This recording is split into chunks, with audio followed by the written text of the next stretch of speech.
This stream contains fast-flashing images that may affect viewers who are susceptible to photosensitive epilepsy or other photosensitivities. Viewer discretion is advised. Everyone wonders, ¿cuál es el secreto de las Américas?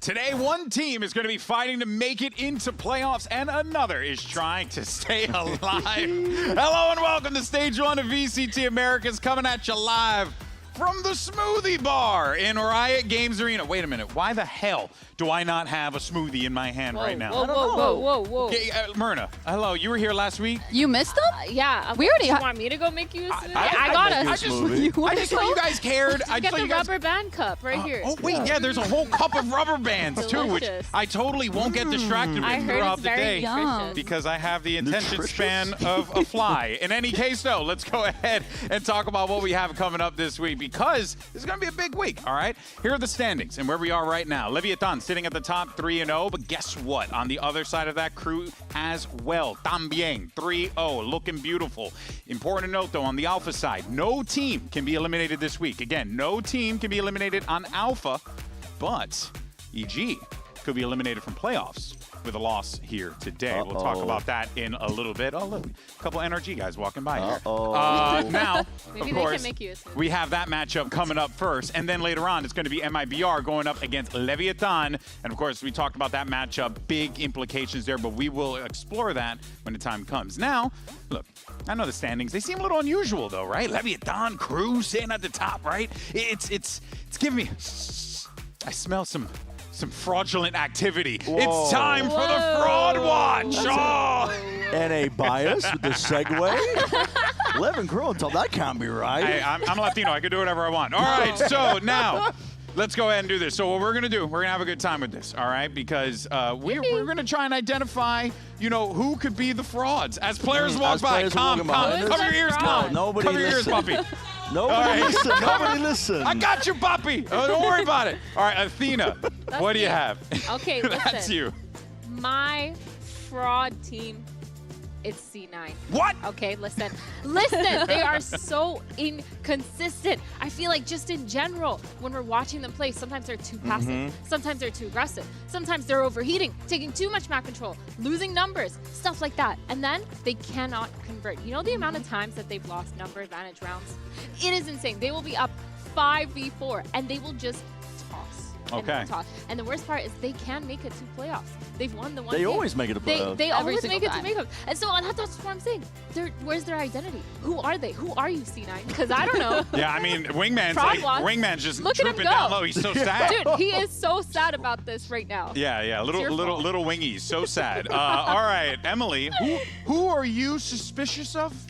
I'm quite suspicious of MIBR. I just feel like, listen, I know they're 2-1, but are Brazil, they really? her name's Emily. No. I like MIBR, but to be fair, they've beaten Loud, who are missing the one key player that they actually changed coming into this season. They don't have their IGL, and they struggled against G2. I gotta say, I really liked MIBR's Lotus. Props to them for that. But can't. No, but it wasn't working out, and they were just debuting their comp. The primary reason is actually We'll get insane. there. They also have had a very easy schedule. But like we said, the standings have changed a lot coming into stage one. Sure. Crew and Lev, I feel like today will kind of determine where they really lie in there. And then the primary reason, Cloud9.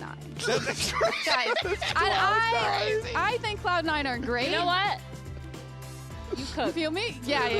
That was just, Enough said. it's just funny to be like Cloud9 into primary reason they lost to Cloud9. It's just crazy. Let's be real. All right, Brennan, save us. Okay. Who is your final Real fraud quick, to spot? you know I had to go with Sentinels for this one. yeah. Particular Yeah. reason. Listen, All right. it's a All late right. start, so getting Days coordination without down. mention of Sentinel 0. They got a scary schedule. They got FURIA and NRG coming up, but the real reason, and to be honest, the number one Honestly, reason facts, bro. is because it's Facts. funny to rage bait Rob Moore, and I just know that dude is watching this. He's got a Microsoft. He's going to be looking at this stream closely. He's going to be typing about 240 characters, whatever the max is on Twitter these days. I don't know. I use it. Don't know. But he's going to be typing a max up after this probably. But it's funny to rage bait him. Listen, it's funny to poke and prod Unk. So my listen. reason is C9 is inconsistent. Your reason is they lost to C9, and your Your reason reason is to rage bait. Rage baiting Sen I fans see and their who's taking the CEO. stereo I'm right now. starting to think It's that funny. the frauds are you three. It's funny. Whoa. Not me, because I'm the host of the show and I'm perfect. Now, of course, let's go ahead and get into our first matchup of the day because we've got our side selection skirmish ready to go. It's going to be Mata facing off against assistant coach Foe because everyone had to tell me multiple times that I got his name wrong last week. So thank you for that. I kept saying Pho because I had soup on the mind. What's going on? What are they talking about? Whoa. I don't know. They A little checked on conversation. the app. It's there. funny because Albert told us, our producer was like, lay out when we start, and I didn't. Like an idiot. You mean like right now where you keep talking it's over been me? Hold on. I actually don't know what my favorite is. No lying. Okay, someone needs to tell these players to speak up. Yeah, Oh we my need god, subtitles. it's so loud. I can't Is it believe Rocky Road? I wish, bro. Dude, Some Rocky Favorite Road. ice cream flavors? Dude, Rocky Road He's is a banger. interviewing him. Asking the real The questions, though. psychological? I love Trying that. to win the skirmish, trying to distract him, but yet Mada cannot he be win? swayed. Yeah, he did. He won the first one. Yeah. I want a rain check because his crosshair placement's low-key on point. Yeah, he's Like, pretty he's solid. definitely there. And he's been the skirmisher for this team quite a few times. Ooh, Okay, clean. Mada is kind of cleaning him up. At Yeah. least no one's off. That dink. Mada is kind of putting him crazy, on the no? floor, and he's kind of just mopping the floor with him at this point. 3-1. Oh, he's locked in. Oh, he's yeah. actually locked in. He got mad that he He's asked him about actually ice locked cream. in, He yeah. asked him about ice cream, He and it needs was to a ask him wrap. more. He's Yeah, like throw him off Q&A. his He game. really. Oh, okay. There you we're go. back. There you Wait. Come back. No, he's toying with him. I'm sorry. You're jumping around like that. You're toying with your opponent. I'm sorry. I'm sorry. He's Oh no. the pre-fires. I think he got it. I think he This got would it. make me I'm mad. gonna believe. Nah! He's on the top box. of the box, bro. How did he get there?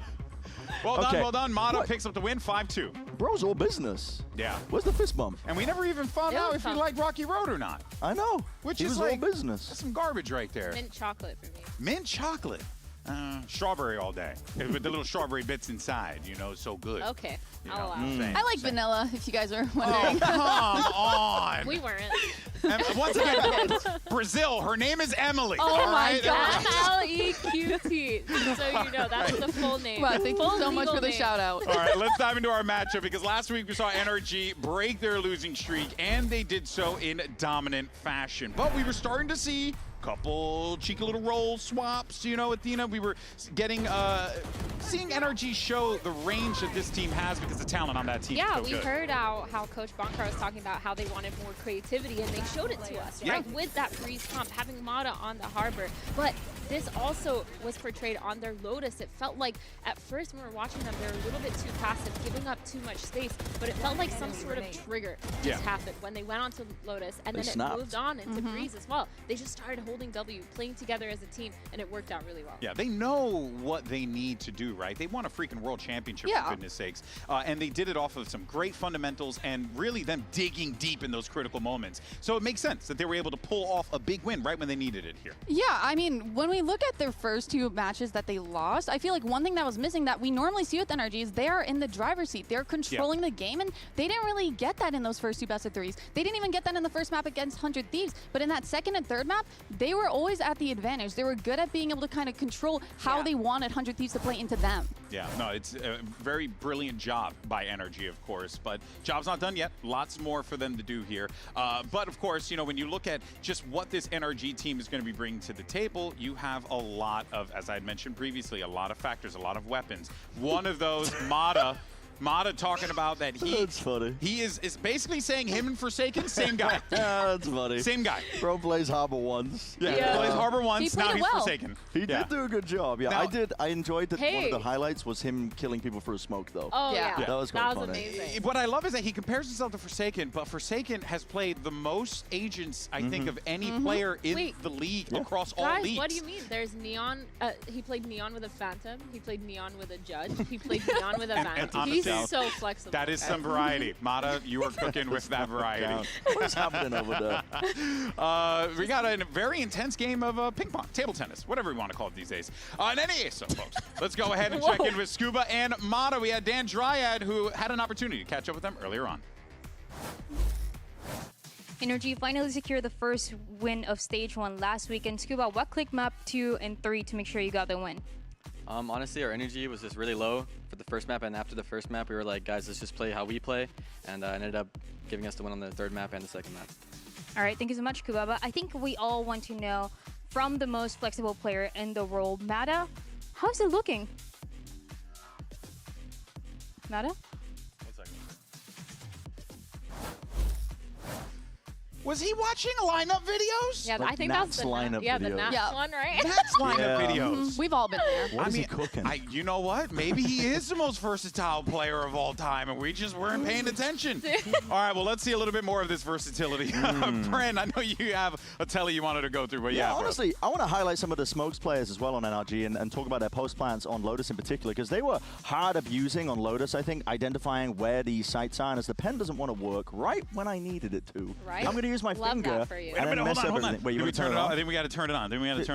Why does Just a pen need 2 a battery? unks on a Okay, Yes, I did it works. Thank you. Somewhere So, our producers are corpsing. If you would, if you were listening in when we were listening into NRG, they kept talking about the God Smoke, the God Smoke, the God Smoke. And I want to talk about that as well and break this down a little bit, because you can see in this post plan, they have a pretty clear idea and identity of what they want to do in this instance. They have Matters as first line of defense with the Judge. They have a second line of defense at some point with some Vice Util and a wall. And then the rest of the team is going to peel all the way back to that third line onto the back of the wall, essentially. And you're going to see this play out now. Matters going to be holding this one forwards. It's a Judge. What can you do against it? Not much, as the reality is. You can't really trade that one out effectively. But he gets his one, he gets traded in the end, gets blinded. It's good util. But the slowing down doesn't really stop there. The Vice Util comes out, and here's where the God Smokes come out to play, because in the listenings, they were hard comming. When Matter died here, he was def comming all the time, talking about Kiko's smoke timings. Scuba was really making sure to let the team know when he had his orb timing up as well, because they're putting a heavy priority on that smoke on the right there, while the rest of the team just holds all the way back. And listen, 100 Thieves, they took their sweet time getting into this retake. I won't lie to you, but this is just absolutely excellent work when they were getting into spots like this. Very clear identity of how they wanted to play the C post plan, because look how much time is being brought off. You can't hear the time ticking, but you can see at the top of the screen that spike is flashing rapidly. They have no time at all to work with, and by the time that the trades start to come through and they eventually start retaking, guess what? You run out of time entirely. So NRG have really got these well-drilled moments like this, and I think this is a great little highlight in terms of their communication system as well, actually. Just hearing about how important, the importance they place on specific pieces of util, that smoke in particular with their C-man play. And Lotus, for me, was a masterclass from NRG. I think they did an excellent job of identifying where the weak side of the map was, hitting it into cryo, hard abusing that portion of the Lotus map. Yeah, you could see how the layers that they kind of set themselves up in that instance there to give them that defensive hold. Yeah. It's really well done. And again, that's what we know NRG is more than capable of doing, because they've done it so many times in the past. But look, while things are going to be looking up for NRG and we're seeing some good play from them, on the other side, it's not looking that great for Evil Geniuses. Dire straits across the board, and they desperately need a win today, or else this stage is cooked, done.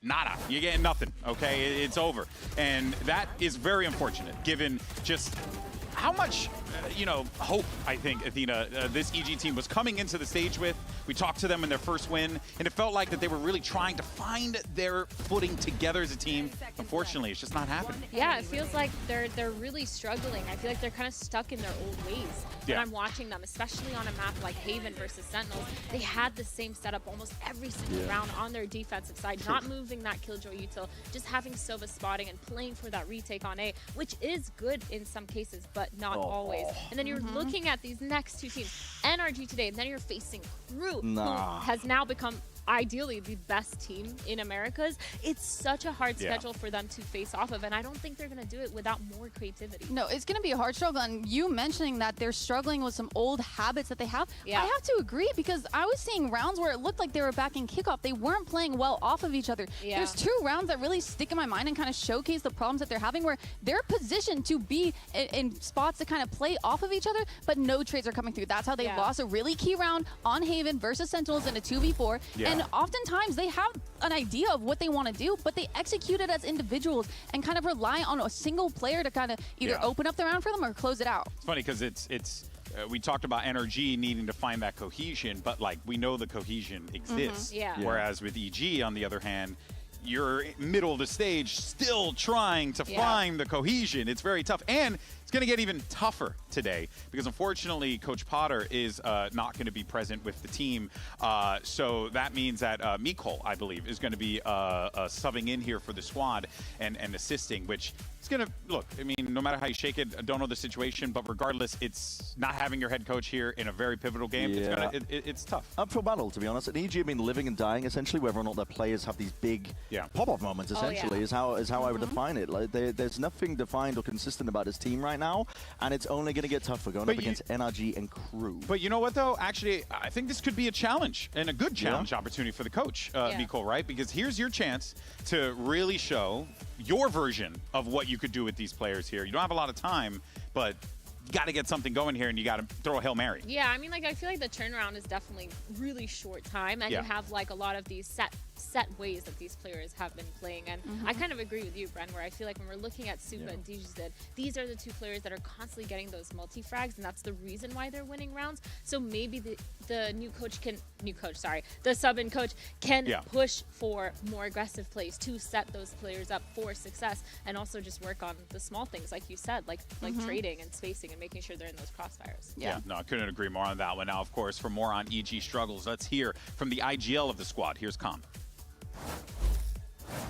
For the past few weeks, Haven has been the opening map for EG and Com. What are some of the differences between how that map is playing out in scrims versus in the matches that we've seen so far? I think it's a little bit like kind of breaking down at the end of rounds, where the communication needs to be a little bit more clean, and we just need to be like more efficient as a team. So I think the more we kind of layer that down and do better at those things, the better we'll get in matches as well. Are you still committing to playing more of that Haven? I mean, we'll see in the match. All right, sounds good. Thank you so much. Good job, Dan. You tried to get it out of them, okay? It wasn't happening. These players are tight-lipped. All right, but let's go ahead and continue this conversation about Evil Geniuses, because as we had mentioned before, this is a pivotal game for the squad. If they don't pick up this win, they're out. They're done. Their stage is complete. So what you're looking for, and we had mentioned it before, is big performances. You're looking for players to really step up. Two players that we had already discussed, but Emily, I think it's worth revisiting here in a more detailed fashion. It's Digiten and Superman. The multi-kills have been rich for the squad. They've leaned on that quite a bit, but they need just a little bit more. No, they do. We need both of these players to really show up. I mean, the only two matches that they won in 2026 so far against Envy, and I believe it was Loud in kickoff, is when these two players were popping off. And I think we can even kind of look at the bind that they played recently, where everyone on the team, they were doing their jobs. They were kind of all even around the map and around the scoreboard. But unfortunately, that still wasn't enough. So we do need a player to really step up, whether that's Digiten going crazy on the first kills, or whether that's Superman getting multi-frags, like we kind of said, when he's anchoring those sites on Astra and Viper. We just need more. Yeah. I mean, when he's locked in, it's Superman. Like, you're seeing some crazy performances. But yeah, to that point, though, you need more out of this. But otherwise, it's becoming comical, though, at this point, because you need more consistency. Yeah. Essentially, you can't just have, you can't rely upon one or two players being big-time players and just stepping up massively. Sure, if they can do it every single game, but it's not going to happen every single game. No. The rest of the team, it's not that they're not pulling their weight, it's just that they're not able to actually contest with most teams they go up against when it comes to trading, fundamentals, the overall defaults and ideas. Those are the things that have been lacking. I want to see a step up in that area to just bring up the average a little bit. And look, the reality is, man, I mean, the game just continues to improve, continues to evolve. Players continue to get better. And if you're not keeping up with the times, I mean, it's reflected in the fact that they're 0-3 right now. And they're not able to put together those big wins to get them ahead. Let's take a look, though, at the predictions and see where we are and what we chose here, because oh my God! Is that a first? Is that a first? There's no way. Is that the first time we've ever had two across the board? There's no way. I genuinely thought someone was going to pick MIBR. Beautiful, the though. first game I get, but the second game, I genuinely thought someone was going to pick MIBR. That's actually, I went with Leviathan because I like the LEV. I like what we've been seeing from LEV, but I mean, MIBR just lost to Cloud9, and like we said, let's be real. Primary reason. Okay, but LEV have been playing good this whole stage, whereas MIBR, they've been a little flippy-floppy. You know what I mean? Like, it's the safe bet. But a clean sweep on the Preds, though? I thought that last week's MIBR showing was more of a bad day for them. I didn't feel like they're doomed, they've messed up. No, not at all. But what I'm saying, they have another bad day here. Ooh, yes, they could. But what if have LEV Hey, yo, Brazil, her name is Emily Cutie. You hit her up. All right, you don't gotta reach out to us. We ain't in this combo. Support wingman. Yes, please. Even though we're here and we're present, it's really. I just want to say as well, Brazil. I love Brazil. I'm a big fan. We'll be going to Brazil. We love Brazil. I do too, guys. There's no beef. There you go. I think you need this. All right, folks, that is gonna do it for us here. But we have some exciting matchups coming up. Evil Geniuses and NRG are ready to face off. And we got Mimi and Ender fresh off of their table tennis clash. They're going to call the action. VCT America starts right now.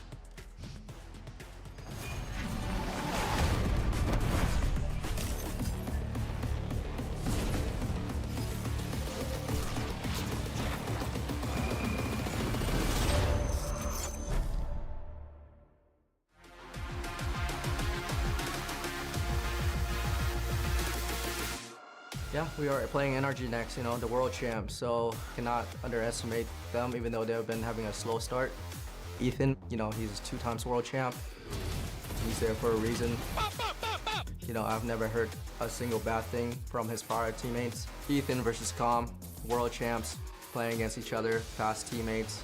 So, you know, it's going to be interesting to see how they will be able to read each other in game.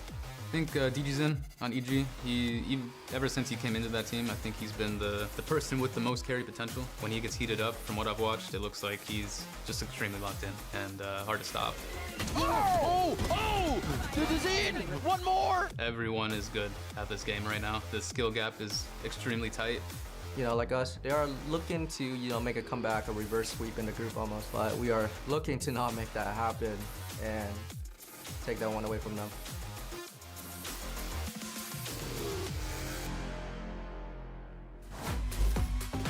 Evil Geniuses and NRG about to take off here and get into our first match. Mimi, this matchup. Is that a plane pun?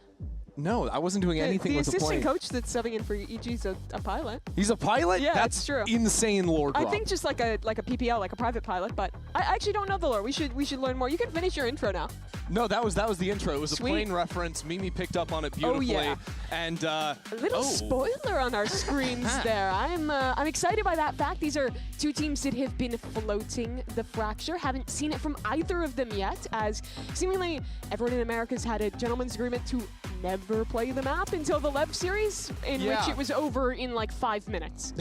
Hopefully we get more than 5 minutes of Fracture gameplay today. Of course, we still have to get through maps, see all 3 selections we'll be heading into, as well as agents, before we get into this one. I think for NRG, big match to follow up off of last week. They were sitting 0-2 in the standings, finally got their win. Now want to carry that into a playoffs run. Yeah, even bigger than the crocodile question mark that Crocodile? Bonkar has in the booth. Dinosaur?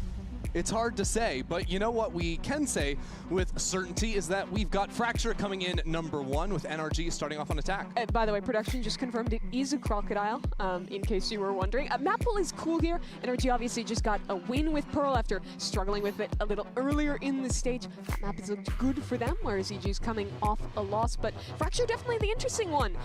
Historically, if you look all the way back to the longest stint where Fracture was in the pool, that was when old EG was dominant. That's when it was Ethan and Com together, and now split up, facing each other for the first time in really quite some time. Last time EG and NRG played against each other was 2024. That was completely different rosters, so kind of a cool rematch here between those 2 on a map they're both dominant on. And looking at the comps, it's very different approaches. Yeah, incredibly different for both these teams. We've got a Phoenix on Fracture, of all things, as well as the Waylay. It's funny, both these teams, the last time they played Fracture was on the same day back in Stage 1 of last year, April 25th. They were both playing mirror comps. It was the Breach, Tejo, Cypher, as boring as can possibly be. And I mean, that was the most boring time for Fracture because it was breached out. This is more exciting, right? EG going back to almost that 2023 comp, playing the Sova Breach. I'm super excited to see that. I think Com has been the most creative player on this map historically with that agent, but I actually think the NRG read is a little more interesting. That Phoenix has gotten more and more popular. It's a map where farming orbs is very strong, where you want to have early ideas to take aggressive main control. Phoenix is really good for all of those things, but they're of course kind of giving up that extra oomph of initiator utility with that breach that EG is bringing in that historically was a big pick on Fracture. Yeah, so important for those early fights and whatnot, but we are starting off with the Samsung OLED match start. Jumping into the pistol round here with NRG on the attack, and we're going to get a first-hand look at how this Phoenix is going to operate here on Fracture. Yeah, I'm very excited to see it already. In classic Fracture form, it's aggressive early. EG take a look towards the north side. We're set up to crunch and instead just walk back through underpass as the execute comes out from NRG. Yeah, a little bit of a pop here onto the B site with Kiko fighting forward. This early aggression catching EG off guard, who were going all the way underneath through underpass. Now completely trading sides of the map with NRG back in spawn. It's tough for Digis in now. He's alone, has to play his cards right here to make a pinch happen. Yeah, here goes Okeanos, hurling himself into the side. It's Digis in, actually, on the other side to secure a couple of his own. While EG are now onto the site, putting pressure down onto the spike. Ethan will claim his. Only 2 left standing for Evil Geniuses. The suit is so low in the corner, just pinged away at. As now Bao tries to push off those attackers. It will be Ethan for 3 and NRG taking the pistol. One thing that really impressed me with NRG in their first win of this stage was how good the post plants looked in that last match, both obviously on the Pearl, where they didn't lose a round on attack, but also, or excuse me, on the Breeze rather, but also earlier in that series on their Lotus. I thought they have really good protocols of how to fight forward and kind of sacrifice Mata to buy time, while still having players who are playing that late delay, looking a little bit more similar to like the 2024 times where everyone was full offsite, full post plant. I think finding a really good balance between that and the aggression. Fracture normally a map that tends to become pretty retake heavy with the defenders liking to go aggressive, take space either towards top or bottom side, and then kind of fight back in from there. Yeah, most maps operate with the assumption that the attackers are the ones that sort of define where the points of engagement are going to be on the map. Defense on Fracture, though, is the one. And again, it's this walk down through underpass. Only a 1-for-1. And as soon as NRG see those 4 players going for the push, they instantly fill into the space. Look to punish on the other side. Mata's first 2 shots don't find too much of anything. And this fight into heaven, look at that calm. Right-click kill on the Classic. It's a little weird now. Ethan low on health. Close quarters. These fights are good for the pistols. Oh, Calm steps into it, though. Gives a path back in. Ethan now with back-to-back high-impact rounds there on the fade. And off of last week where he was just excellent. Still, though, Ethan and Mata exceptionally low. There's some danger left in this round for NRG. Good news is no utility left for EG. 30 seconds just have to left. take these fights dry and win them. But NRG only have 1 smoke for Brock, so he throws it right in the middle of the site. Ping down onto Supa, and Supa will fall. NRG patient in their approach here. Chuck down the spike, Digis in. What do you have? Not a whole lot of anything. NRG keep it calm there for the second. And in the end, keeping 3 alive, the damage is not that big a deal for NRG. That round got really scary, though. I think that fight up towards heaven was a pivotal point right here, right? Where Calm goes for this re-swing, looking for information, but it's just a little ahead of Okeanos. And what could have been a high-low with pistols where you get something going is instead Ethan just picking them apart.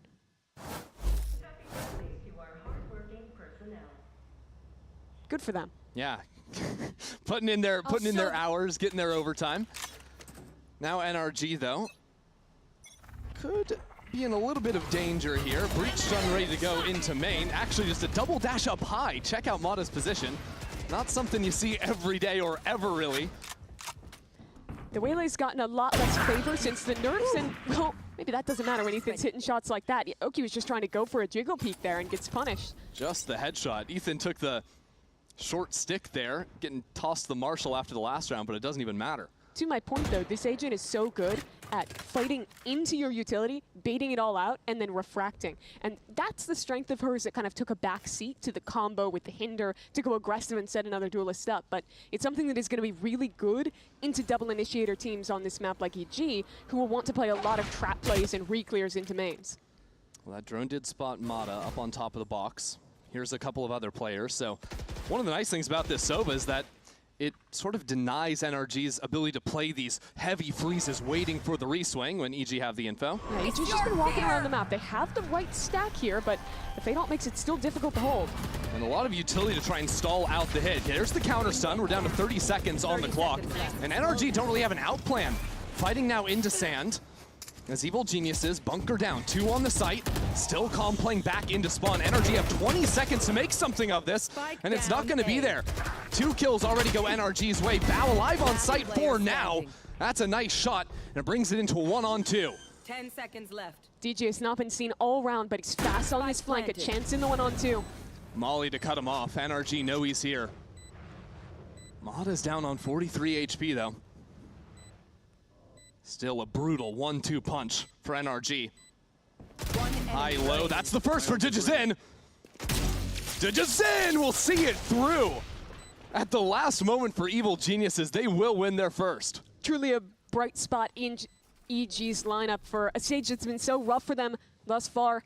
Digizin again coming up in these late rounds, in these clutches for the squad. Spike down A. And this, honestly, it looked like it should have been an EG round even earlier on. The util to stall off that fade ult was really good. How'd you make a nice decision? Pivot back through sand, and even despite that, we're just a few seconds, like 1 more kill away from being full stalled. Thankfully for EG, they had the clutch to boot and at least get their round back in, but the money's kind of tight off of the amount of players that died there. Should be all right with Digizin having the tour de force able to go. Bao with the Rolling Thunder as well. So some creative options for EG in this round, where underpass might actually be the most important point of contention. Ethan wiggled his way down there early on. Yeah, you saw the first 2 rounds, EG went for north side plays into a rewalk underpass. And here we go. The fight into the site from Mata. Nobody home for now. Arcade is really where EG are choosing to take this fight. Sitting right around the corner there. Mata will see the barrel, and that's a perfect timing with Kiko delivering on the other side as well. Now inside of the smoke, Bao might want to call in the ultimate. Cancels it as Supa falls in Arcade. That would have been the difference maker in this round, but now the initiators of Evil Geniuses have nothing really left to do. And look at the setup for NRG. Great crossfires, but Bao just 1 for 1 there. Shouldn't be enough as Calm wasn't in a position to fight up through that smoke. Seemed a little bit hopeful there from Bao, barreling into the site. And this kind of calls back to, you know, something you were talking about earlier on, where defending teams will often play one really active side of the map and the other side more for retake. Here, I think, almost because they had the chamber operator, they're kind of playing both sides of the map, and as a result, you could see Bao never really got into a position that could use that ultimate. Mata there at the end to clean up Calm, so no survivors, means the money's going to be real bad for EG. But yeah, NRG are doing a good job, I think, in these early rounds, figuring out where that strong side is and making the right reactions because of it. You mentioned Ethan going for that early underpass walk. That showed to him that it was likely, if they were holding here, to be more of this passive setup, and that walk in from Mata is so good to completely catch Digizin off guard and take the most dangerous player out of the round. And I think it's good calling, too, from NRG to try and get that information. They were also using a Cypher camera on the north side, placing that down to make sure Ethan's a little bit more safe. Because you remember those first 2 rounds, EG went for those big walks, and, well, this time it's going to come out at Dish for a quick kill. Yeah, good night to Mata. And that means NRG concede the north side of the map, except for the Cypher trip. Yeah, Chamber's one of those agents that's always been relevant on Fracture, maybe not always the go-to pick, but especially when attackers are dividing up, can thread the needle very nicely, just like Ethan does there, right in front of the stun to bring it down 4-4. Yeah, and that's a change from the Breach of Old, right? Those nerfs to his stun. I think Old Breach stun hits there, but instead Ethan just dips away safely.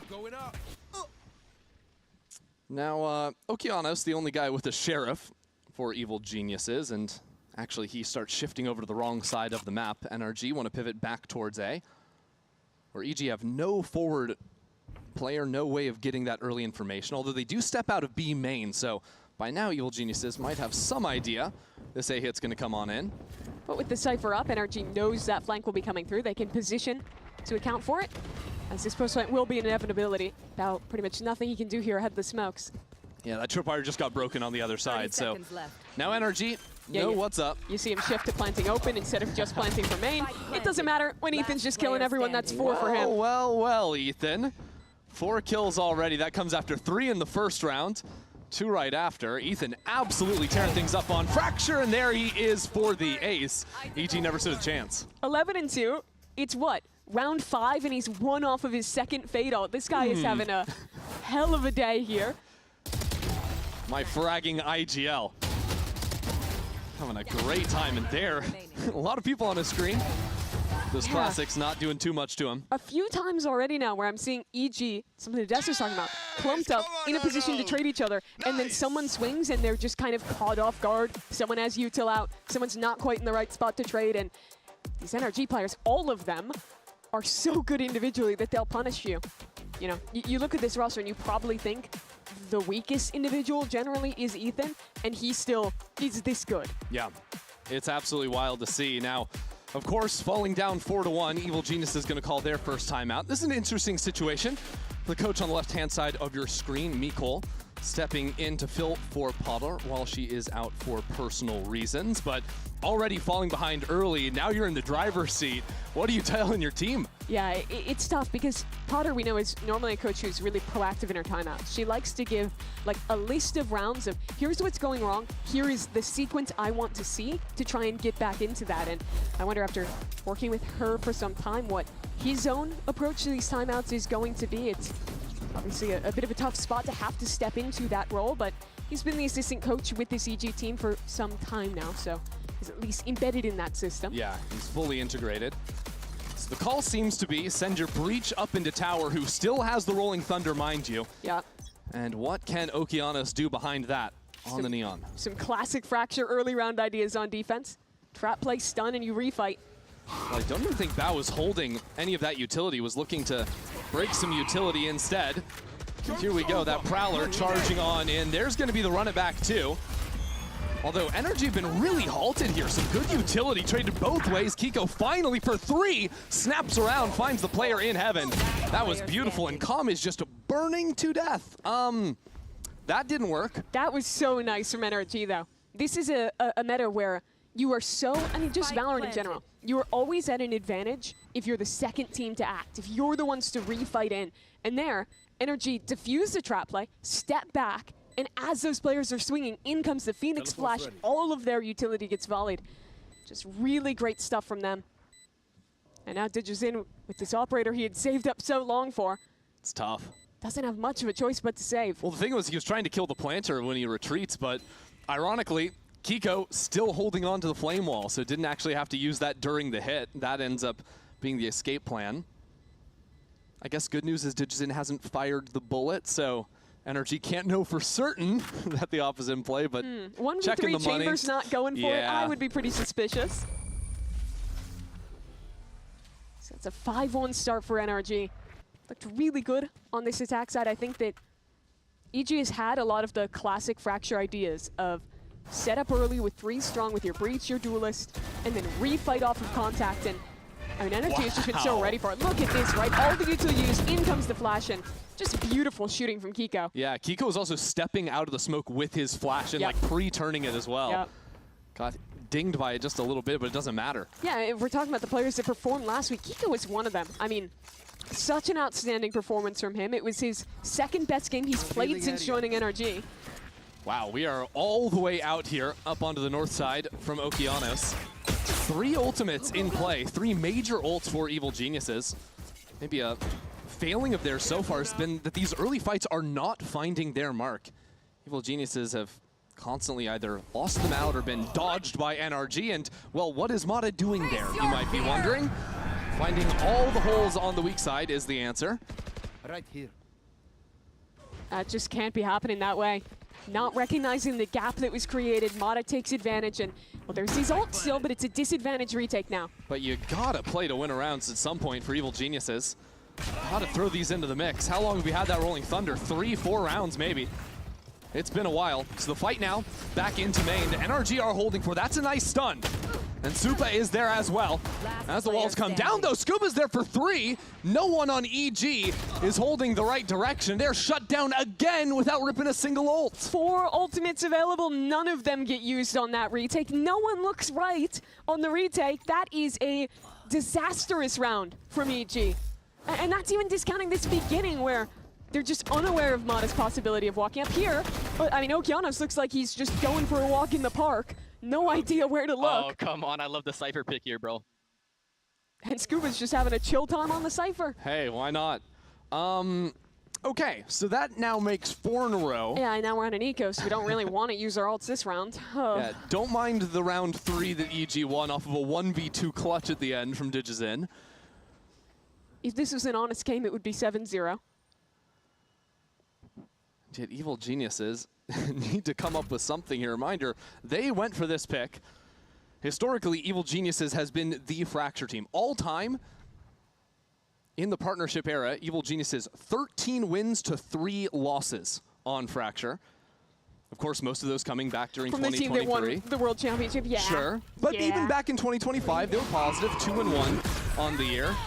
But now things a little bit dire as one of those ultimates comes into play. EG already found the first pick of the round. And look at how much utility used. An ultimate, a stun, a flash, and 1 Phoenix Melee deals with it all. And NRG are pinched now. Stepping out from B main is Digizin.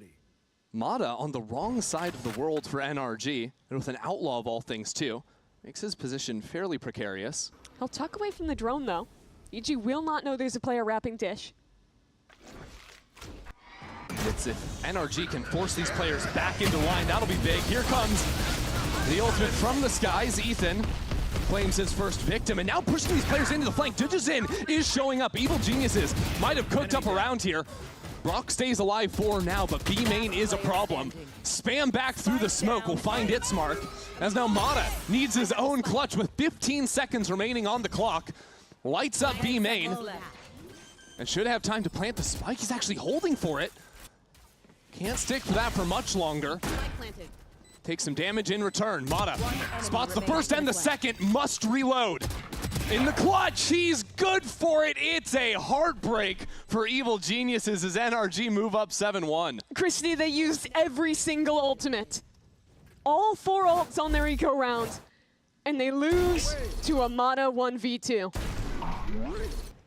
Well, you know, they won their round 3 with a 1v2, so it's only fair that NRG get their own in kind. That is the worst case scenario. I mean, well played by Mata. He isolates those fights beautifully, but you've got to be hitting themselves to lose that round.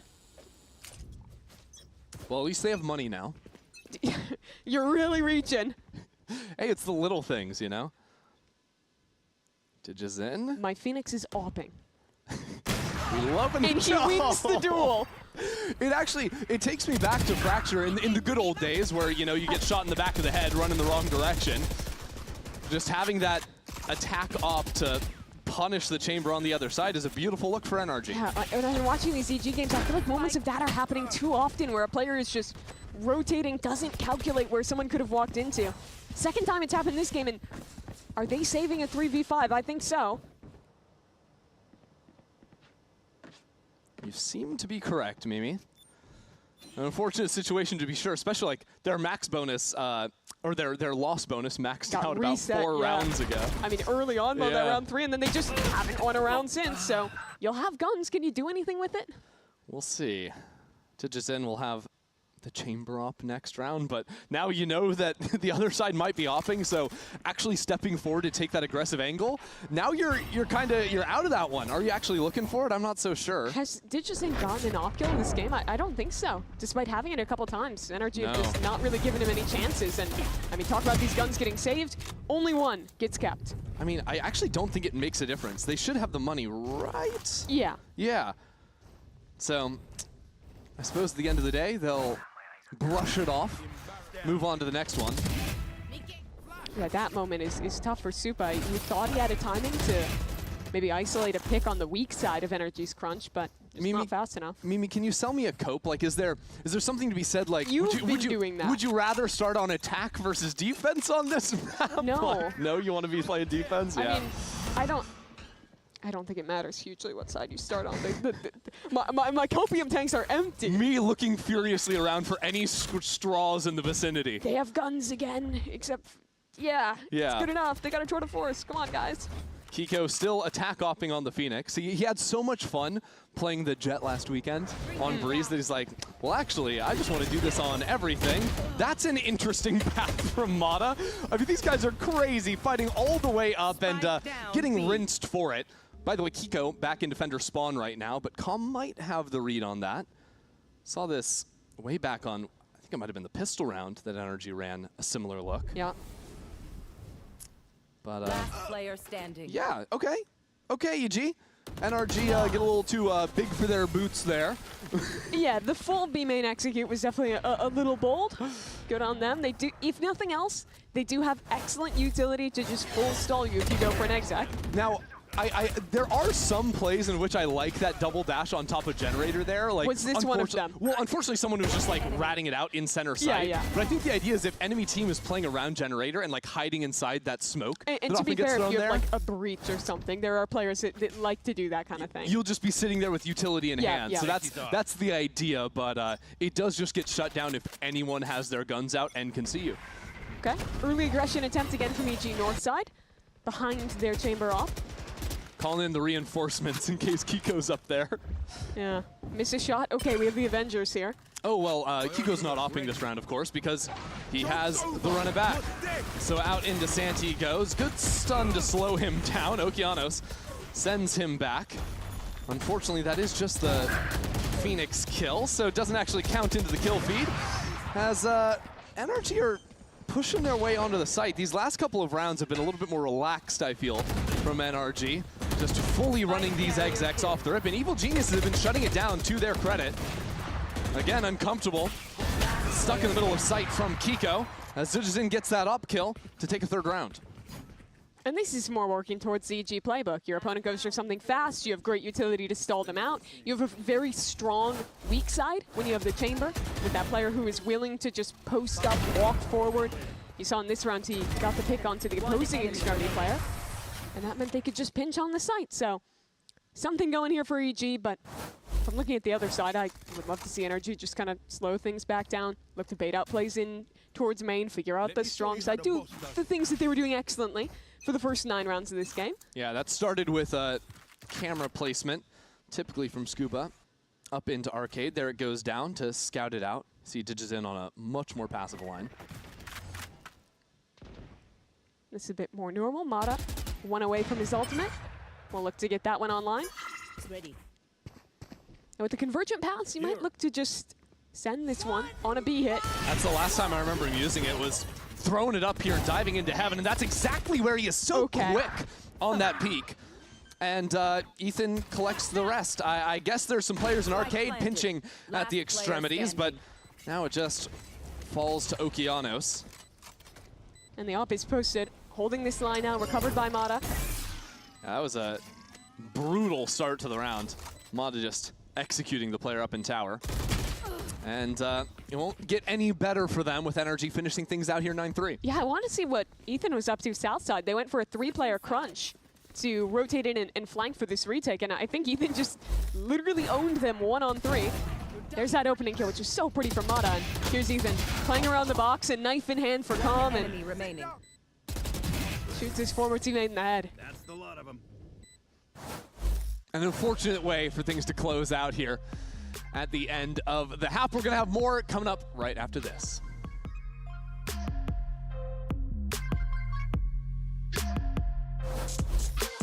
We got this old mattress. Waterbed. And the receipt. How about you beat it with a better deal on one of these fresh setups? We can't do that. Bring in your AT&T or T-Mobile bill for a better deal today. Guess you're not as cool as Verizon. I'm just gonna leave it. Not much longer now, and I will also take to the skies. Me too. You? No, you will always be a worm. Just wait and see. Red Bull gives you wings.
Well, for only our second time getting to see Fracture here in Americas, I would say NRG is making a pretty good show of things so far with a very unique comp. That Waylay and Phoenix coming up big for the team. Yeah, I think this is the one map where I'm still kind of happy to see the Waylay in the mix. I think it's cool how well that agent can still do it, baiting out utility, being able to refract away, and getting that hard dash is great to get out of chokes on a map like this. Combine that with the Phoenix, who's just a constant nuisance in mains, getting aggressive, farming orbs. Looked good on attack, and I think it's going to be some similar themes here on defenses. NRG looked to close this one out pretty cleanly. Oh, now one of the things I'm already looking at with the Phoenix holding the curveball in hand is Phoenix playing on the side of the map with the Cypher. Yeah, you can run trap plays with yourself, something that a Breach might not be able to do as effectively. And and that's foul. Yeah, having the shorty in the back there. Unfortunately, he does have to pull the trigger, and, well, that play didn't work out at all, did it? Bit unfortunate for him. We were so excited to see what he could show us, but now EG in full control of the site. And as it is Fracture, there's of course a flank coming in for the defensive retake. NRG already to B main. EG are super clumped up here. They're trying to drone and re-clear some space now. I've never seen so many people playing tower. There were 5 for a little bit there. Oh, nice shot out of Digizen. Working off the flash there as well. Will eventually fall down, but the cost of a couple of NRG members. Okeano swings off the flash too, but right back into Scuba's line of fire. Switches over into the Ghost. Not too much time to deal with here is Scuba, so back onto the spike, and once again, you can see that post-plant utility already giving you that early warning of the problems to be if EG get into comfortable post-plants on this attack side, but good on them, they take the pistol. Yeah, there's a chance, even if it's slim, now for EG. You saw in that first half, those last few rounds where NRG just went for hard XX getting shut down, and now this one punishing the trap play from Kiko that ended up making him look a little bit silly. I do like the idea, though. I agree with you. But not having a player there to actually break the dart means it's pretty tough to get away from. Nice flash, baby. That was fiendish laughter. Yes. I would call a good that. word to describe it. You know what? When Digizen feeling good, he can be quite the threat. Marshall in hand too, hops up and a quick teleport away. And we talk about the trap ideas with the Cypher on defense. That's something that EG didn't really get to run with their comp, the double initiator, a little bit more proactive on the defense side. So NRG can show us a very different look, although this is looking fairly similar to EG's eco round after losing the initial pistol as a flawless start for EG. Yeah, the EG comp is a lot more predicated on just your duelist player jiggling, and then you dump the utility as soon as you see something. So you get more options when you bring that Cypher into play. I don't think the Cypher generally is like super strong, at least compared to how it used to be against Neon. Don't peek me, bro, don't peek me. How would you describe that laugh? I would describe that as a mature confidence. A mature confidence. That's what I would give him. Yeah. He's giving some advice to the players on the other side. I see. Now, the don't peek me advice was under the understanding there wouldn't be any flashes or utility behind it. I think Kiko can comfortably step forward for a peek like that. Same idea. Is on the other side, NRG getting a bit aggressive in A main. Digizen will pretty much constantly be holding this kind of extremity. He has a chance at a fight, and TP's back, but Mata might look to go for more here. Wow, they continue on the hunt, and it's going to be highly successful. I love that. You heard last round where his CP was. You hear again that it's close, and you know that that chamber is almost always alone. Now what it does do is give up Dish and the A site. So now NRG have to come up with a plan for the retake, and fighting back through A main. Right now, Ethan has been separated from Mata for a moment. Mata been covering the flank. Now links up with his leader. But this is difficult for NRG. NRG split up, 3 players in spawn, 2 in main. Evil Geniuses continuing to ping-pong these fights back and forth. Now moving back into the site. So it's NRG to regroup. Evil Geniuses continue hunting forward. I like this look from EG, but it's getting a little messy now. Scuba with a couple kills, and now Calm into the clutch. The spike plant not quite going to be there, with Mata covering his diffuser. NRG up to double digits. That's a tough round for EG. They got pinched from both spawn and main, knew that they lost that space, and so the call comes in, let's commit elsewhere. Instead, fighting through the site to try and pinch the players coming back from Sands, but with where the spike was planted, and with NRG actually turning away from that and making their strong side back in main, just completely backfires as those players get cut down in the open. Yeah, little details there, being Scuba going back up the rope to take the high line as they double swing through Sand. I think if they're all coming in on the ground there, that fight is a very different story. Yeah, it's at least even to be able to brawl for that, but all of that was even being given the chance after their chamber died early, and it was that 5-on-4 retake. Wow, NRG with the full south side crunch, it looks like. Curling on down here, but Okeanos is waiting for it. And now the reinforcements have arrived, but there's just bodies on the floor. It doesn't even matter. Okeanos lights it up for 4. Looking for the second ace of this game. First one went to his opponent, Ethan. Well, who's alive on the other side? The very man himself. Okeanos would have to hunt down for it. Spike planted. Now it's a 1-on-3, and Ethan wants to play this out. Just a bulldog in hand.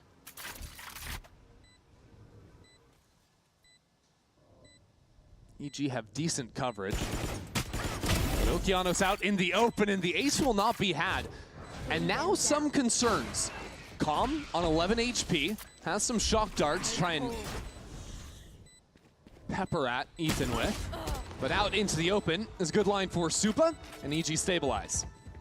That was an incredible round from Okeanos. You see a giddy look on his face after completing that one. It was an interesting Southside crunch idea from NRG. You saw these double cages to scale up and get a really deep Phoenix splash, but the issue actually came on the other side as NRG was prepping to use all that utility. EG was already feeling the pressure. I almost got my first ace in VCT, bro. I'm so sorry, bro. Who's he apologizing to? I don't know. Maybe dying, hunting for the ace at the end there. Just swing it out in the open like that. Maybe, maybe. But you know what? For your first ace in Americas, we'll give it to you. Maybe you'll have a chance later on. Who knows? NRG, doubtful they have chances for an ace this round. The only purchase being that Bucky for Kiko.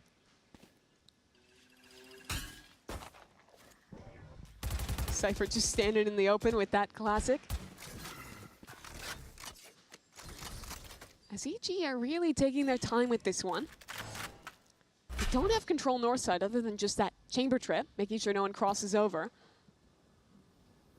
So whenever this execute comes through, they basically have to full commit it through either just main on A or pinching underpass on B. Yeah, now that they have pushed Ethan back, they have a few more options, but still nothing convincing. Nice pick, catching Scuba, retreating off of the B site. But still, Evil Genius is really timid in the approach, waiting for their teammates to regroup with them. See how much they actually use to get out here. That will be the ultimate from Okeanos. Realizing time not necessarily on EG's side, not wanting to take any chances here. And ends up being a good call. That's 3 kills for Bao, and the sole purchase of the round is a mile away in Kiko's hands. Yeah, well traded there from EG. This should assuredly be a 7th round, Kiko. That Bucky in hand and the ult already secured. Where's he going? His only motivation is to die to Spike. Going up. Interesting strategy to cover off the the tripwire there from Digizin. And now we wait. Yeah, I suppose this means that there's no ult orbs going to be handed over to EG, who might have gone on a little bit of a hunting mission to see if Calm could get his online. Even though you can see that Calm has some idea that that trip is definitely not perfect information. So Calm goes in on the hunt, now tries to swing it back around. Those shots do end up connecting, and Calm will take him down. He's giggling too. It looked like he thought about just running away and then realized there wasn't enough time and just turns back and I'll fight him, whatever. I mean, either way, he's getting the ult orb. It's true. Live or die. Nice sense out from Calm there to hunt that player down, and now have 3 ults online for EG. Yeah, you saw Digizin get that pick there, scaling up towards B, and that's something I want to see more of, right? Pressure one side strong with your double initiators, with your Neon, and let him work the other side and get active on these lurks. I think that's one of the biggest win conditions for EG picking this chamber. Now for EG, one of the big problems on their defense half was they never got in good positions to rip the ultimates. How those rounds ended up playing out. A little bit easier to navigate that on the attack side, but maybe not against this operator. Oki out of the equation, and Mata now trying to live inside of the Matrix somehow. Fight up into heaven. NRG just kill Evil Geniuses. 2 ults in, nothing to be found for it. Should we bring up that this is the 2nd round with 4 ultimates that EG have lost? Well, you've done it. Yeah. Because that is another brutal situation where they've spent all the time earning them up. And, you know, historically, we're talking about like 2023 EG, even 2025 EG when this map was back. Something we're always known for was having great ult combos, the stun, and the Sobal, the sticks that were so good. I know I'm reaching way back in history, but they've really struggled to get value with the ultimates here. And I think the biggest mistake of that round was the way that Oki was scaling. He was ahead of any of that utility. Dies before the ults even come in. Barbecue time, the call out. I'm watching to see if Mata can get the hindrance And then Brock opens up the skies. That's the idea here up on Dish. And Evil Geniuses must be cautious. Luckily for them, I guess, is Okeanos leading the charge. And now the stun and the barbecue. Good God, it is brutal. Okeanos fried up and delivered to NRG. He didn't mean to get tagged by the dart, but it worked out perfectly in the end. That is killer. Good night, Okeanos. That's the microwave on maximum settings there, down in 5 seconds. That's what happens when you put a metal spoon inside. Okeanos, just the metal spoon in this situation. About as threatening as that to NRG in this round. Oh my God, he's got a spoon. Watch out, Ethan. Gun in hand. Chucking some bullets down, but he'll eventually fall, giving Evil Geniuses a real chance in this round. That's what I'm looking for. You get pressure one side, let Digizin work the other. He gets a pick. Now that opens EG up to 30 seconds a side here. Digizin, he was running back. Now they decide to sprint back towards A, but if they're going main, there's a Phoenix here in only 20 seconds. This is still a little scary. And that is Kiko with the operator back in hand. He's turned his sights up into drop and finds Digizin again. 15 seconds. Continuing to dominate in that op one-on-one, and now slowing down B main. There's just nothing Evil Geniuses can do here. I don't even know if they have time to get onto the site, let alone kill Kiko here. Not a chance. NRG on map point. That is a disaster of a round for EG. I mean, it starts off poorly, but they had a way back in those 2 picks, and I think they overcooked a little bit in how they wanted to commit. Hesitated for a moment, wanted to go back and take south side before they fought. And that delay allows Kiko to get this forward position and means that they don't have any reserve when his utility, when his op starts stalling out. I mean, yeah, that's my reaction to what happened to EG as well. Evil Geniuses, by losing their entry at the start of the round to that util combo, all of a sudden don't have that ability to accelerate as easily either. So really got lost in the sauce there during the round. So now that second time out of the game for Evil Geniuses at the final moment for Mikol. It's tough because I think there's been multiple moments where you could have seen EG getting back into this game. The round with 4 ults in the first half. The round with 2 ults in the second. Yeah, the round with 4 ults in the second half as well. And then this one as well, where they're in a 4-on-3, have a chance, and fortunately for EG, they've just failed at the final hurdle in all of these. And now looking down the barrel of a 12-7 scoreline with energy ahead in the ult economy. This is looking like a grim start to the series for a team that's already 0-3. Yeah, especially trying to change things up here and go for a fracture pick. Most teams are just banning this. And we've only had 1 pick so far. Yeah, it's only been allowed into a veto twice. Yeah. The first time was as a map 3 that didn't get played. So now EG forcing up with what they can. And really all bundled together down here outside of A main. NRG are playing pretty restricted with their own space on the map. The only thing they've really contested so far is the 2 players they have working off each other by Dish. EG has been having Digizin split push pretty much every round. This time, he's just with the pack. All 5 players posturing for A main. Yeah, and even just having these players up here, it's so easy to jump out of the smoke and support your fighters on the site. So as everyone works out into sand now, Ethan informs his team. NRG drop on down, trying to get in front of that ultimate. Pushing Block away from the rest of the group. NRG are split up. Look at this. Players all around inside of the smoke. Nice crossfire, but Evil Geniuses fight on through it. Get that player in the back of the head, too. And it's only Brock here, pinged out through the smoke. He's taken low. Evil Geniuses navigated a really tough round to get the spike on the ground. Yeah, credit to Digizin. I think he makes a key play there, walking into the smoke spawn, but it's picked the other way by Mod. It won't matter. NRG just going for the save.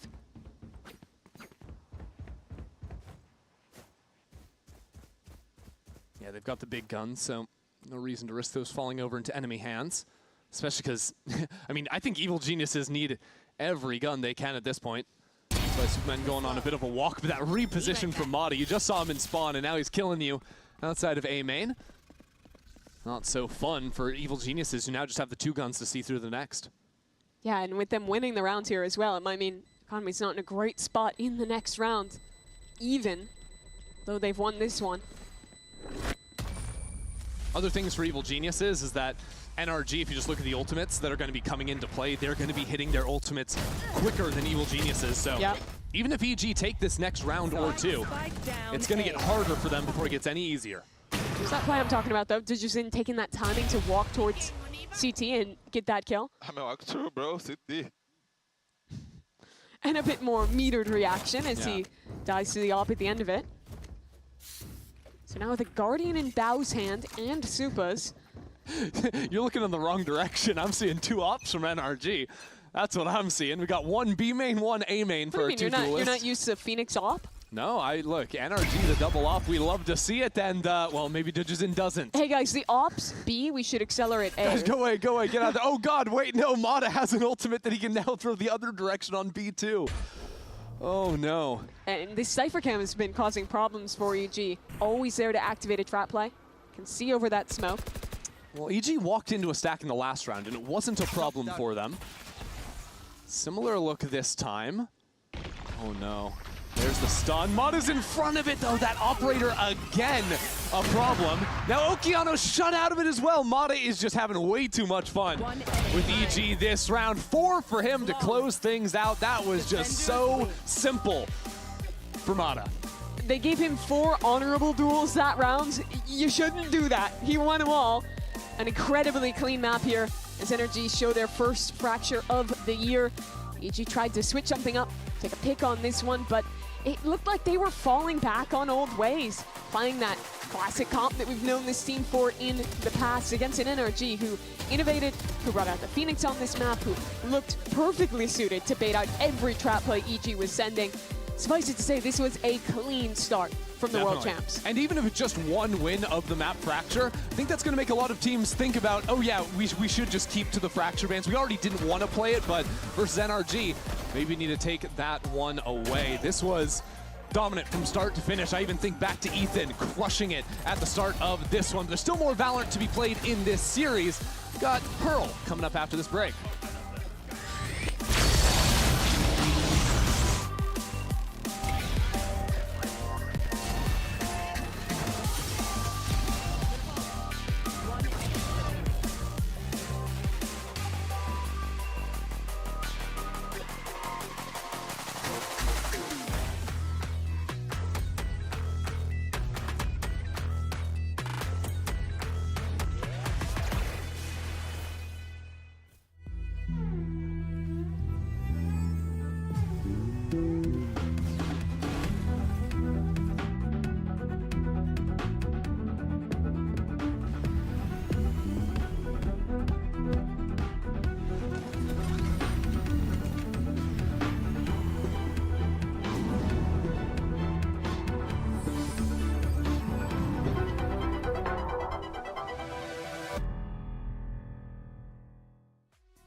E vem a Bang pra ajudar o DG. Meu Deus! DG! Does Brock know? Who's Noah? Really just has to push into it. Walk is waiting. Another shocky towards the sights, and there it is. Bang is brought down.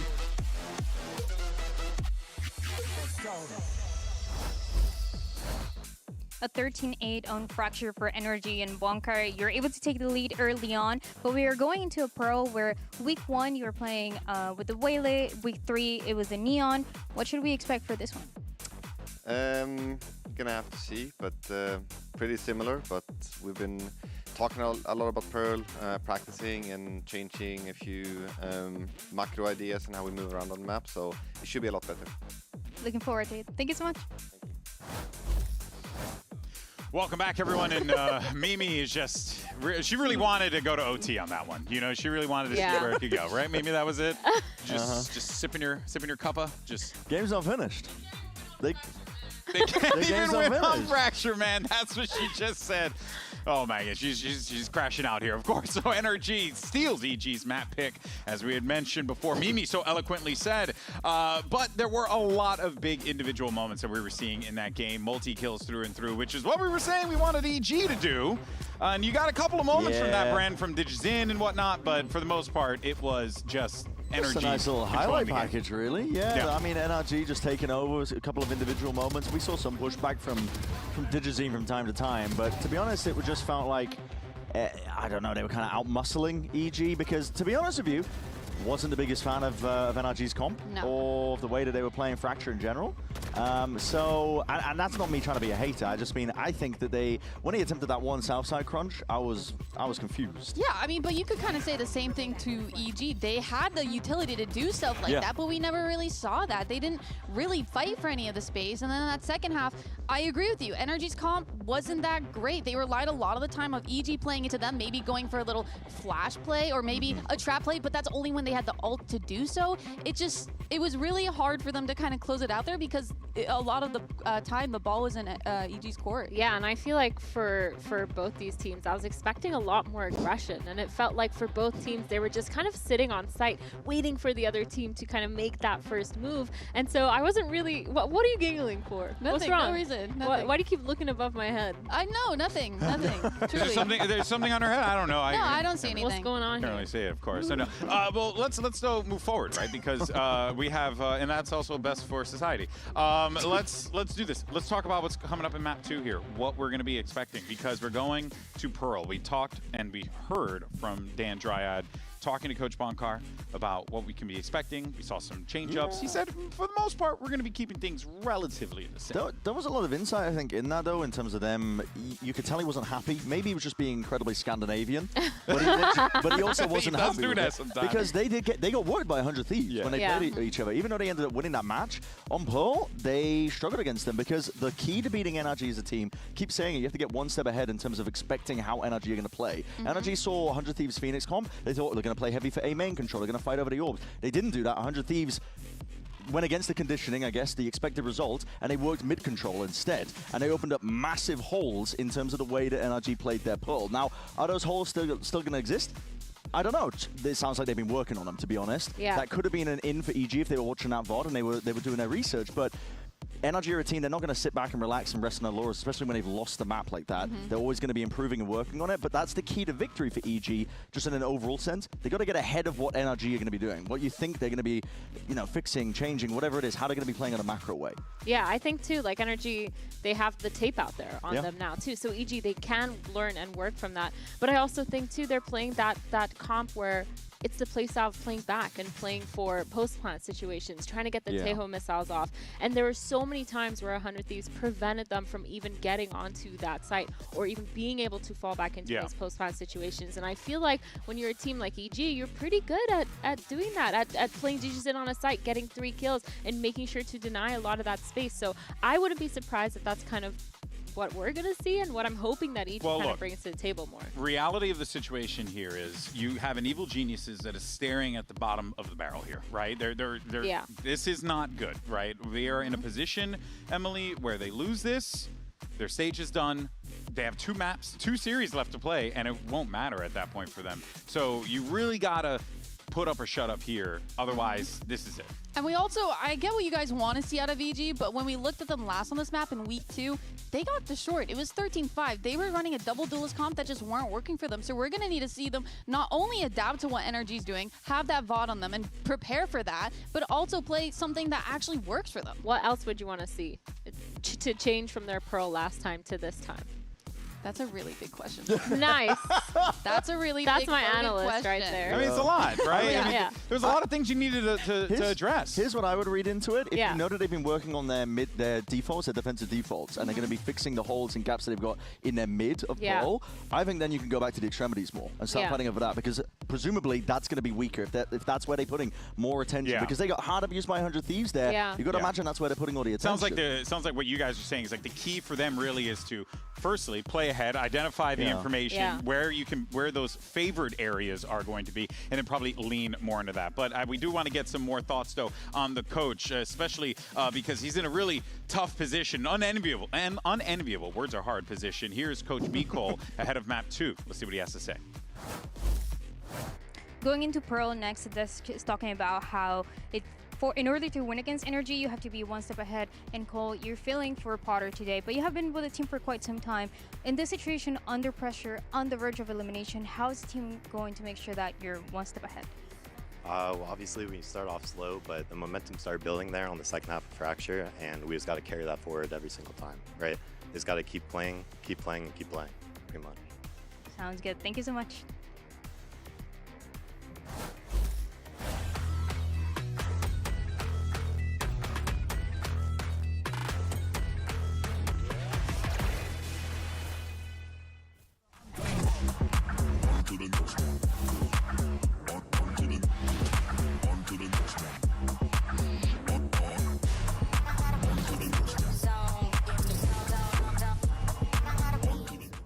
The human body was built to move. Not trapped at a desk in one singular posture for 12 hours a day. It's time your chair evolved. This is Secretlab Titan Evo. Ergonomically engineered for you, gamers, hybrid workers, artists, backing your every move.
We are back here for VCT Americas, and Bonkar has fully owned the place. Look at that, legs kicked up, chair leaning back, and why not after NRG took down map 1 in convincing fashion? It did look pretty chill from them. He didn't have to call a timeout that whole map, I don't think. Just hanging out. Their Fracture comp work. Let's talk about Pearl, though. Map 2 of this series. Both teams have played this one. Energy made a change into this composition the last time we saw them, and honestly, much bigger fan of them playing on the Neon here as compared to that Waylay post or nerfs. I think that Mata's pretty solid on that.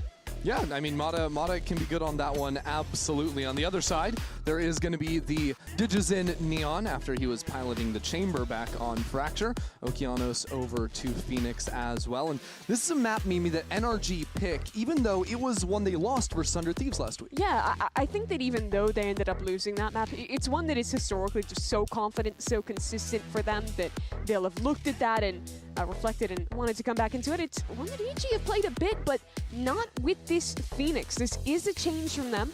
Going for that Vise as well. Previously, they were playing the Neon Waylay, so interesting to see how this one rolls out. I think that the Vise is a pretty great counter pick into that Neon Solo Duelist comp, so let's see if it's enough for them as we head into map 2. Reminder, an EG loss here means playoffs are off the table for them. Well, this game going to start off with a big fight over in main. Digis in to collect first, and EG have held here even with fewer numbers heading into the fight. Even Calm gets one before being taken down, and in 15 seconds, Mimi, it is now a one-on-one. Pearl Gaming. Everyone fights for a main. Everyone falls but one on each side. Pico, where does he expect this Vice to be? You know that he was likely playing the B anchor role.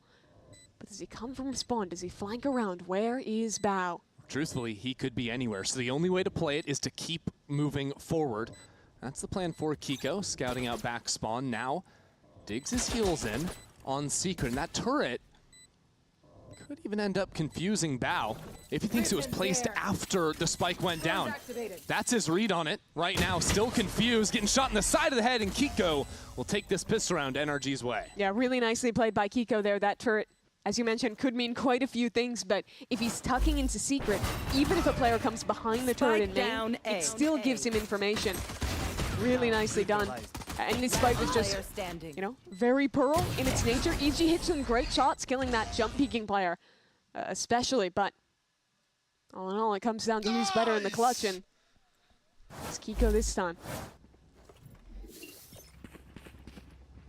Digizin has decided to go ahead and pick up a Marshall. This is something I was noticing from Evil Geniuses, where on a lot of the round twos, they would go for a Marshall or a Bucky, depending if it's attack defense. Yeah, and looking at this comp change, if I'm NRG, I'm seeing this switch up, and I'm thinking my two priorities are push away the Phoenix and get mid control. When you're gonna lose is when you just go hard into sites. Yeah, Ethan has separate priorities, which is kill everyone on the enemy team so I can get my ultimate as fast as humanly possible. Yeah, there was a gun picked up here by Calm. Yeah, Calm no armor, but full HP. And Ethan is very sectioned away from his team. I still struggle to see, even with the gun recovered, how EG gets back into this round. And the spike plant looks like it's going to be a good one to play from spawn or from heaven. I mean, look at Ethan, 2 missiles. He's literally sitting in CT doing nothing but waiting. This is awkward. EG have really eaten up a lot of the clock now.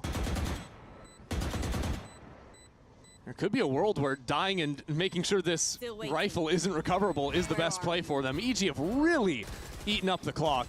It does not seem like they're playing this one at all. Calm is going to go ahead and call for the retreat here. Gun in hand. Keep that one out of NRG's prying hands. Yeah, Digizin dies to the spike. Rifle gets saved over from Calm. Hit some nice shots with the lesser weapons to do anything in this round, but fundamentally, I think it is going to come down to a lot of these rounds where it's a fight for mid-control. Where the Vice absolutely excels is hard-holding main against a Neon that is trying to go in. It's just so tough for her to path through that utility. So if you're NRG, you want to, well, play the style you kind of always like. Slow things down, get space in mid-control, look to end most of your sight hits into a split. But even during that, you still had them taking advantage of some good timings, like Ethan running into the smoke. Maybe even anticipating Okeanos just has a flash in hand, so no one's ready for him. Yeah. You balance that Vice with the passive hard hold against the Neon with a really proactive other half between that Neon and the Phoenix, who kind of want to constantly fight for extremity. Man, Mimi, look at mid again. NRG have just blown it up entirely. After EG, we're leaning heavier into A main to start. Still, this site is a tough box to break. Yeah, NRG wait for some kind of re-clear, but it's not coming. They'll just look to commit to this split, but there's 3 players here. Yeah, NRG trying to move in now. Good information. Gets Bao a kill. EG still to be dislodged, although Mata has gone barreling into backside. Has cleaned out a pathway for NRG to now plant the spike and keep EG at bay. 2 on 3. Both players for EG clumped up together towards spawn. There's some good crossfires here from NRG. Tough position to navigate for Evil Geniuses. I don't think you expect a player street at this point. Yeah, especially with the attention being drawn by Mata. Mata secures 3 into the round, and just like that, NRG run away with it. And that's a bonus round converted there. Chances on that round 2. Pretty much nothing bought in for EG to win, and on this one, flips the other way, so this is a huge amount of momentum early for NRG. You know, I've really loved seeing NRG in these last 2 rounds control the mid space for them, and even like putting down a lot of Killjoy utility, not to guard the flanks, but to hold on to the space they took. They had a turret that was covering their backs in mid, then they put an alarm bot up into connector, and it just really started to restrict EG's movements. Yeah, Energy is a team that's really good with those details. They want to make sure those re-clears can't actually affect them. After going mid, you see EG on their eco heavy stack that space, so NRG casually takes a main. They didn't lose Mata, though. Nice shot from Calm. That'll slow down any exec that NRG want to rip. Not sure if this makes NRG think that the stack is more or less likely at this point, as they realize, hey, we actually didn't really cover any of our space in mid or B long. EG could have filtered in. So they go 3 in tow to work back towards mid. Yeah, the read here is good from EG. They still have a heavy art presence, and NRG see nothing on that drone. It's important for EG, though, that they find the right place to stack and play together with numbers with the bad buy. They're actually sliding up into A main during this, by the way. Brock just held it down and mowed them down, so now the chance is starting to slip for Evil Geniuses. 3 Sheriffs patrolling this B site, and it does pull out the Armageddon. Wreaking havoc back on Secret as now Evil Geniuses try to fire back. Okeanos takes his time, gets a kill, down to 30 seconds remaining, but no pressure from utility to try and stop this spike from being planted. Now a wall to be thrown in. It's 1-for-1 as the spike continues moving up. Evil Genius is really trying their best, but it means nothing in the face of Brock's Odin. Did Brock just 180 Odin spray them down? Yeah, I think that gun should theoretically be too heavy to wield like that, but somehow he gets it done. Yeah, let's see that again. Okay, here's his opener onto Digizin on that re-clear. And then, yeah, that's a 180 triple spray down. Okay, Brock. I think at some point during all those twists, you'd have back issues. Even after seeing him play that gun for so long, the whole team is just laughing after he hits that. I mean, that wasn't even like crazy like spam tech or no, that was just spinning circles on Evil Geniuses. Just a sensitivity check. Can you spin around fast enough? By the way, look at mid Mimi, wasting no time. Yamada's almost in their spawn. With a judge, by the way, and he goes through this. This is ridiculous. This is disrespectful. He's going to catch the timing. Digizin with an operator actually clears him away. There's a Neon Judge versus Op fight at 1:25 on the clock. In spawn. Spawn. Like, what is going on? Evil Geniuses are getting all the kills. And in similar form to back on Fracture, when NRG just started full sending it on their attack, Evil Geniuses pieced together a few round wins there. Same seems to be the case here with Mata just going full steam to his demise. I pity the observers after what happened to that round. A fight in spawn. I think most of the kills on site were just spam as well. Just ridiculous. You don't have anything more for me on that one? What's the idea there? Why is your Neon Bro, just I didn't see what happened. He just ran it down. He literally just ran through art and then it's like, no, usually players are like, you can't actually peek. Like, you have to crouch peek if you want to go down that tunnel. So it's like... You're almost always just dead if you do that. Yeah, you're at a major disadvantage if you do it, so you never do it. Mata says, screw that. And to be fair, he didn't die on pushing through. It was when they actually went to re-clear him. Yeah. They had the idea in the back of their head that he could be crazy enough to be there, and he was. 10 seconds left. I suppose credit to Evil Geniuses for flushing him out. We'll see if they can turn this into something. I am interested to see what actually happened on the site. We were so distracted by the chaos unfolding in spawn. If you're not a good That's a first round win for EG. Here we go again. Yep. Just Neon things 1:30 on the clock, by the way. Now, did we hear him or did we just anticipate? Wow, Mata actually got the shot off too. He was on 23 and then Okeanos just came in behind them through mid. I think they thought they could heavy fight for backside because they were expecting any players that would have been art or mid to react to that Neon and kind of get caught off guard by 2 players still being their art to fight and cut down that actual execute. A little false sense of security. This time Mata, a little bit more passive. I mean, he'd already be in spawn if it was last round. Yeah. This time he waits for his teammates to catch up to him, baits out the Vise wall, realizing the setup has switched to this side of the map. And that's enough for NRG to want to back up, maybe explore a little towards other part of the map. I expected them to almost want to walk back into street off of that and see if they could catch the player policing that, knowing the Vice is heavier A. It's interesting. Energy haven't done anything be long this game, realistically. So Digizin has moved all the way forward, has that posting with the operator. And EG are pretty able to react and stack 3 players on this side of the map behind the Vice stall as the hit comes in. Taking their time for now, and it could just be a lockdown call in a moment. Yeah, I do like that. They use the dart and the wall to bait out pretty much all the anchor utility. But now they have to re-clear something. B-Long is not going to be a good look for them. It has just been usually going back into mid and art. See what the call is. They're going street instead. Yeah, they just threw a dart. They were trying to sell a little bit more pressure over onto A, but now we're moving straight back into Calm. The interesting thing is DJ is so far up that Calm is basically alone here. He'll likely want to retreat long and try and group up with that Neon. And there's not really space for him to play because the lockdown. He cannot try to deny the spike plant from his position. Kiko gets 1 kill, and that spike will be planted. Just enough coverage on the corner as Bao holds it down into spawn. Headshot through the box isn't quite enough. That was a weird round, but Energy make the right choice of where to fight now. The players long have to become the strong side. Calm is out of it. He was already low. Operator didn't mean anything. Now Supa making a whole lot of noise, trying to accomplish something, but the stun comes down. Ethan just toying with his meal. NRG call themselves into a creative finish to the round for the win. Yeah, now that we're, what, 4 weeks into hearing Calm listen-ins from all of our teams during the matches, something I've noticed about Energy is when they're playing their post plants, they are one of the absolute best teams at being calm, being very intentional at how they convey information as to what they have in these post plants, and being incredibly decisive at how they choose where to fight.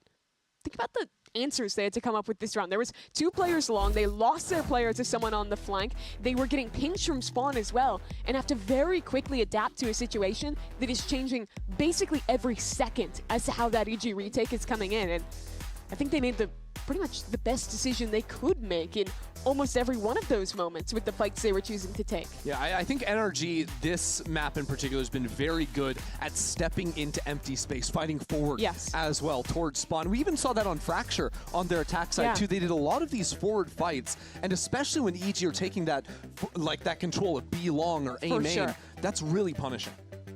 And it was even better last map when EG had all of that utility when they were looking to play trap plays, of being able to recognize how your opponent wants to play, step back, and then refight once it's kind of your turn, right? Once they've used all of their tools and you're the team with more agency.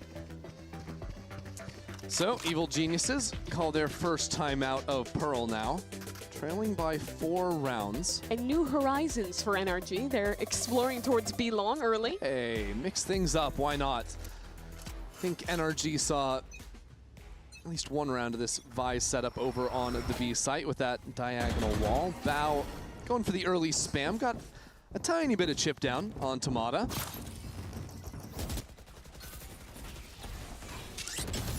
Vice wall is still here. And already the alt rip, that is really early. NRG have been very successful this map at baiting out utility very early on the Vice. That time it's at the ult, but previous rounds it's almost always hunting down for the wall or the thorns. They also baited out Digizin's ultimate, so now he'll only have that operator in hand to say let it fizzle out. Just freezing, holding down B long, waiting for him to re-peek.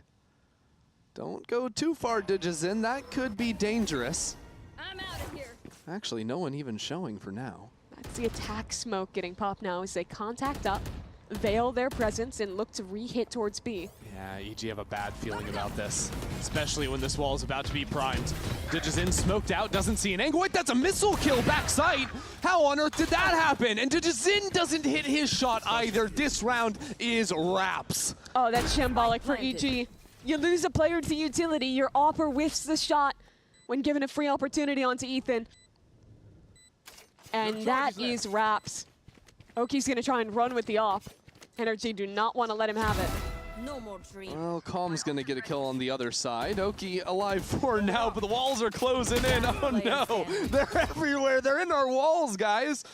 Okeanos, that op, gonna get chucked off the map, I do believe. Watching this. And there it goes. Send off a shot, show you have it before you throw it away. I like it. I like it. It's those little layers getting in the heads of EG. To your point, though, it was EG again, I think, being a little trigger happy with using this Vice utility. That previous round where they had 5 players A main and then managed to split back late to B. It was literally the round before this. In both of them, they're just so quick to bait out this util. And as that's happening, Bao was really committed backhaul. Against a team with double salvos, it's really tough to play there. Wasn't even like there was intense like utility being comboed on him. No. Right? It was like there was a nano that was stopping him from getting out the one side, but yeah, it was a stun left side and then double missiles from Mateo inside as well. He just had too much ground to cover in too little time. And the tough thing is, again, that's a round that EG lose after using some of their big ults. And now the advantage changes over to NRG. Not only with the ults, but with the money as well. 2 shotguns brought into this round. Bucky right around the corner in Supa's hands. I mean, I don't know how big a disadvantage that really is. Well, he wants to try and catch the timing. Actually, the first drone got broken. Second drone, I do believe, sees him. Doesn't really matter for the first kill and the second. Sweet movement from Supa in and out of the smoke to collect on 2. And here comes the next shotgun. Yeah. Deal with one shotgun. The next one's going to filter in. Okay, that is the solution. Shotguns and utility. And a whole lot of no fun for NRG. Yeah, welcome back, guys, to Shotgun Town, USA. And Mata's just like, no, no, no, get me out, please. He's getting flashbacks to the split. Please, not again. Don't do it to me. It was nice to dodge out on both of those drones. You think that this comp traditionally is very good to root out players who are looking for that style when you can double up with both the Owl drone and the Teo bug, but this time, they make it work. Now, can we replicate that? Can we get something going here, evil geniuses? Oh, well, Mata certainly wants to get involved right off the rip. Good hold. Takes Mata down so low, and the counter util is brutal. Nightfall catches all these players. Yeah, but there's no follow-up off that. It was just an attempt at spam, but the haunt still gets broken and everyone lives. The duelists are on the wrong side, so now NRG look for that forward fight, catch out Calm right down the middle of the map. And now on the opposite side of the wall, do they want to go all the way to B? Do they want to hold? Because we've only spent 30 seconds into this round. They've got time. Yeah, look at Dijazin walking all the way back in. Mata is reading this. Holding onto the flank, but maybe not for long enough. I believe Dijazin heard him. So now into the site, NRG advance forward. Bao gets a couple, and EG succeed twice in a row on this B site. Yeah, good job there from the players left on site to hold that down between Bao and Oki. But that didn't feel like it was a surefire win for EG. I think that they actually made some mistakes in investing this fade ult. It felt like maybe a little miscomp, that no one was actually ready to follow that ult up. I think they were just trying to play for the spam with the haunt, but as soon as that's broken, they don't really get anything for it, luckily. Crossfire was good, the players were confident to keep fighting forward, and they get another round on the board. I have it under good authority that NRG have called their first time out of the day. So, Bonkar, feet off the table. Posture, you think so? Tilted forward now. Whoa, he's fully locked in? Oh, yeah. Okay, I want to see him. I want to see him. I want full confirmation on that. Oh, he's even getting the arms involved, too. Those were behind his head. Those were immobile previously. He is certainly getting them in there, getting them active. Look at that. That is the face of a coach who is... That is the face of a coach. Yeah, who is, just period. That's all. Really insightful stuff from you as always. Okay, so Mimi, 2 B hits in a row boarded by evil geniuses. Are there learnings from NRG that they can take? A hits, it's Pearl. These sites, they're on the wrong side of the map. You can't tell me otherwise. Okay. You tell me you don't confuse B and A side on this map regularly? Well, on every map, from the defender's perspective, A is on the left. Nah, Pearl is different, I'm telling you. How is it different?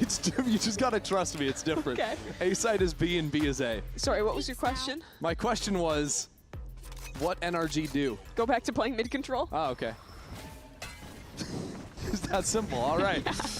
Well, they're trying the mid dive. Oh my word, it's a little bit of a different look this time as they were wrapping all the way back around onto street. I don't feel like a 1-for-1 is good enough there when he had ultimate and that's a gun given away. Yeah, that's certainly favoring NRG at this point. And they're still holding on to connector. What that does is it draws Calm all the way back into spawn. He has to hold this angle because he knows that Mata is crazy enough to go for it again. There's a little droney fella going under that one this time around. A-side is pretty open for business. I don't think anyone can really see. Yeah, it's completely open for business. Good night. Mata just rips the door down and is now in secret. This guy's just flown across the map this round. I mean, we're retaking with the Outlaw now and Calm on 1 HP. This is real scary. It is certainly a round that could go Energy's way. Even with the bad buy to start. There. Have to dislodge Brock in the middle of sight. That's mission number 1 for Bao. Can he get it done? Yes, he can. And Digison has his back as well. It's now Mata. Pushed into a corner. Where is Calm? Yeah, where is Calm? Calm's waiting for Mata to be flanking. He thinks Mata's over in mid. Certainly not in main. By the time he gets there, it is in time to get the kill and keep things together for EG. I've gotta go. Gun here. Very losable in that round for EG. This opening engagement, going 1-for-1, losing your Phoenix with ultimate. A chance for them, but luckily the players who were left in the 3-on-3 for Energy basically had no utility left to work with, and that's a kind of result teams trying to play these trades, which are very tough to do, into that Outlaw. Let's go! Yes, He's breaking the microphone. I would call that furious, is what I would call that. That's the energy he's bringing. Yeah, but like a positive fury, you know, he's ready to take on NRG, bring this back tied up at 6. We'll see. It's going to come again with a quick dive into Art. NRG have fully returned to their mid control. Was so successful back at the start of this map. And Okeano's back in the same spot. There's this util, and a volley sent back as we listen into NRG. Chamber can have beeline. We have He can have full beeline. Yeah, could be an MN as well. He's really good if we can have B. Boys, listen. Push him off the beeline. We just walk A. Come. Okay, I have Brock do his I'll push him off. I have to push him off. Me and Adam can do it. Yeah, I'm up here, Adam. I'm coming to you. I'm coming. I'm a drone. Wait, The reclaim mid, it's just mid. I'm picking the speed up. Ready? Pick up star. I'm with Adam. I'm gonna shock thorn Adam. I don't know where this ult is. Mid. He just reclaimed mid. I'm a shock thorn. Okay, we're throwing util B. We're faking B. We're faking B right now. Got you. I gotta walk. Yeah, take I it triggered wall at B. They know we're not B. They know, guys. They know. Yeah, I'm running back B. Double fake. Okay. Running away. Okay. I'm faking. Yeah, nothing on mid. Look They're leaving B now. Leaving B. Careful, Adam. Careful. Comms. Picking on top. Back all, upping. I'm darting him. I can drone him after. Just chill. Just wait. 20 seconds. You guys have this, so you have this. I'm droning the right. I'm gonna ping him. Gonna go right. We need a smoke or something. Back off still. I have nothing. Wait, I'm still back off. Yep. Smoke in 5, guys. Can you slow? Yeah, holding back off. Just throw a side smoke. We need to go. Wait. Three. They're gonna flood. I gotta play. Play safe. Oh my god. One enemy Oh my god. remaining. Absolutely dicked. No! Oh. Nice. Time, guys. Time. Chill now. CT. I have them. On me. Look at me. I see you. Yep. I have heaven. Wow, NRG just completely worked the map there, pulling EG all over the world and just crushing that round. I thought that was going to be a lot worse for them, down to the wire on the plant. So did I. I think what impressed me walking away from the communication is that even when they got so chaotic, and I think in a lot of ways could have or should have been a loss for them when they let that dwindle down to 15 seconds, is how calm and intentional they are, again, with what they're calling for, right? There's 15 seconds on the clock. No one's panicking. Instead, it's very intentional. There's an op here. We need a smoke. Very, very clear from everyone on the team to get on the same page and win that round. And, I mean, poor EG have just been kind of fried by that. Just an insane back and forth. I think they called like 3 different fakes in that round. Yeah, Ethan heard, as soon as Mata was like, hey, they know we're not B, that was when he had the idea, actually, let's just do a double fake here. And then EG are just going to be sliding around the map. A lot of duelist players get pretty quiet in comms. They're like hard focusing on their aim, those kind of things. And, you know, it makes sense. It's a tough role to play, especially on an agent like Neon. But Mata, I've noticed in their listen-ins, is very, very good at giving good information as to what he's seeing is that tip of the spear. And not just that, but being very clear about what he needs from his utility players to succeed. And I think because there's so much space in those energy columns, you're allowed to have a lot of people that give very brief moments of information, but you can still navigate it and not get confused. Yeah, and you hear that Ethan is the IGL there. Isn't like, here's every little detail. Here's how you need to use your utility. Here's how you need to do all this stuff. He can be pretty hands-off and instead just say, okay, my team's calling the fake. I know it's not going to work. We're double faking. That's pretty much all he said that round, besides calling his utility. Yeah. But everyone knew exactly what they needed to do to action on it. And that's the kind of thing that you only get with experience, with a lot of time together, and with very intentional focus on how you're communicating. Absolutely. Well, I don't want to spoil too much here, but if you can read, you'd know that we're having a tech pause at this moment in time. A monitor issue. What percentage of VCT Americas viewers do you think are illiterate? Do you think there's a 90. plurality? 90? 90%. They type in Twitch chat. I think you're all very smart and can read. What was your favorite Magic Schoolhouse? They type in book? emotes, Mimi. Those aren't words. They don't count. Okay. You know? Yeah. Monitor issue. It's getting sorted shortly, hopefully here. Yeah. Did you say it was a monitor issue? I did say it was a monitor issue. I wasn't really listening. Yeah, it's a headset issue for Mimi. She, for some reason, can't hear me, ever. It's true. Running problem. That's what we're pausing for. That's the real tech thing we gotta sort out. That was a sweet mouse pad. Whose mouse pad was that? I didn't see. I didn't see that. Oh well, maybe we'll get to see it one more time, but hopefully not. Hopefully not. You know, because we'll just get back into the game. Is the truth. There we go. What is that? It's kind of a cool little graphic. Yeah. I wish I could tell you. Oh wait. It's giving. I'm thinking samurai. I see like the mask. Oh, I and the see what helmet. you're saying, like little horns on the helmet kind of thing. Anyways, we're back into the game. What would you rate it? I would rate that mouse pad 7 out of 7. Okay. Yeah. Weird scale. That's how I roll. We're back in though. And Mata, back to actually B main. This is where NRG ran into some problems, but we'll see how much he wants to commit in. That's all the way, it would seem, for the last round of the half, and another missile kill. That's Ethan's second of the map. Brock trying to get a util kill of his own, although Mata steals that one away. He's still going, by the way. All the way up, yeah. He has not wasted a breath. I love that they've just given him this license to int. Maybe goes a little too far this time, as that flank is coming We got to rein quick. it back in. Yeah, we got DG on the other side of things picking up a kill, and NRG have been scrambled. Kiko up inside of the wall, getting way too freaky with it. And now Scuba realizes he's off sides. That spike is not planted for him. Tries to use this wall against the enemy team. Good catch there on the first, but Bao is holding. And EG keep it within 2 at half. I've changed my tone. Revoke his license. No more license to int. Don't let him keep fighting backside. It was a really good start from NRG getting those first 2 picks, but I think they struggled after going for this proactive stuff to figure out how to settle back into a more passive hold. That flank coming through from Digizin made them feel like, again, they had to kind of make a play off of losing the space in main, but they ended up just getting caught by that pinch. Good stuff from EG. They make this winnable as we head towards the second half.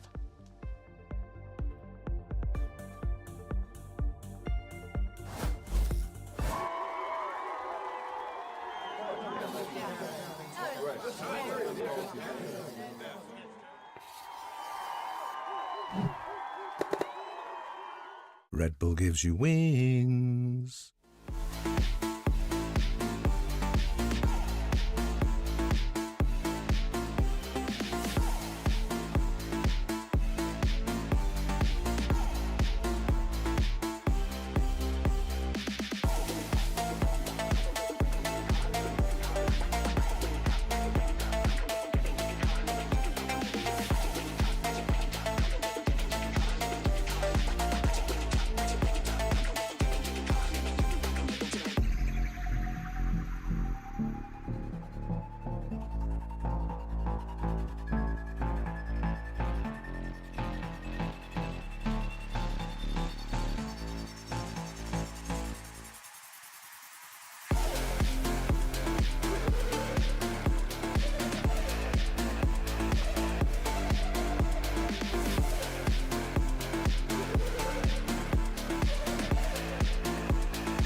We're going to be getting the second half underway in just a moment. And reminder, if you haven't been here with us the entire day, Evil Geniuses are playing for their Stage 1 lives right now. A loss here will take them out from contention. They're already down 0-1 in the series, Mimi, but only trail by 2 at the half. Yeah, I think that, well, there was a pretty tough beginning to this half. They got back in it towards the end, had some nice team fighting on a couple of these later retakes, and now we get to see what they're up to on the attacking side.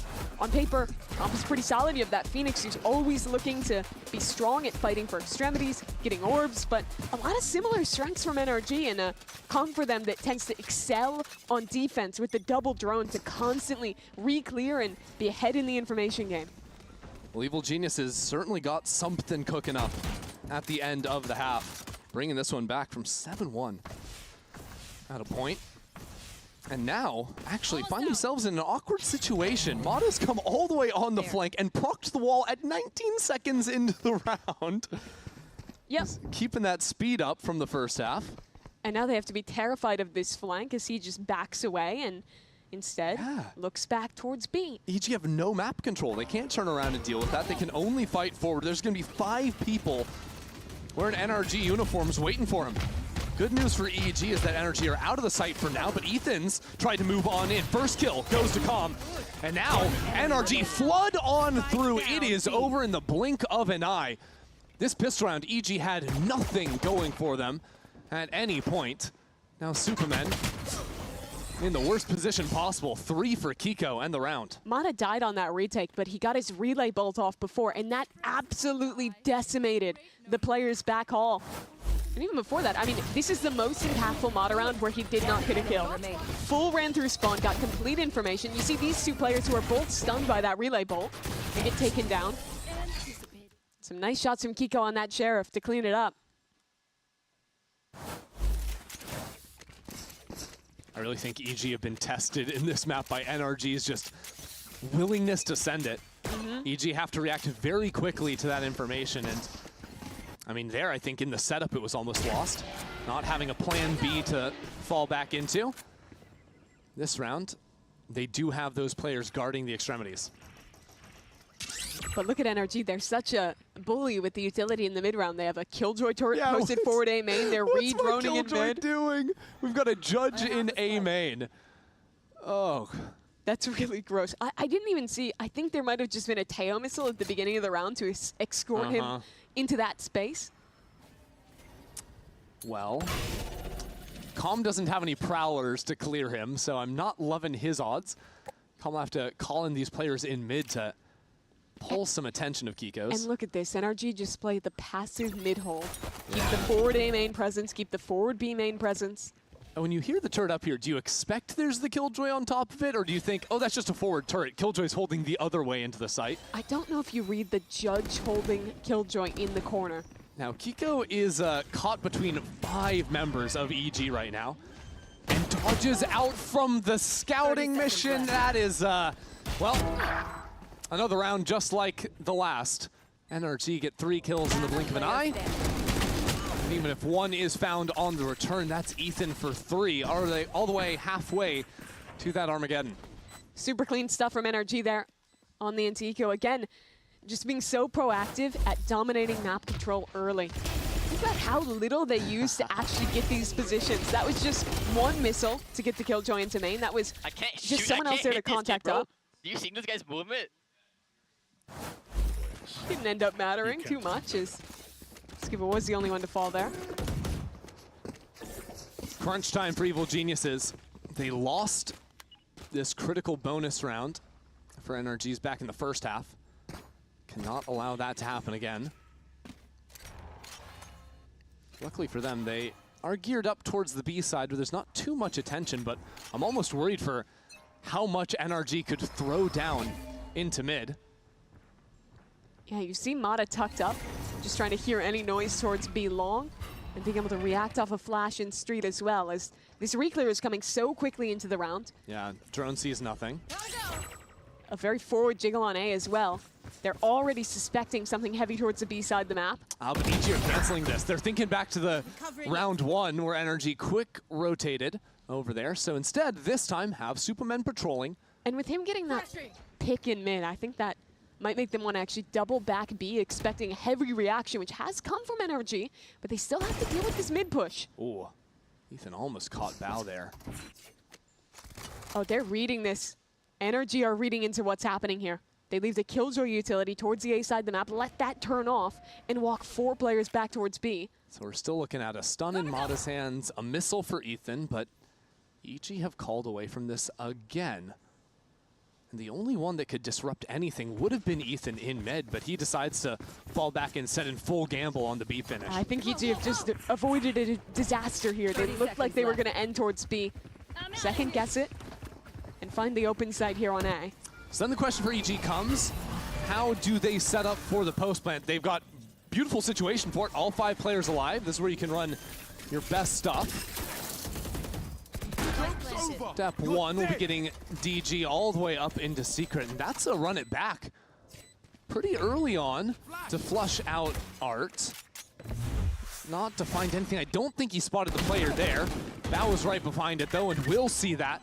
Tejo on the other side. It's a really good hold. EG have so much forward control, and yet still have the numbers to work off of each other. Keep NRG forced out of the round. Pretty easy stuff in the end for EG. You see how they have to be ready for this proactivity from NRG. They sent a very early re-clear play in towards mid, which successfully found out that this was going to likely be a B finish, but EG had a good reaction.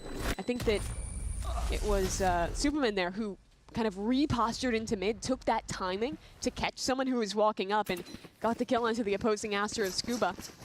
And that's a moment that opened the round up for EG, meant that NRG was kind of scrambling back and forth on rotations as they just made the right call at the end. So now Evil Geniuses, better start to the half than last time around. My concern comes down to when NRG actually find the early fight versus EG, which is exactly what it looks like we're getting here.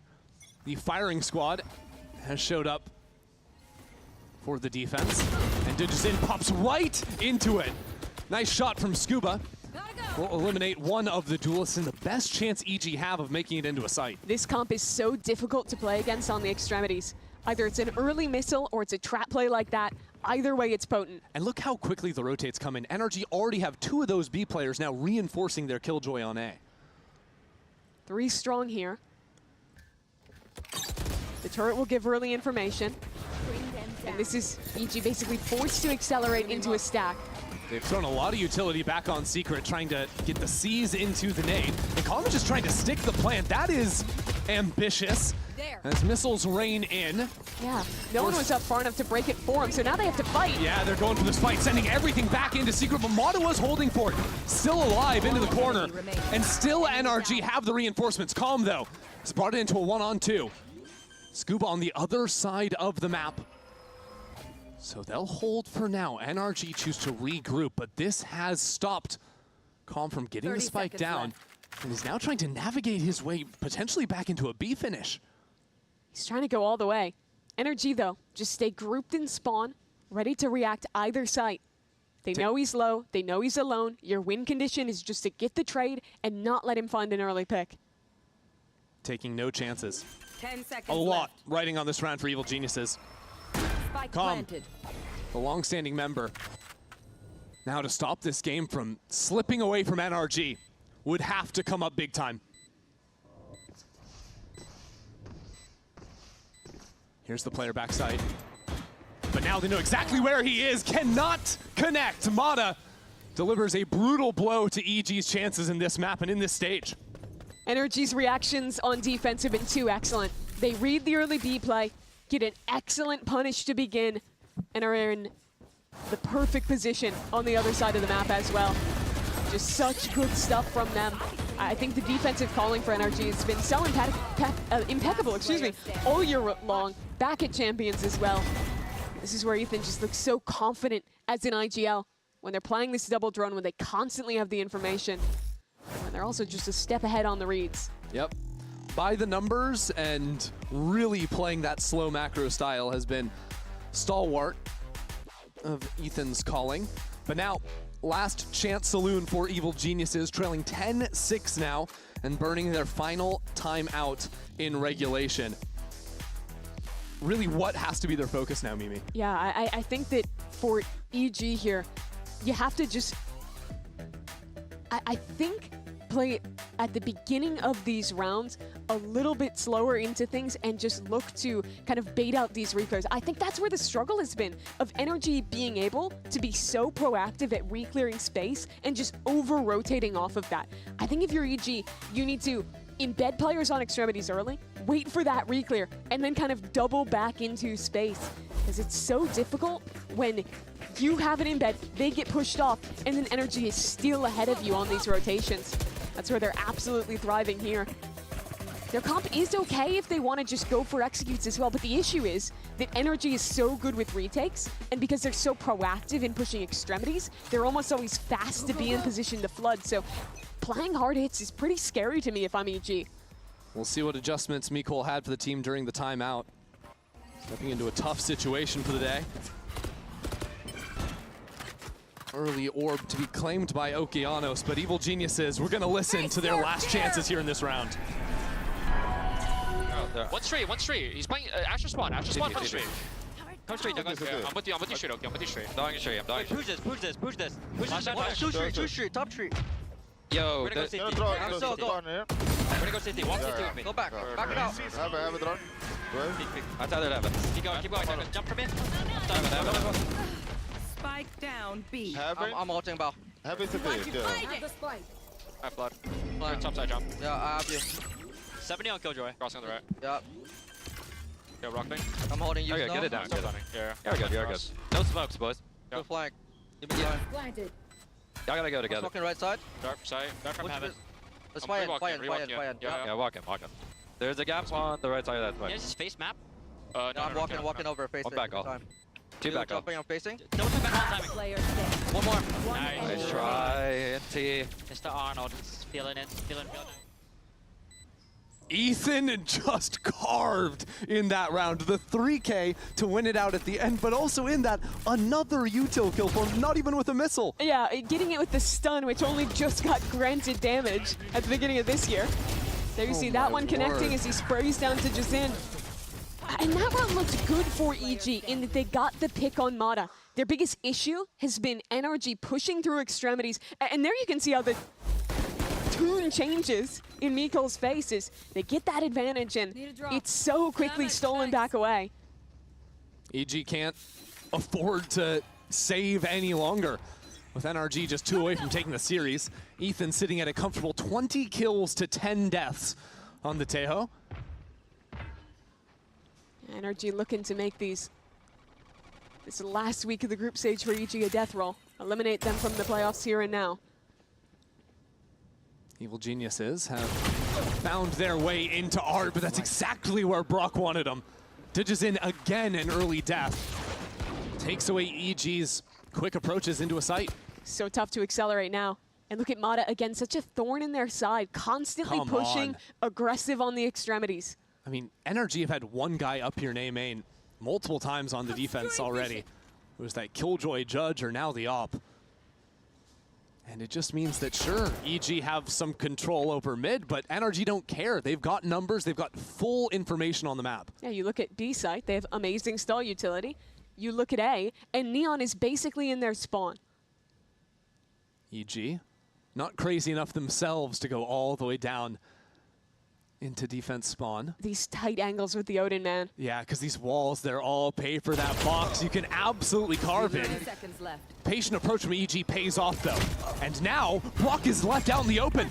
So the only one to shut down the A site would be Mata back in main, now pushed away by the Steel Garden as Ethan creeps up into Secret. Planted. No one waiting for him. We've got knives out. What are we doing? Ethan absolutely destroys Evil Geniuses. Stage 1 could just be over for EG. Okeanos feels the walls closing in. Mata, the pressure from behind, delivers the final blow for this round and takes NRG to series point. EG's picture of where the defenders are, I think has just been muddled this game. It's another one of these moments where they have a chance in a round, they realize that pressure is coming from one direction, a flank is coming in, and I imagine the comms are around coordinating how to fight back into Mata. And while that's happening, the players on the site just try to go for a play that's just not possible. 2 dying there with knives practically out. Just not good enough when you're facing a team like NRG. EG load up with 4 Guardians and a dream. A dream of Okeanos with that glass Vandal and the run it back available. We need 6 more in a row now. They're going to start off down B long as they have so many of these rounds. Scuba confident to jiggle in. Backs away. There's players here to stall as EG full send on the exec. Okeanos nearly just died to utility on the run it back before getting to scout anything, but he will make it into the site. That Killjoy ultimate is still there, and I don't know if Com's going to be able to get out. It is down to the wire, and he barely escapes. It comes at the cost of Mata on the other side, and Mata's waiting for him, but the shots go haywire. Evil Geniuses stay in this one. Those Guardians wreaking havoc against NRG. Down to a 2-on-3 now. Oki pinged away by the drone.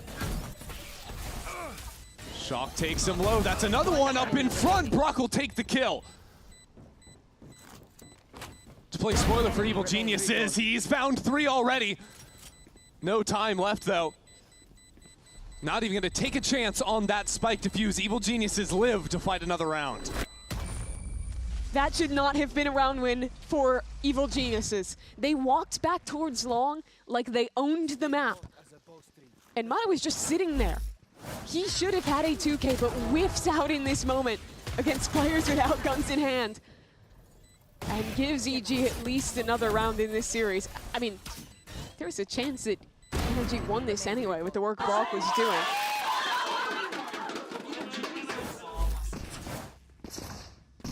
Shout out University of Washington there. Yeah. Watching the game, trying to rally this team back together. 5 more need to be found. But now EG, at least they've got a better buy than the last time. Last one they had to do with just the Guardians. Now, a real shot.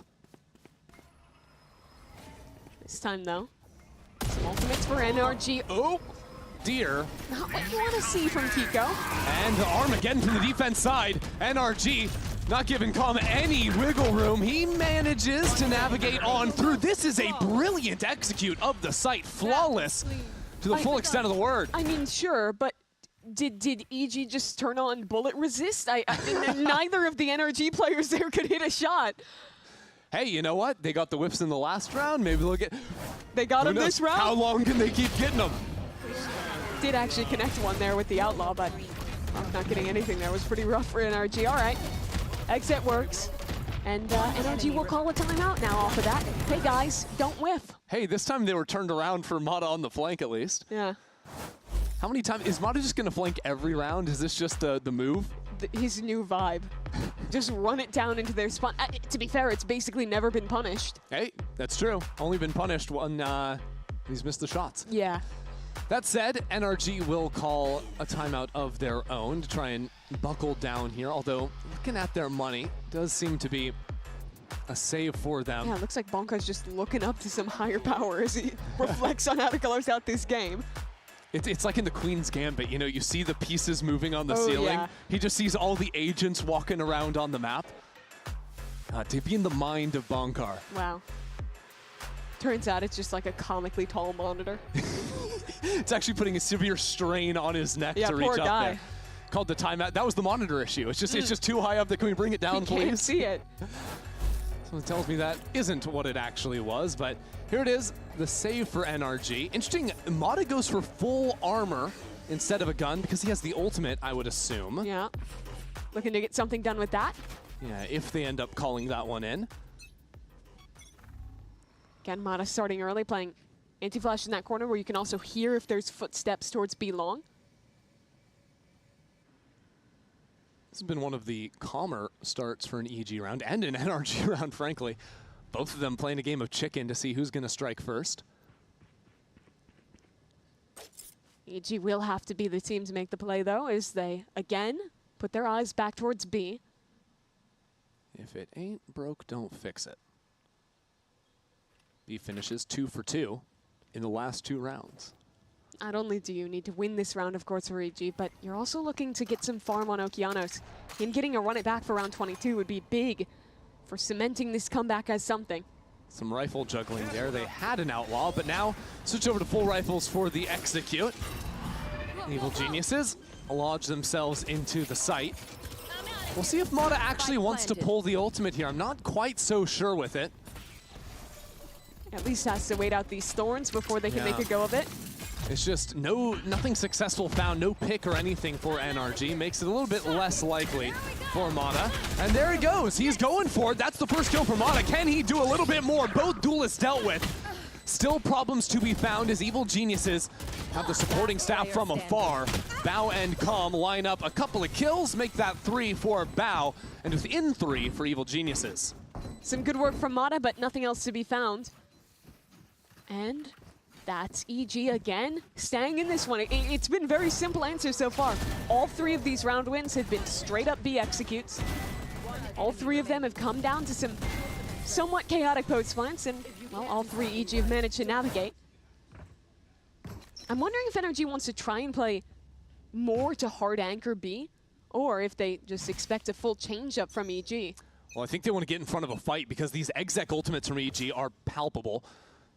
So Mata moves up into A main, sees nothing just yet.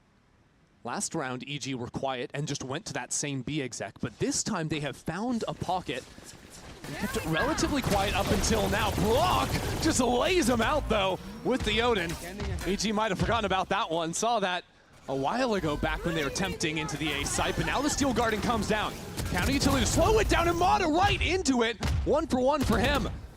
Still, Evil Geniuses not dismayed for moving further into this site. They are down a number, and that means they have to take some chances. A Nightfall, and Brock is still waiting for it. He has been the problem all half long for Evil Geniuses. Maybe Bao can get something back. He's up in the thick of it now. But he has to move in, and now they've realized he's there. Superman is out, NRG have done it. By keeping it calm here. As it got towards the end, NRG will take their second series win of the stage, advance to 2-2, and eliminate Evil Geniuses from playoffs contention. NRG had a really rough start to this season, but these last 2 games have looked good for them. A calm approach, great fundamentals, all the things that you know this team for. But it's a heartbreaker delivered here to EG. It's been a while since we've seen an EG make playoffs, an EG that can find that high level of success that they've had far back in the past. But this stage has been something a little bit different. Yet to get that win on the board, not even really feeling that hope of a chance, you know. It was a really tight series last week that they lost. A bit more dominant here, but still, you look at both these maps and you see opportunities where EG maybe could have done more. That's all you wrote for them this season, though, is NRG keeping themselves on that path to playoffs, keeping themselves on the path to London. This was a necessary win for them. Yeah, honestly, to me, Ethan was just the standout guy today. 2 weeks in a row. Yeah, and it's also coming in so many major rounds, 2Ks, 3Ks. Ethan really leading from the front in this one. But that is all she wrote for now. We're going to jump back after the break, where we have the Verizon post-match interview waiting for all you fine folks at home.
Energy get the win 2-0 against Evil Geniuses, and I'm here with Scuba to talk a little bit about it. Scuba, it feels like you guys are looking great, are looking stronger every single week, and this time around we got the chance to see Fracture. How long have you been preparing that Fracture? Was it, for a long time in the off-season, or was it a little bit more of when you had to make those changes in the comps?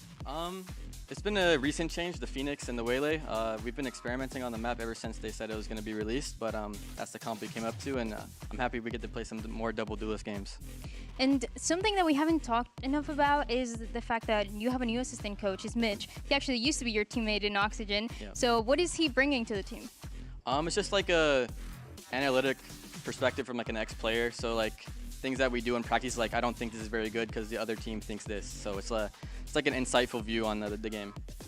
And also, speaking of teammates, your next match is going to be against Sentinels. And for the first time in VCT, you're going to be facing Redux, who you play in Cuber Academy with, and also for Oxygen. When you look at him now, does he feel like a different player, or is it the same Redux? No, that's still my boy. I'm excited to play against him for the first time. And it's been a long time since I played with him on Oxygen. We played on Cuber as well, I guess, so that's going to be a fun one. Do you think Sentinels is looking better? Do you think they're a threat at all, or not? No, they're definitely looking better ever since Jerwin joined, I think. First game that I sub, unlucky. Now they're looking a lot better with Jerwin and Redux, so yeah, they're looking good. All right, thank you so much, Kuba. This is everything that we have for the Verizon post-match interview, but we have a little bit more of the players to talk about. Is going to be Kiko and Ethan. Hey guys, we're back. There it is. Hello. Hey, Wingman decided he wanted to jump on my shoulder. Why not? I also never got to wear one of these things, so kind of cool. In any case, joining us now, we got Ethan. We have Kiko. Fellas, congratulations on the victory. Obviously hard fought. EG did not make that one easy, especially toward the end there. Just, thoughts all around, Ethan, as the leader of this team coming in, this season, how things have gone. Where do you see the future of this team continuing to develop toward? Because, you guys are freaking world champions. You got it. Yeah, rough start, as you could see. But we're slowly clawing our way back, getting a grasp on things, and people are starting to lock in individually too. What's the biggest lesson you learned in those losses? I don't even know. There's so many. Yeah. So many mistakes, so many lessons. Because Bonka was talking about improvements being made to your Pearl, which we kind of saw as well. Because 100 Thieves did kind of rip you, like in terms of the mid control. Yeah, they did. Yeah, they were hard abusing you guys there. So I imagine you guys were working pretty hard on that. Yeah, we were shown some gaps by the last two teams we played, FURIA and 100 Thieves. So yeah, a lot of learning. We kind of had a little bit of an ego on that map coming out of Santiago. No, of course. And Kiko, I mean, for you, buddy, like, you're coming into this team, right? Obviously, expectations are as high as ever, but, you're with some people who are just extremely knowledgeable about this game, and obviously you're yourself incredibly smart player. What do you feel like you've been learning in this journey with NRG? Coming from the EMEA side, because you've done a lot over there, but now you're out here, and, of course, pressure is a little different, right? Yeah, definitely, just because they're the world champs, and it's definitely more of a learning experience being in NA. Different play styles, a lot of different teams, a lot of different sort of gameplay, and just learning through that, and just being enjoying it? Yeah, it's fun. It's really fun. Hey, that's all that matters, man. So long as you're having a good time, that's all that matters. All right, well, speaking of good time, because, I don't know if you guys know, but I like to play games. Okay, I'm a games guy. Ethan knows. He's tolerated me for way too long. Way too long. So it's time to see what we really think about the competition. And we're going to play a game of blank space. So I'm going to read a sentence. And then all you have to do, very simple. You guys should play at home as well. Go ahead. If you're a co-streamer, watching with a co-streamer, go into the chat. Go crazy. All right, so you got to fill in the word with your blank whiteboard. First one. The roster change that has made the biggest impact is blank. Who do you think made the roster change that made the biggest impact? Some good options. Brent, who do you think? My mind's going blank. I'm looking at it. That wasn't even meant to be a pun, but my mind's going blank. How do you have a job? All right, let's keep going. Kiko. Neon, actually, base. I do agree with that one. Very much so. Disgusting player. That's a good one. I think all of FURIA, the whole team. Yeah, that's a good one. That was a good one, too. That's a good one. Yeah, no, two good choices. All right, next up. Blank is the most overrated team this stage. Dun, dun, dun. Oh, I'm sure that there's nothing negative that's going to come out of this one. Wait a minute. Brent, who do you think is the most overrated team? It should be illegal to put your own team. Ah, fuck. I think it's illegal to put your own team. You got me. To get out of that. Come on, you got me. You both did it. I appreciate that you guys went for the diplomatic answer, you know, but now... You could do another team from another region. Yeah. Why don't you just pick someone you don't like? That's what I said. No. Just messing around. Kiko's like, no, I can't do that. Oh, I ran out of room. All right. We good? Yeah. All right. Kiko. G2. G2. Ooh, I love that. G2.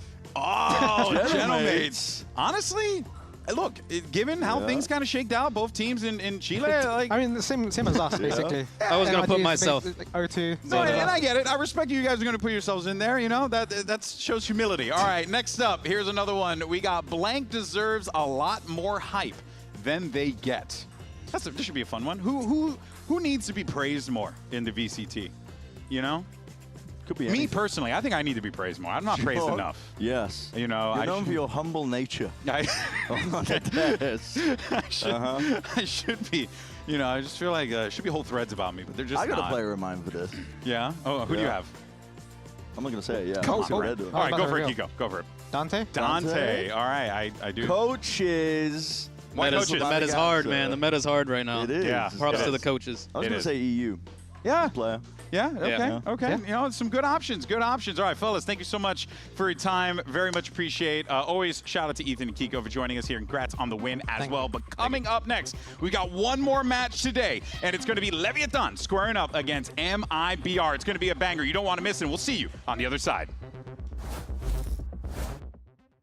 Of course, it's always fun to play against my old team. I have a lot of respect to the coach staff and the players that they have. Blowsin, I really like him as a player. I have been watching him. Es una de las selecciones que tiene todo el fútbol. bueno! Hazme un favor. No, Pero obviamente sabemos que jugamos contra MIBR. Son un equipazo, tienen jugadores muy impresionantes como Seken y Aspas. Zequinha faz o avanço, sabe do Zepa, abriu na mira, mas ele quem busca. O Aspas ainda consegue trazer o seu. Olha a bazuca! Que como antes era mi motivación, ahora por más que los tengo de enemigos, siguen siendo mi motivación. No porque sea mi enemigo, es como que lo tengo que sacar de mi mente, al contrario. Vai tentando trabalhar Zequinha, vai chegando também Aspas, agora quebra dois jogadores na sequência. Mas o Celsius ainda vivo, e olha o Zequinha no fundo do ponto! Expect a very fun game against Leviatán. We still believe that we are the best team in America. So yeah, it's gonna be a show.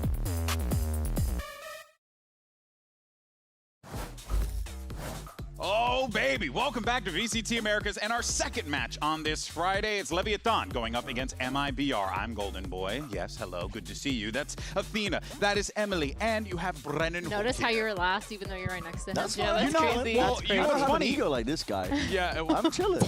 Listen, You just had a whole thing. As far as I know, I'm the most humble person I know. But let's jump right into the skirmish side selection. We got Neon versus Verno. Ooh. Woo! Okay. That should be a fun one. Clove and Jet. Neon on the Jet, Verno on the Clove. Now, Okay. Oh, Who who would have thought? An op? What about an op? We're opping. We're opping here. We're okay. so back. Yeah, never would have guessed. Yeah, because Neon's the one who just goes for the op all the time, Dude, right? if it works, Yeah. why fix it? Would you do that? No. Why wouldn't you do it? I would op. Called out in real time. I will cry on broadcast right now. The See if audio I was care. crisp too. We all heard that clearly. We heard that clearly. Okay, wait. Hey guys, how about we focus on the skirmish in front of us? Yeah, definitely not your op skills. No. Look, he has a vandal now. I shouldn't talk. I can't even shoot the gun straight. So. I wasn't gonna say anything. But you know what? I also was not a pro player.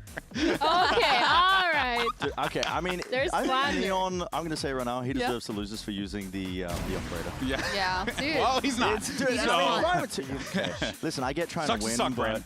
yeah, I mean, he's sucking the fun out of you.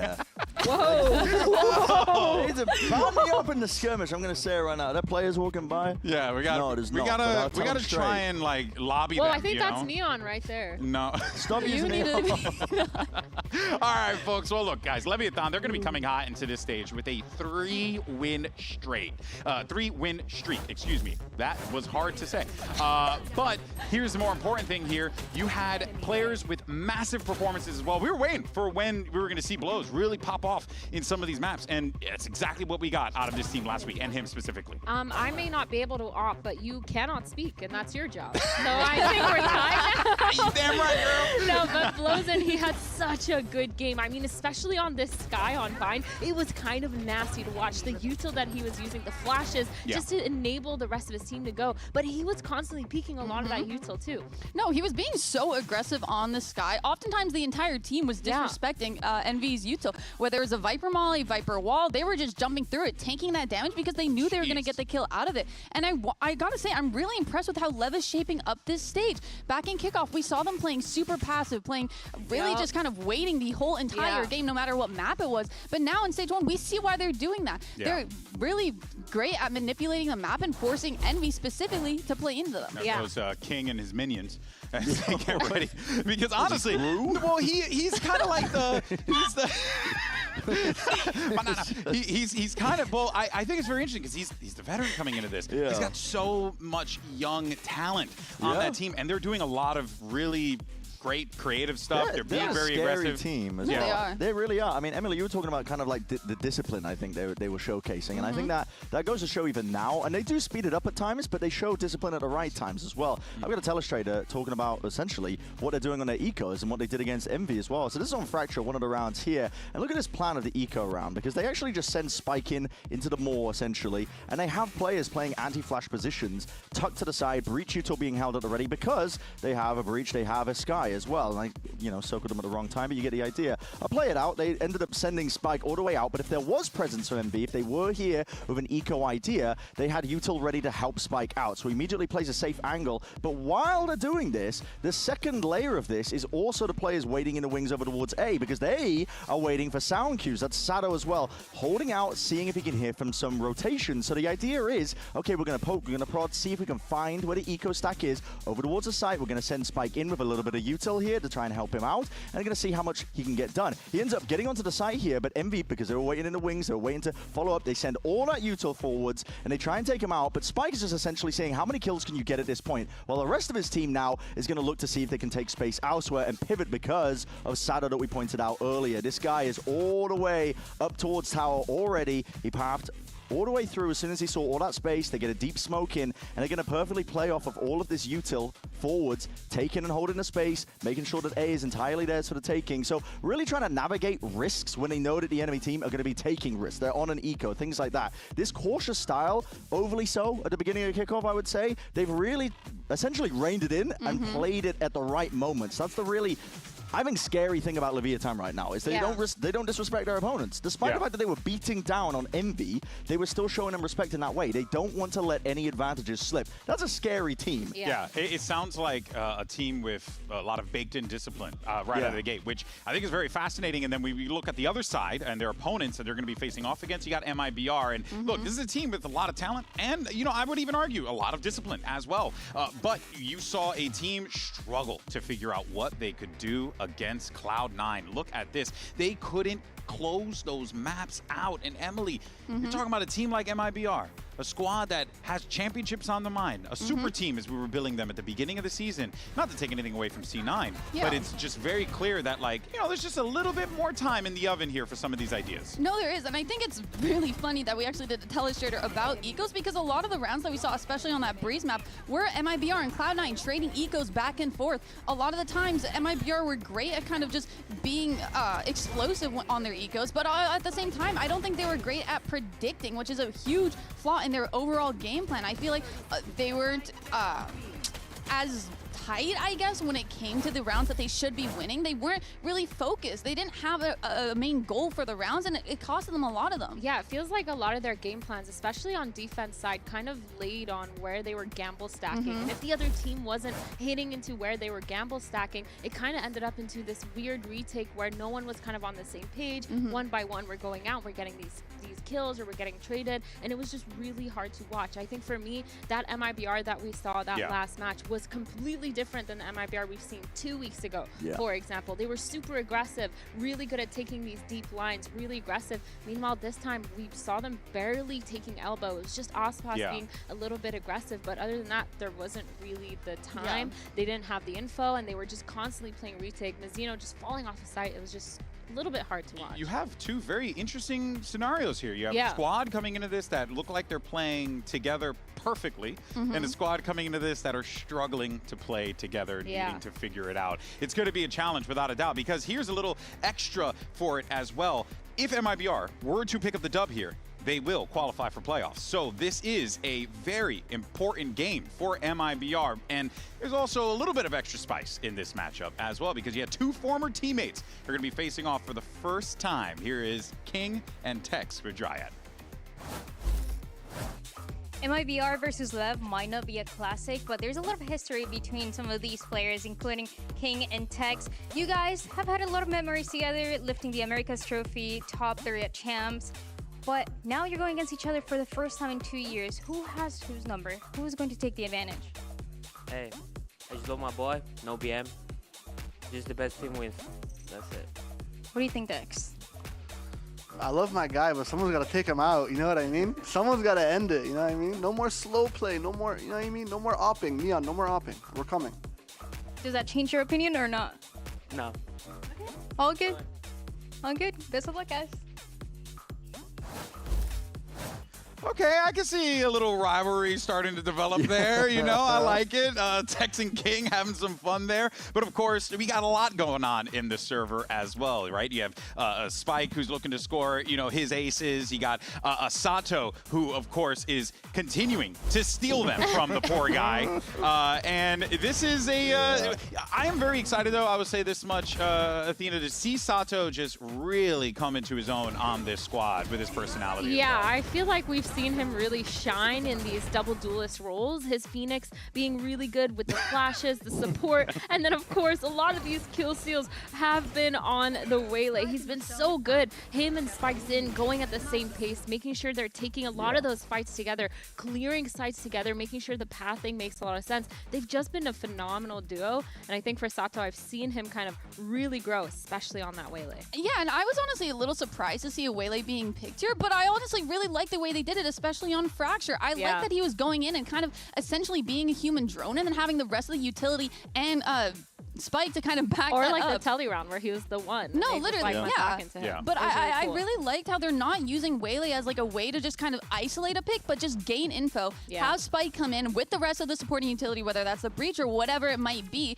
and then have him come in as kind of like a second or third entry and using his concuss that we saw a lot of the times being used super early in rounds, using it as a second wave of utility. Yeah, it's just an evolution of the player that we've begun to see, and it's very clear that he's only going to continue to improve, given how Leviatán have only just improved week after week. But then he's going to be facing off against, and you know, we had to talk about him, it's Aspas. And there is a lot of conversation here because, you know, we don't know what we're going to be getting out of him in this game, but we do know in that last matchup, Aspas was trying to will the team across the line there. It just did not come to fruition. I just want to say, I mean, I think my biggest issue of watching MIBR in that last game against Cloud9 was that they never seemed like they were on the same page. And when things were going wrong, they all wanted to resort to hero plays. And so it led to this weird feeling of like, yes, individuals were hitting. And I'm not calling out any mechanics in question. It's just about coordination. Like you can't all be trying to be the hero in an instant and have different ideas across the board, which was evident, even though, listen, it's not going to be reflective in the numbers. They definitely had issues to resolve off the back of that because they ended up losing against Cloud9. Yeah, I gotta say, I really saw that on Breeze. I feel like a lot of times you'd see them going for execs, but Zekin getting shut down and then Aspas having to make a hero play to kind of gain those 2 or 3 kills on site. They just weren't doing it like together as much as they should have been. You know what? I'll give the benefit of the doubt. Yeah. Because Aspas' Raise on split, it's really I like that. good. I like that. I really like a lot of the micro things that he does, especially with his util, with the supportive util that he does. His delay on his nades has been really good. His satcheling, obviously, to get a lot of those vertical spaces. It's improved a lot. It's improved a lot. And for me, the biggest thing, too, is using a lot of those Raise nades and those satchels to break utility for the rest of his team. I mean, Zekin wouldn't be able to get out of sight if it wasn't for Aspas majority of the time. And so I feel like he's really opening up to the rest of his team to kind of open like the round essentially and make sure they get onto sites. And so I think he's been doing a really good job, but I agree. I do think it's very individualistic right now. Yeah, it does feel like, and I mean, you correct me if I'm wrong here, Brent, but it just does feel like for this MIBR team, Aspas normally being a win condition might not be the thing they want to lean on here. You don't need to with MIBR because the whole squad is so good individually. Yeah.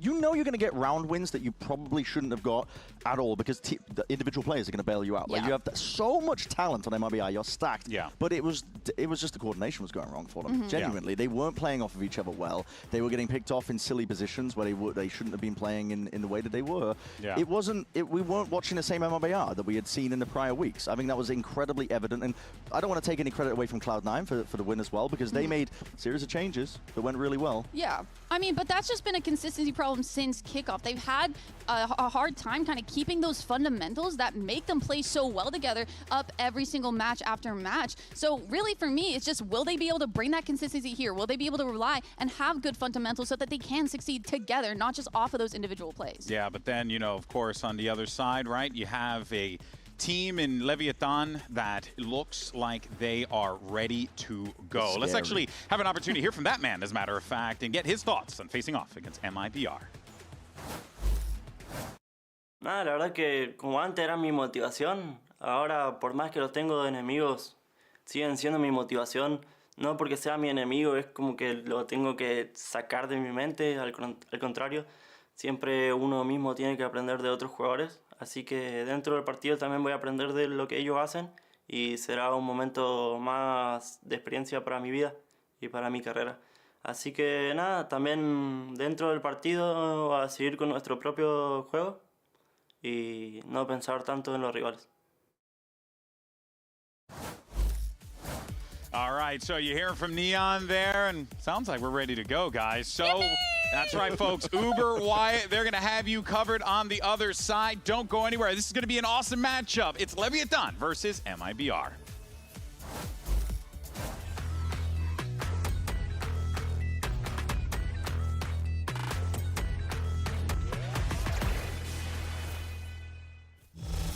When you've played FPS as much as we have, you have tried every mouse, every shape. And we know shape matters. Shape is king. This one has both our experience, our family name, the next piece of our legacy. Built for the big stage, for the biggest moments. The Susanto Brothers Mouse.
do Rossi, impressionante, isso ainda vai ter essa cura por aqui, mas o próprio Popping elevado, virou um contra um, é o Blondie! Tech's under immense pressure trying to call in reinforcements. Now he doesn't need it. Oh man, keep lining them up for him. He will knock them down. Bring me an he says, I'll take my fourth.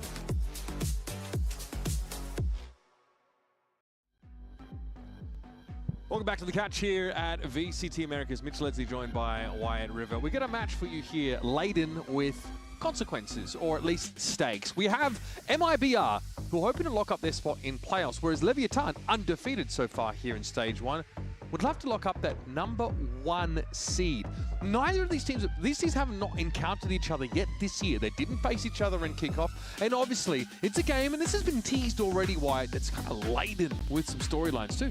Yeah, absolutely. You're talking about Mizzino, King, Aspas even. You go all the way back to 2022 Reykjavik. That's where Aspas debuted, and that's when LEV with King, Mizzino with Crew, they were going back and forth for the one qualifying spot that LATAM would have at that event.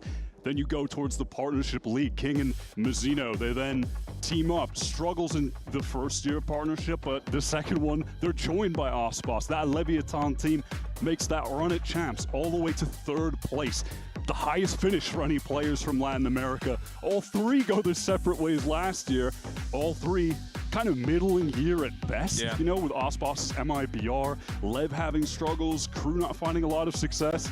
And now, in the present day, it's King, his attempt at a recipe for success of being surrounded by these young upcoming players who have been extremely strong so far this year. And then Mizzino, Aspas joining back together to try and get the magic of that Leviatán team activated, bringing in Zekin. Take a look at the maps here. MIBR, they're going to select the Breeze first. Both these teams are 0-1 on Breeze at the moment. MIBR, they suffered that loss to C9, and in the series where ultimately LEV did beat G2 2-1, that was the one map they lost. It was the first one, and it was kind of a blowout too. This, to me, is very surprising that we don't see MIBR try and get back onto Split. I think it's one of the maps where their insistence on playing the Raze or jet-based comps doesn't really get punished, right? It's still very relevant on that kind of map. We know that Leviatán are going to be permabanning Lotus.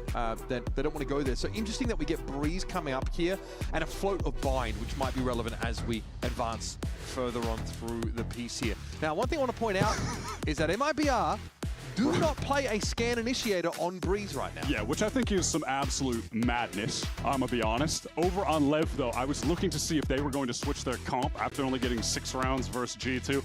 And yeah, that is the case. They're now pivoting into the Harbor, which has been ultra popular in Americas. And in addition to that, they're going to bring in the Jet for Neon. Jet, obviously, one of the best agents in the game when you're talking about the ability to take over with the AWP, and Neon is kind of a scoped weapons specialist. So despite him flexing around a lot more post-kickoff, this is an opportunity for him to be a takeover player. As also, listen, Jet is pretty bad overall right now, but if there's a one map where she can get played and is viable, it is Breeze. Yeah. And obviously, prior to this, we've seen the Phoenix and Neon comps just basically played arbitrarily on every map by Leviatán. They're one of the first teams to adopt it. They're one of the best at it in this region. But now we're starting to see some of the niche cases explored. So Neon will be playing Jet. Spike will be on Neon. You're going to have to get used to it. If you've been following Leviatán so far this stage, this has been a fixture of things. But I'm definitely going to have my eyes closely on MIBR here because they really suffered against the ISO pick from Cloud9 against them. That's a lost series that we kind of glossed over here. Let's jump into the action, though, with Leviatán teasing A with all 5 players. Yeah, they're going to go in very aggro. Mizzino can throw up that high touch to try and fight towards backside, just being rushed by Spike. Instant trade found. I like the disruptive attempt there from Leviatán to set that up. They're already well and truly on this site, though. Mizzino not able to really slow them down whatsoever. Playing from outside of the wall here at the back of the site. We've got 3 players from MIBR, and that high tide has now come down, so it's time to fight. There's actually not a lot of controlling utility to reckon with at this point in the round. Rosine able to deal with Verno. It's up to Zekin, who just runs up on King. LEV play fully to give the site and play around their Harbor's high tide.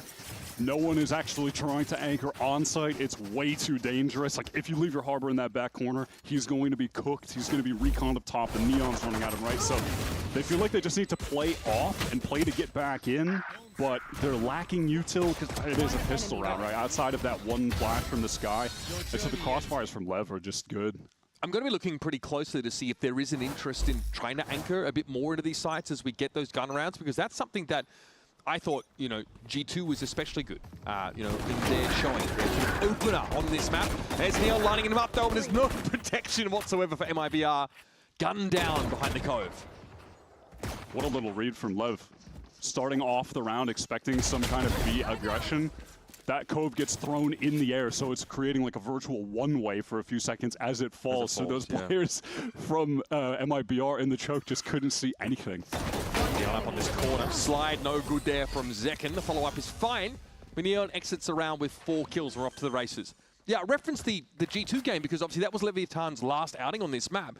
They got crushed. They only got 6 rounds against that team, and a lot of it was good anchoring from G2 in that first half. We didn't actually get to see a whole lot of Leviatan's defense there. Yeah, there was definitely some critique thrown the way of Sato playing the Neon. Because they have Spike on the team, who is a straight-up Neon specialist. When he burst onto the scene, he was known as just being a one-trick Neon-ranked demon before getting into Challengers. So you want that guy on Neon as much as possible. It does mean you have a bit of a agent swap here with Sato on controller, which is a rare sight. Here's the fast lane already, though. In there is Spike. Playing up against the corner, it's going to be Tex caught out, and Spike is running rush shot over before he can react. Util. That recon into the Astra stun, that's why you like a Sova on this map, because a player backside anchoring is just destroyed. Bro, never going to let it go, trust me. Leon's able to find a second here, and this round is all but done. Mazzino's forced to rotate into a site that is teaming with Leviathan players. Blows gets to re-clear now with this Aldrone. And Mazzino should be absolutely deep right here. There's no reason he should be winning this at all. Either angle he goes, there's 2 players ready to face. The execute from Lev there was fire, and MIBR cannot just have one guy loosely anchoring backside. They are going to get run down by this comp. There were so many nice layers to that. There's the Cove in the choke immediately from King. Gets activated as a shield, so they can't get spammed while they're entering into the site. Look at how deep Spike is able to get, in stereo with the Jet. There's a recon backside, it pings Tex, he's immediately stunned. You can't just be one guy holding a site against this comp as an Astra tucked in, hoping the rest of your team is going to flood and save you. You're destroyed. Like, you're actually done. This is MIBR playing also without a Sentinel, so they really don't have a whole lot of stopping power here. And either they all anchor in the site and fight, or they have to play off of it. We saw how the pistol went. Not exactly the best outing for MIBR. Yeah, this is not a situation where you're on a map where you love to run the Vice, which Tex has been mostly playing so far this stage, to actually slow down a Neon. It's just not really viable here, so. Second already very low after that initial encounter. I mean, it almost feels like he is playing that like he was a Vice in that situation, you know? Like trying to stay in and slow them up, but he has no options. Nowhere to there. go. It's too easy just to stun them out of position. Yeah, so Lev right now, they're just spread across the map, trying to ensure that they're not getting pushed by MIBR.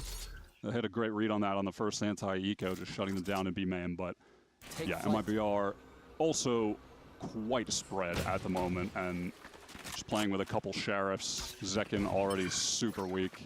Blozine saw everything he needed to, or at least he knew that the Sheriff player was off to the right and likely know what he embedded in this B site. Yeah, and that was the Stinger taking a little jiggle peek out of doors down mid. Just caught and killed. Oh.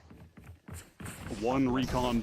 Well, actually, Blows doesn't have the recon yet, so Aspas isn't in a terrible position, but overwhelmed with the Sheriff. You hate to have a Sheriff against the sliding Neon. Yeah, wow, what a shot from Bruno. That's both duelists down to his hand.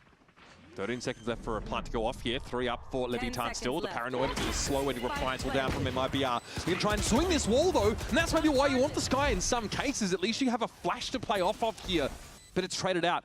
Zekin was low from that first encounter in the round, has a Stinger to hand, and Tex is in play. Kingno looking for some action, hasn't seen much of it this round, and he will have Blozine to play off the post-plant position here in A main. Ooh, they don't know that both have crossed right now, but Blows should have the angle to assist King on site. I think he just got spotted. Zekin did at least.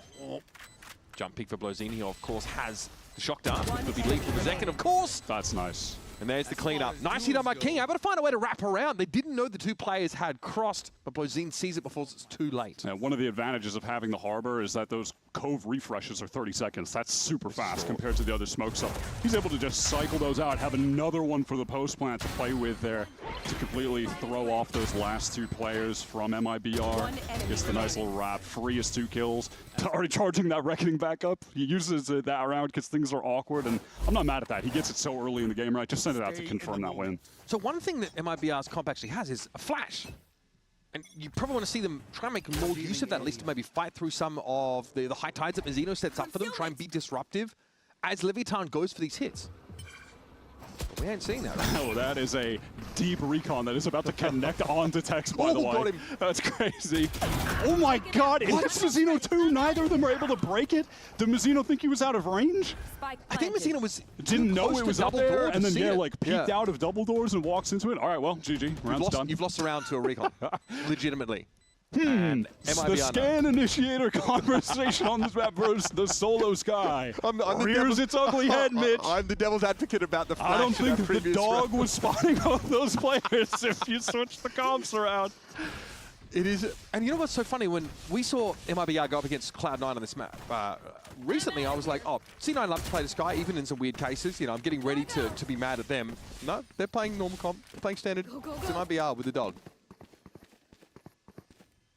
And the internal K9 has become external for MIBR, but they are very behind in this matchup so far.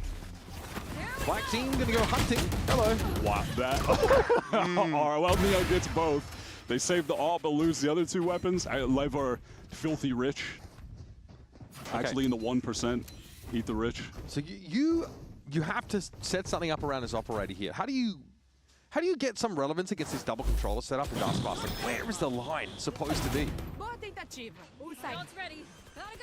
Yeah, I mean, maybe you're trying to set something up close to fight an A main or B main, but if you take a deep B main peek, maybe you throw a smoke in the window, but you want someone holding that, but everyone else has bad guns, so you can't really be efficiently held if someone swings window and you try to take a close B main peek, but you want to do something aggro, because if you're taking passive lines, you're just going to be standing behind smokes doing nothing. But, you know, he doesn't really have the best support to go crazy aggro here with the AWP. Yeah. Maybe A main aggro peak is going to be a little bit better though. Like an early swing. Mid doors peak. Well, you just set up like a one-way in A main and like hold an op line for a second. Can you get away but though, even from then, a it's neon? like maybe they can throw the A main one way, try to set someone up with a judge in the corner, and then have your AWP posted up in doors mid, or something like that. Yeah, that's the world we live in when everyone has a shotgun. Yeah. Okay, we forced for this round. Checking the situation. 5-0 for Leviatán here. I mean, Second does have the judge. He might actually push into that A main corner, play behind box, and the AWP is going to take a mid peek. Yep. Okay. With the one way. All right.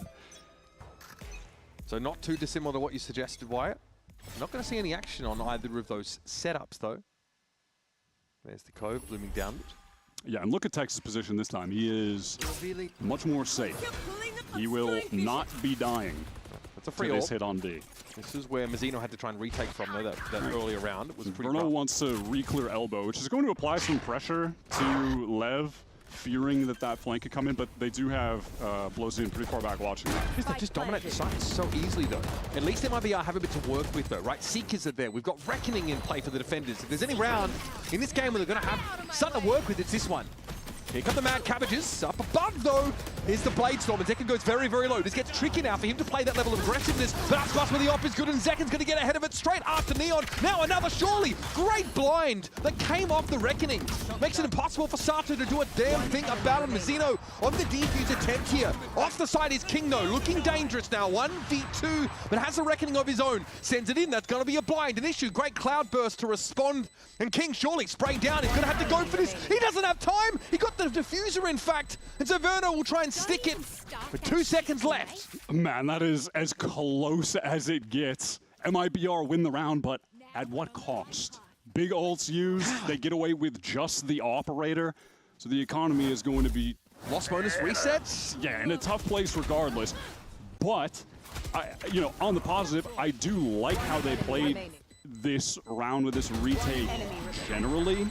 Getting back in with the Reckoning and using Zekin, with his ult to push all the way around back site. Tex just stays alive and kind of retains the space towards half wall so they can get back in and go for that. But look at what it took for them to win a round. So here's that A main one way. Aldrone could be problematic for Zekin. Oh, they don't see him, they don't spot him. Cloudburst should at least be able to get Neon away. They're going to try and back out. This is fast-paced stuff here at A main, and Neon's still asking the question. Zekin in the corner takes a swing now, has to move away. Shock dart licks him, he goes low. Mazzino has to duck back around this corner now. Leviatán still insisting on this A presence.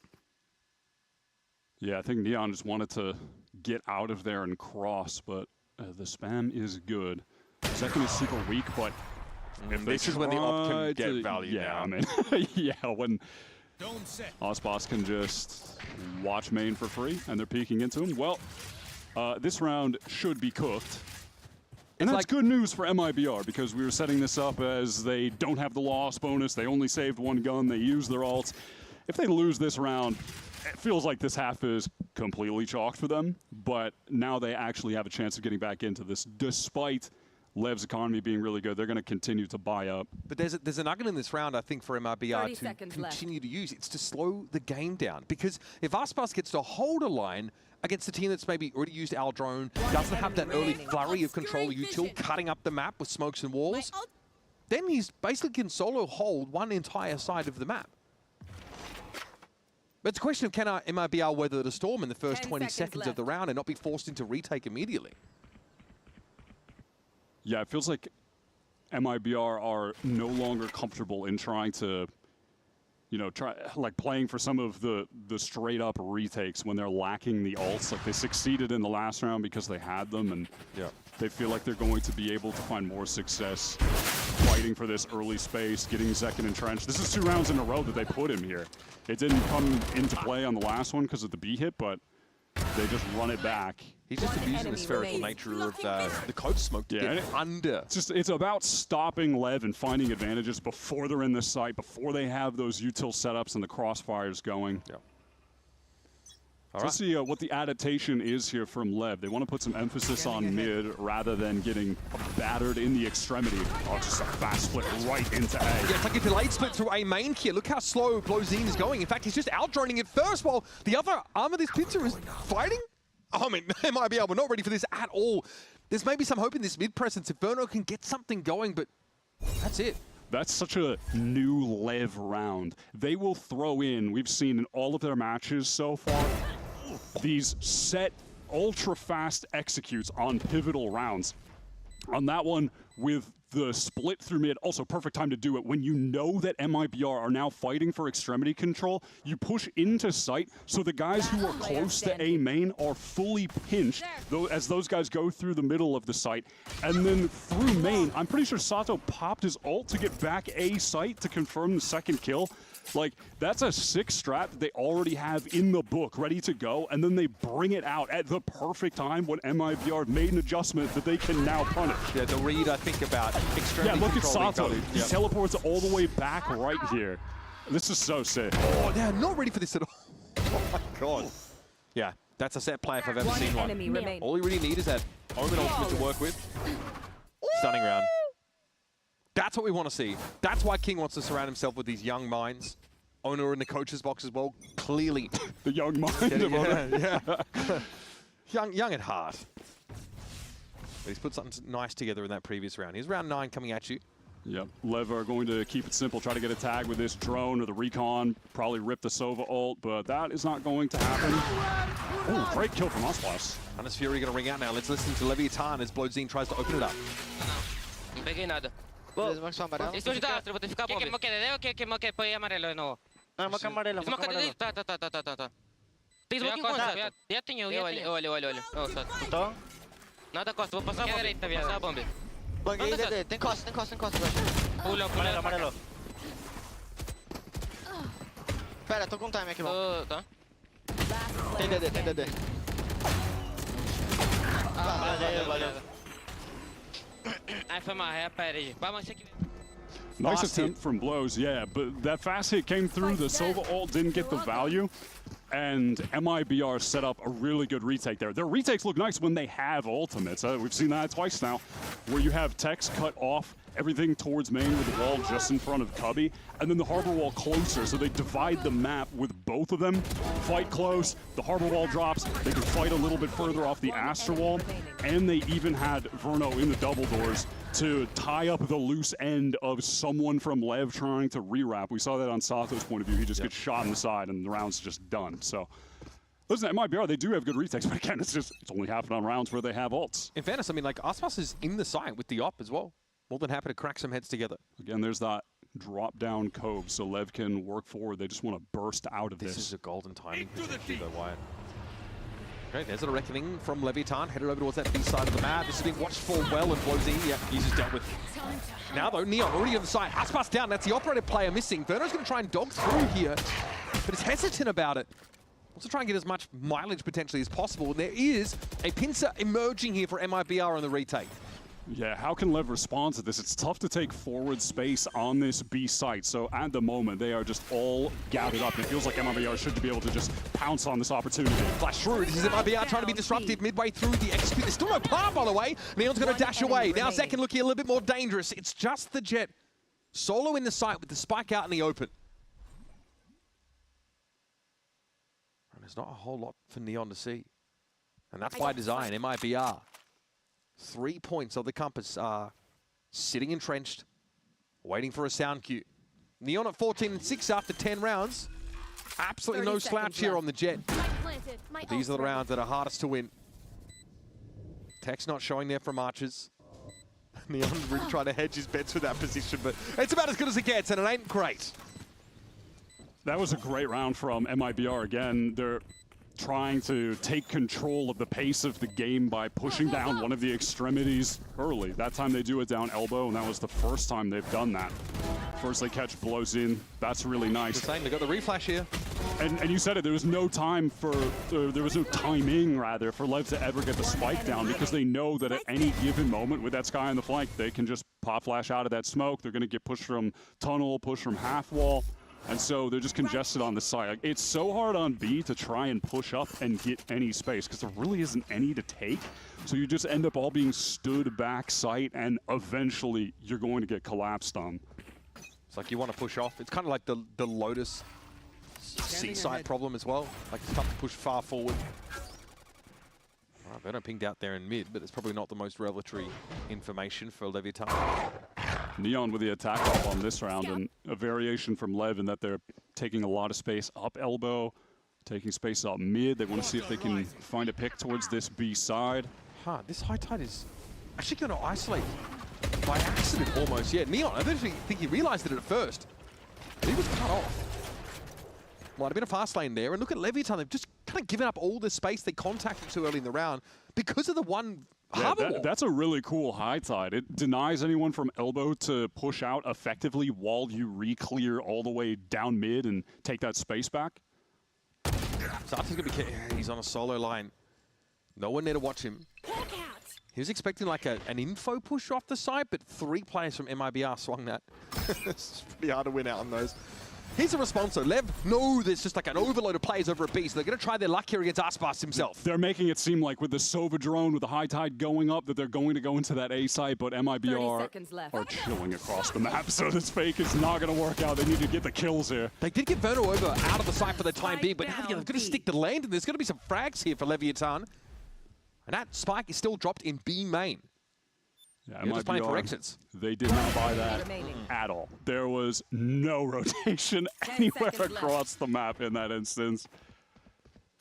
But this is another round, Wyatt, where we're seeing a mid-round moment or a method of disruption here from MIBR that really catches Leviathan off. Like, LEV thought they could contact all the way up to Crow's Nest. Seeing that harbor wall come in, Neon calls it, he has to dash out. He's very uncomfortable in that spot. And then it gets punished. Yeah, the adaptation from MIBR halfway into the game of running these very disruptive, aggressive early rounds, and then in this case a mid-round, have been the recipe to success. Not playing dry retakes when you don't have the ults. And aside from that one nice preset round that was called by LEV, they have not been able to string anything together at the latter part of this half. All right, last round of the half coming at you, folks. It's a one-round game after MIBR win. Jeez, quite a number in a row, at least 3. Neon here waiting for some action. Zekin obliges, but Aspas is there at least to take his pound of flesh. Oh, that is beautiful. Look how active Aspas is getting here. Spike dropped. Sato was a loose player yet again punished. And that is why Aspas will always be trying to play as much Jet as possible. No matter what the meta dictates, he will try to be on his best agent with his best gun. I mean, you could definitely say his best attribute as a player is just how dominant he has been as an AWPer for all of the years he's been playing. What's the plan here for Spike? He actually might get walking up for him. Cracks on the corner. Spike not ready for that at all. He looked very uncomfortable. Now, may as well see what he can get done for this last round of the half here. King into mid finds one, and that's that. It's an even half, all said and done. MIBR have adapted to Leviathan. Yeah, fantastic change to their style of play, realizing that that retake approach from early on was not going to work against LEV at all. And they're able to tie it up because of that.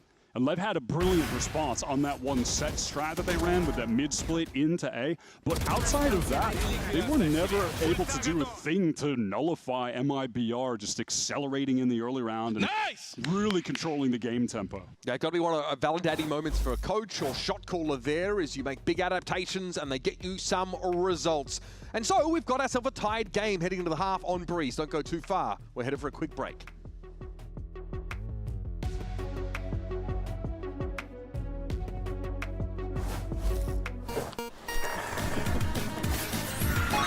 Red Bull gives you wings.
The last 4 rounds of the first half are snapped up by resurgent MIBR, who kind of cotton on a little bit to the game plan and start getting more active in the early and mid-round as defenders.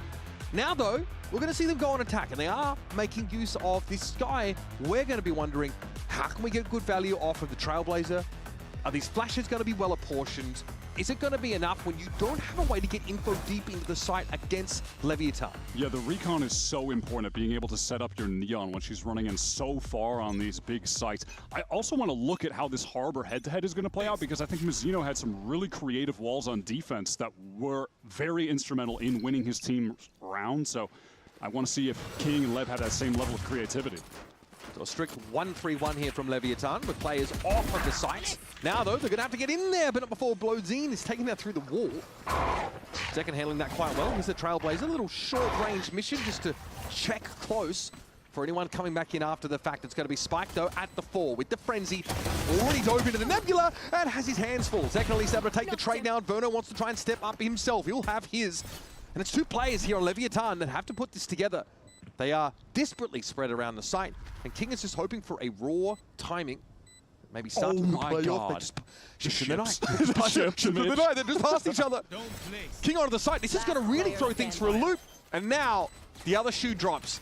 Sato realizes Mizzino's playing off the site, and these teams have encircled each other. It's King. Needs to step up, and oh my God! What was that, King? Gross, man. Not enough to win the round, but still utter filth. That was disgusting, but ultimately irrelevant because the round is still lost. Tell that to my cardiologist, Wyatt River. So this execute, you can already kind of see a difference between the 2 harbors. The wall that is being used here from MIBR was way deeper. They take a lot of space, and they actually save the dog for late as well. Sadness to happiness in 0.5 seconds. Yes, sir. But that was an interesting use of the Trailblazer. I really want to see how they continue to try to max out the Sky value. Yeah, obviously it's a really short-ranged recon tool, but this Paranoia could cook. Sato holding it. There it goes. Patches on the fork here. One player unaffected by it, though. He's Aspas, and he's able to take the kill. It's weapon advantage being let into here by MIBR as they just trot him up to the site, and as if to invalidate that, Aspas switches to the Classic for his 3rd. Blodine is hoping to have an exit here. If he can get MIBR down to 2 rifles out of the round, he'll consider that a dub. Yeah, the 2 kills, that's basically the threshold of we did enough on this eco round. Lev will take it. They've clocked in. Still, this is concerning now as MIBR seem to have been able to leverage the momentum they built in the first half into a pretty nice tackside pistol round. And a follow-up here that basically leaves Lev with no room to breathe. And it does not seem like Blows has any intention of dying to MIBR, but that might have to be the case unless he catches one on the exit real quick.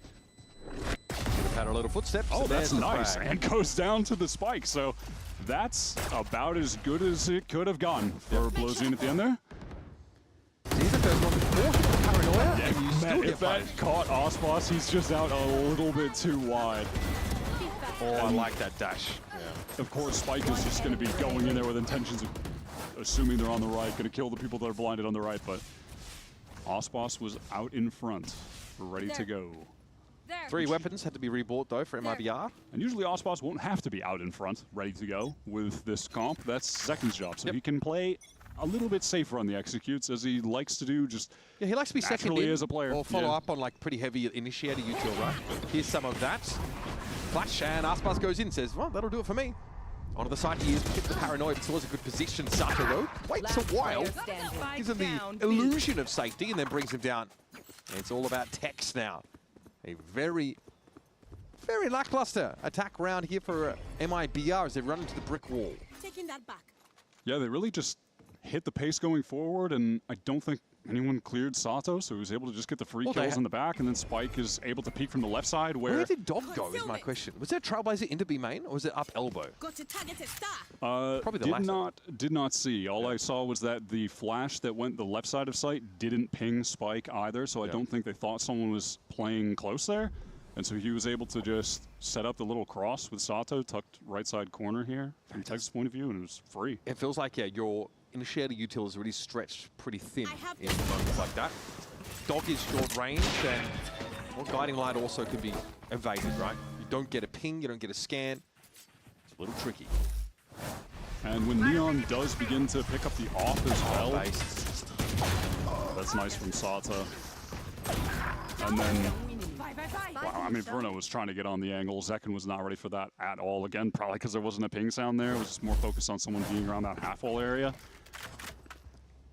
Okay. But I was just going to say really quick, yeah, with running the Sky and not the Sova, you don't have as good of tools to force an AWP off of an angle without that drone or pinging them up with a recon.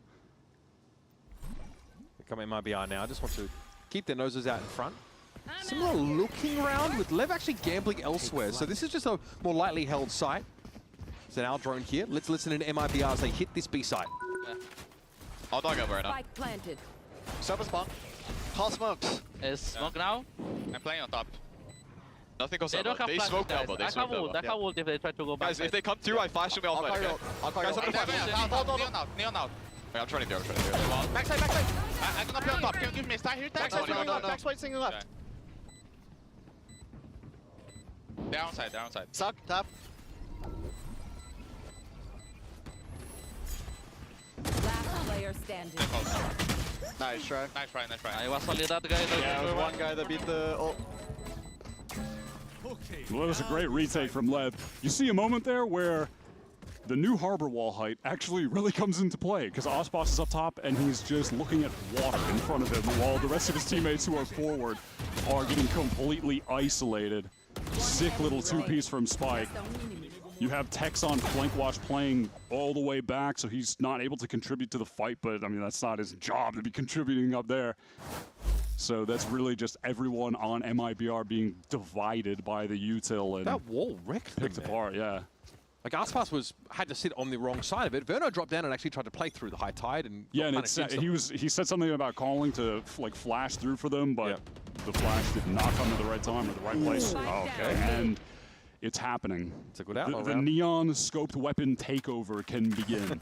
We really haven't seen much of it in this stage so far because he's been playing different agents. He has been on the flex roll versus when you go back to kickoff, he was playing tons of Yoru, was opping constantly, and the LEV approach to the game really revolved around that and him as a player. But they've switched up the approach to the game, and it has worked out better, but you're still going to get maps and times where he can pick up an op, he can pick up an outlaw, and he is a force to be reckoned with. This dude is insane with those weapons. Okay, but that paranoia is enough to clear A main entirely. So the Verno threat is diminished. The rifle, though, is in the hands of Tex, and he, with the spike in hand, by the way, is pushed right up towards Archers. Yeah, and with Blue Team this, heard that. Yeah, he did. And with this man advantage and the great retake util that you have on account of Blow still having the recon, and you're going to have Spike able to get in, has the stun, you have the harbor wall, all that stuff. They're just going to give B-side and retake it. Oh my god, okay. Oh, that's a great kill on the cross. Now Liv have to be worried about the flank. Yeah, flash for the weapon, says Verno, and is ultimately going to be punished by Neon for that. Respected. Important to try and find a way in by a tunnel. There's Zekino on the site. He'll be alone here, and well, he's just met the shorty briefly. Number of guns being dropped away here, but Leviathan are in a decent spot economically. King didn't get it to half. That could come into play. Yep. Second, ready to disrupt here. Half. He'll now step through, and he's brought down. Neon finds 4. Was the halving enough? Just. Yeah, just barely. That was nerve-wracking. I really felt like the second clutch was about to come through when Spike was just feeling like he wanted to end the round and jump up and took that 1v1, but loses it. That flash from Verno kind of giving some false info there. Yeah. Making him think he could have gone for the cross.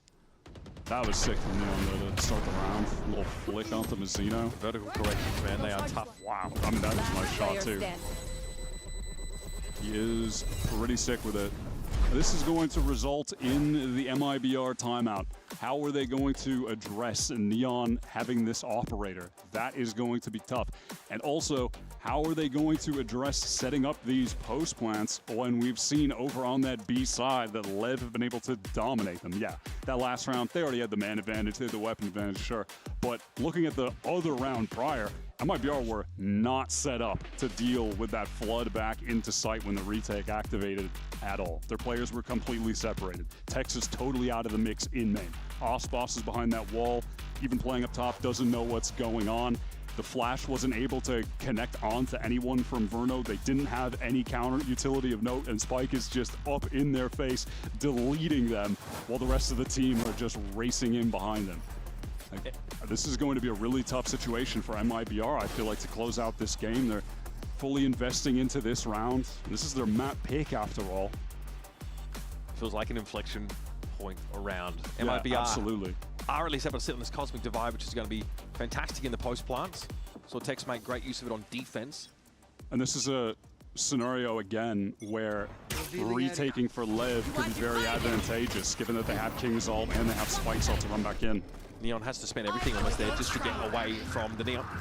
Still, Zekin's going to command some attention in the middle part of the map, and okay, through the Cosmic Divide, that one comes down early, splits the map here. Zekin eventually deals with Bozine, he pushes straight down mid because there's just no information on that position, and now they own this double door spot. Pretty sick, fast execute. I'm pretty sure because of the wall being up, it was also obscuring the audio for Zekin running around in mid. And King used his Reckoning really early there, by the way. It seemed like he thought there was going to be heavy presence coming through double doors, but it wasn't. It was just Zekin. He sent out a Reckoning that hit nobody. So, massive tool just wasted early on, didn't get value, and now LEV just have to save. Yeah, Cosmic Divide found more than just that sort of value as being a wall, right? And sort of in terms of blocking up the sound in mid, it also was like breaking up the back of A side here, so it had to be given up entirely by Leviathan. Yeah, I definitely want to see Zekin's point of view on that replay to see how he was getting away with the kills and if it was the wall kind of influencing what people thought was going on because they couldn't hear. Like, I think that maybe is why King, he was behind the wall and thought there were more people there but didn't have audio, but he just assumed there was a heavier split, so he sent the Reckoning. We'll see that. Zekin goes looking for... I mean, sorry, but that's just nice. Yeah, that's just a crazy timing there. Dude, he jumped past me and I full whiffed, and then I just swung here and one-tapped the Sova. He's so mad. Yeah, that's kind of what is so obscene about that clip. And obviously he does so with, you know, his movements obscured. Like, King doesn't know what else is going on up there in mid, like we pointed out. Here we go, quick play and elbow here for MIBR. They are going hard at it, and it's Spike who actually wins it out against Zekin. Hunter's Fury as well reveals Verno's position. That's quite telling. That's the solo initiator for MIBR lit up. Yeah, was that just Verno sending a fast flash into elbow and Zekin trying to capitalize off of it? But he's shut down by Spike. But at least off the noise, MIBR, they find a timing window to get into this A site and get the Spike down. But now they're contending with a retake with tons of utility. King has everything ready to go. Aldrone here doesn't do a whole lot to shift anything from the site. Verno could be crucial on this late mid-wrap. They are now. I think you're aware. You got to do more than that. And there it is, the late re-wrap for Verno. Catches out Sato, who was hoping to try and double down on Aspas's position. This has basically gutted Leviatan's retake potential entirely. But King, he's already in the site. He's been left here and has to try and make something of it. That's Mazzino dealt with. Now maybe a chance to double back, but Neon is out of there. Practically a non-participant. It's so tough for King. He has to tap it and try to get the star out, and then, I mean, that's just a nightmare. See, in a round like, in this round, it kind of feels like MIBR making a similar adaptation to what they did on the last half, but in reverse. In that this time they get the spike down, and before the retake can come in, they do something disruptive, fighting indoors. They have Verno set up for the pinch at the same time. When that fight was taken, he gets a free kill shooting someone in the back. So it's again this disruption before all of that util can come down for the retake. And on the other half, it was disrupting before all that util could come down for the execute, so they didn't have to retake. So it's like the inverse, but kind of the same logic behind the adaptation. But the three-player retake for Leviathan just got absolutely boomed as they try and make their way down mid. That's the takeaway. That's the second round that we've seen MIBR find success in mid. And that's even after being down a player early. Crow's Nest won't see anything for the time being. Zaka must dive for this overdrive at the ready. Into the site behind the Trailblazer here. I don't think it's stuck any information up because it's an NTR site. Leon does not have an opportunity to find a kill with that high tide in his face. This time, MIBR want to play way closer on the choke points than they did on the last. Here's a reckoning, though. This makes it a little uncomfortable to work through this part of the map. Not to mention, it cuts Neon out of the action. No M1 there, buddy. No, Good entry from King. Sure. All right, and that's the opener. Here's Paranoia, just to check close. Spike actually being affected by it, but he's already going to get himself into elbow now. Cloudburst is pretty telling here. Wants to try and get a shoulder pick, but has to commit against Aspas. Okay, Zumo Mechanics just wins it out. Now Zekin's going to be pushed from both directions, and on Tex, here from a distance, eventually he will be lit up himself. And a comfortable defuse here to make it, again, an even game.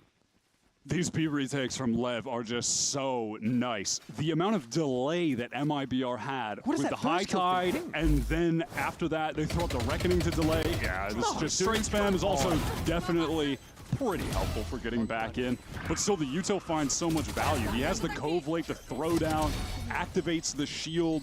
Spike gets that absurd kill, backside with the jump. But I think even if he didn't get that kill, there was another guy swinging with him. Like, it was all looking good for LEV, but yeah, it does help when King also gets the spam kill to open things up. Get out of my way. One way's going to be an A main here for Leviathan, but I don't think it's going to slow MIBR down at all. No, they're going for it. Neon, though, that's a pretty important kill. Aspas there, the sort of late re-wrap potential's been shut down. No double door action unless it's taken up by Mazzino here. Oh, and now Second is on the run. MIBR wanted to take some forward space, but well, the mission is still on. Here's Mazzino in the smoke. The assignment hasn't changed. The reaction from King a little too low. Teammates go face to face there, inches apart. And it's shorty for shorty action there. Zekin onto Neon, and oh man, Neon getting around. Drop straight on down. Mary Poppins Tex. Not a damn thing he could do about it. However, Verno here, with that post-plant position, doesn't look like there's any util to play off of, unlikely that flash recovery either. And Sato is flush with util. He'll be able to block this choke up quite happily. But Neon's down. Here's the tap. Verno's going to step up here, some spam through. Sato holding his breath, and Verno will find purchase through the smoke. And a clutch moment powered by Red Bull for young Verno. Can't help but feel like LEV in that 2v1 were playing at the slowest pace imaginable. Guys, the clock is ticking. Can we accelerate a little bit? I mean, they were slow on the decision making there. One enemy remaining. Ridiculous. Nice. I mean, Neon is going off right now. Enemy remaining. Sitting at 22 kills. guy's just flying all over me, dude. It's like a little fly. That is what flies do. That's why they named him that. That's the namesake, the whole thing. Yeah. MIBR up mid. This time they want to push through. Flash doesn't connect onto anyone. Ooh, Spike's dangerous. Oh, man. You got a lot of bullets in that chamber and still not one of them able to do Zekken in. He'll get healed up, top back up to 100. So that's important. Get a foothold in elbow. Now look at it. Leviatán. They're actually anchored in this site, trying to use some high ground. Sato here with a one-way for himself to play off of, but MIBR have actually slowed it up. Look at them sitting in the choke. This is dangerous. Neon can punish this, but Zekken's waiting for his swing. And Sato is going to be joined here. Well, he was joined by Blodzin, who simply vaporized under the attentions of Mazzino. But King's getting in early. Look at this. Lev being very active at trying to disrupt or at least get insight midway through the hit. And it's working out. Sato's dealt with Mazzino. Now, what do you do? Fall off this maybe for MIBR. Try and play a safe post plant. King's on the swing. Looking to get around the corner, and Zekken is very, very low. Strong wind would have blown him over, but this still puts King in a 1v2. And time is, as always, of the essence. He'll have to walk up on this now, and a double swing might be enough to do him in. In fact, no, he's caught lacking. MIBR get up to 12, again finding a new gear.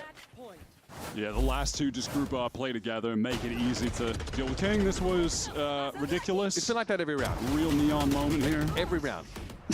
I mean, Spike was very frustrated in the game there. Cannot blame him. I mean, it feels like you just have to challenge this over and over and over. You need that control. That was a good little post plan from Tex, though. He plays that well. Really important round to win. My goodness, the last two back-to-back. Starting stuff in the post plant for MIBR. Puts them now at match point, or rather map point. Still more to play after this, but here's that flash mid for info in the double door. It does give a sound cue. It's right back to main. Just straight up execute off the high tide. No luck there for Sato. Has to fall off that pyramid spot. Just hasn't quite been finding the connections this game. And with that spike being planted, that gives the reckoning to Mazzino. That's the one ult in play right now. Definitely going to try and make use of it. He play off of it. Spray there through the fast lane. Catches on the spike. That's the tip of the spear broken out for Leviatán as the smoke clears. It's Sato. Springs forth. Mazzino is dealt with, but MIBR are here for the fight. And Zekken's going to get that overdrive active. Extreme range. Catch on Sato, and it's all down to Neon.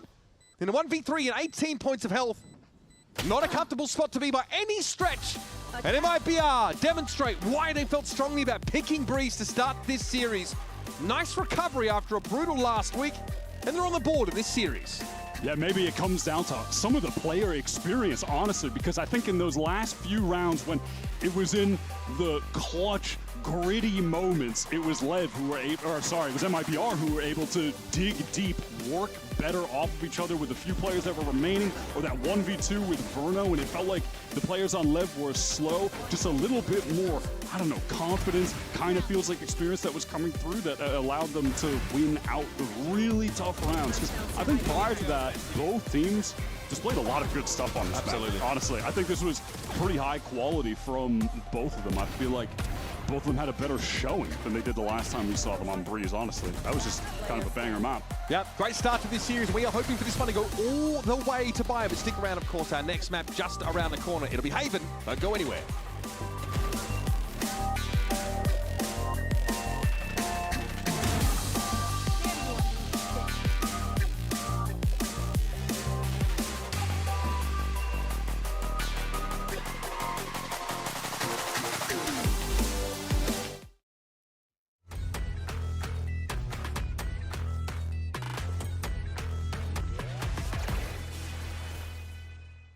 Want to find your fastest server every time? Express like a pro and optimize your connection in one tap. Express and game without ISP throttling. Express and shield yourself from DDoS attacks. Express and choose the VPN trusted by gamers everywhere. ExpressVPN. Experience gaming the Express way. Fast, stable, competitive. Outplay the world. It's time to Express. Unlock free cosmetics, including Lightning Kicks Buddy and more. Scan to subscribe.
do Rossi impressionantes, ainda vai ter essa cura por aqui, mas o próprio Popping elevado, virou 1 contra 1, é o Blondie! Tex under immense pressure trying to call in reinforcements. Now he doesn't need it. Oh, man. Keep lining them up for him. He will knock them down. Bring me in. Oh, he says, I'll take my 4th.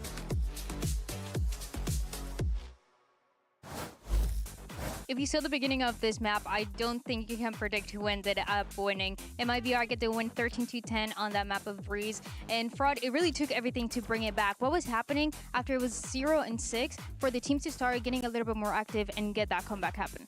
Yeah, it was a tough start, like losing pistol and then losing 2 gun rounds. Like it almost felt like we didn't even start the game yet. I mean, it was really hard to get a read on them, what they were doing, but I think we just kind of had to set the tone a little bit better on our defense, like start pushing them, start not let them feel so comfortable taking all the space they wanted. So I think once we adjusted a little bit and actually like played the game out a little bit, because yeah, like you said, like 5 rounds, 6 rounds go by, we felt like we only played 2 rounds. So once we started settling in a little bit more, we got a good read on them, and it kind of transitioned over to the attack side where we had a good read and just had a couple difficulties to close it out, but it was a good game, especially starting off so bad.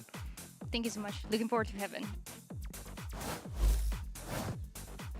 MIBR pick up a much-needed victory against Leviatán, map 1 on Breeze. And one of the interesting things about that setup was what we were seeing from both squads, because we were getting a little mirror double duelist setup here. Don't lose wingman. Oh my God, sorry. He just so that game was so exciting. Yeah, he's just jumping out of his seat. Jumping for joy. Yeah. But let's talk about this double duelist, because you know, dueling, double duelists, but more importantly, you heard Fraud talk about it, the aggression. That's what we were starting to see from these roles. Yeah, the adaptation was really good, because at the beginning it felt like they were going a little bit slower, trying to get onto these sites really slowly, and it did not work out for them. Even on those retakes, they were so slow. A lot of the time we saw the spike going down to such a little amount of time left on the defuse. It was really scary, but what we did see is they started zooming, and this was really in part to the 2 duelists on MIBR, because both Zekin and Aspas, they started taking a lot of those aggressive angles. They were getting onto sites, getting a lot of those trades, and having really good crossfires. And I think we talked a little bit about Aspas in the pre-show about how good he is at that aggression on defense side, and we saw it there with the operator walking down elbow, getting that aggression in. Yeah, and when it swapped over to that second half, I genuinely really liked what I saw coming in from both double duelists. Yeah. I think the way that Zekin and Aspas were playing a lot more cohesive, it really worked for them and won them a lot of these rounds. And I really do gotta say, I like what Fraud said in that interview, how, you know, he felt like they had really good reads on them, because there is something I do want to highlight here for them, if I can get this telestrator going. Yeah, no, because I know you wanted to talk about it, because there are great things that we are seeing here from both teams, but most importantly for MIBR, this was, as I mentioned at the top, this was kind of the wake-up that they needed. Yes, a pivotal moment in that game was when, you know, MIBR, they got destroyed on going for a mid default. LEV just completely shut them down, and then they took a timeout, they came back, and they had the right read. If we look it up here, let me zoom in real quick. If we look at the mini-map, LEV were set up to do a B main aggression because they just shut down MIBR mid. They thought, you know what, maybe they're gonna go pivot back to their bread and butter, which is just going for straight XX, but that's not what we saw. We saw them setting up for a very fast mid split using all 3 of their ults right after this timeout. So let's see it going here. Let me fast forward for you guys. So what we have here is they pushed down all through B main with the Omen and Neon, right? At the same time, we are throwing a Cove mid, using our Ash Roll here in a second to cut off sight, and just full sending our Neon up here. Yeah. We see it play out. We see them get heavily pressured here in mid. Let me clear the screen here. And instead of just kind of backing off or trying to force through it, we see Zekin actually pivot back towards this mid side here and let the rest of his team kind of work up towards A main, using that Sky out, gaining space. Meanwhile, Zekin, he actually almost had an opportunity to kill that Neon, but went right past him. And instead chose to push through mid and go for this kill here on blows in mid. And then a great call by Verno is instead of just kind of focusing on site, he decided to go back towards mid doors and help Crunch. To try and keep this space, which ultimately won the round and gave them complete control over A site. Using all three of their ults, great call coming in from Coach Fraud, just to kind of keep that momentum, not let Leviathan run away with it. And we saw this repeat throughout the rest of the game. That's actually how they ended up closing out the game, is just kind of running those really fast-paced splits. And it worked out in their favor. Yeah, it feels like they really sped up the rounds when they realized that the slow defaults just weren't working. And I think that was a really good example because Zakin, he took that timing. Then with the timing, he had that micro play to go back towards mid, like you said, catch the rotators. A lot of these little small things is what really added up for MIBR to kind of bring back the momentum. And this is what they need. This is exactly what the doctor ordered for MIBR, but they need to lock it up in map 2. On the other side for Leviathan, you're looking at a game that was very much within your grasp. Yeah. And it slipped away through to some great calls that were being made on your opponent's side. Not necessarily what you were doing wrong. They were having to figure out that puzzle. And it does feel like, Athena, for Leviathan, there is a great opportunity here to really kind of reset things and maybe push us to map 3. Yeah, it feels like they're really going to have to settle. This is their map pick, which is a good thing. They obviously have something planned. And maybe a lot of those defaults or slow hits, they're going to be able to hold no matter what, because it's really important that they make sure they're ready for that switch up of tempo again from MIBR. Yeah, that's right. Let's see what's going on over on the other side with Leviathan. We had an opportunity to catch up with Coach Owner heading into map 2. Our second map is going to be Haven, and it is Lev's map pick. Owner, I want to ask you a little bit about what happened in that last series. It felt like you guys had that lead in the map, and then it kind of slipped through your fingers. Is it something related to the team, or is it maybe a little bit of what the other side for MIBR were doing with Aspas in second? Yeah, I mean, you don't have it until you close the game. So, yeah, we started very well on attack, but I think that there's like a couple of rounds that we could have closed, like we were like in advantage 5 against 4, and they played aggro, they won those rounds. So even with losing those rounds was pretty close, you know, on their pick. So of course they also play very well. So I think it's a little bit of both. Sounds good. Thank you so much.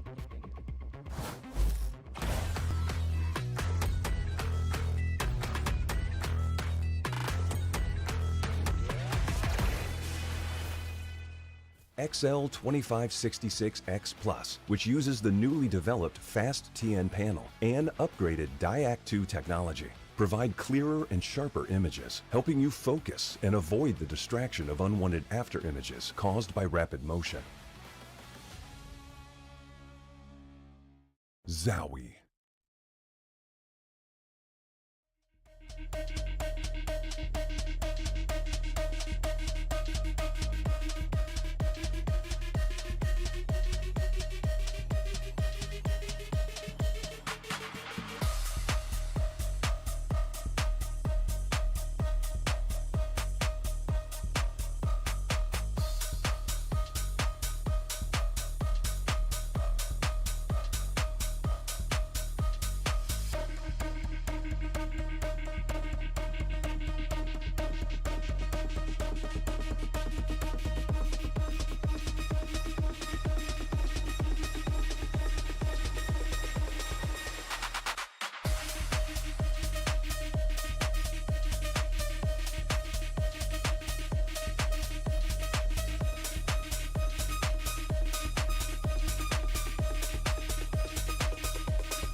Well, it's a guaranteed spot on the playoffs on the line in this game for MIBR, but for Leviathan, it's that guaranteed #1 seed heading into playoffs, which for them would be great to coast through comfy and try and get a decent matchup to kick things off, to really galvanize their chances of making it out to a global. But before we get there, we've got a second map in this series. It's time for Haven. After MIBR surprised us with a Breeze pick, we're headed off to a map that feels a bit more familiar for both of these teams. Leviathan destroyed C9 on this map. They pick it into MIBR, who I think look beatable. They beat Loud 13-10, but I feel like there were some flaws in their approach. They've actually made a comp change. Texas is going to be on the Chamber instead of the Vice, which I think is maybe a bit peculiar going into a game where you know that LEV are going to be playing Neon Phoenix. That Vice definitely could have gotten some value, so we'll see how they try to switch things up around that. I will also say, on the other hand, I think of all the teams I've watched in Americas, LEV have the best protocols for dealing with Vice utilities, so maybe they just want to take a completely different approach and kind of enable Tex to go crazy. Yeah, we didn't really have a chance to touch on in the previous round, but having that shock dart in the Sova comps, pretty important to sort of clear out some of that Sentinel util that threatens to offer stopping power against your fast-paced double duelist setups. Yeah, so that's something that MIBR will be lacking with the Fade, but the Chamber trip won't be too important compared to if they were playing the Vice. But let's see what LEV are going to do on this pistol. They've got everybody towards C-Long, and it's just a slow walk down from MIBR out double doors. Tech's already getting pretty far forward here. Up with that Headhunter on the corner.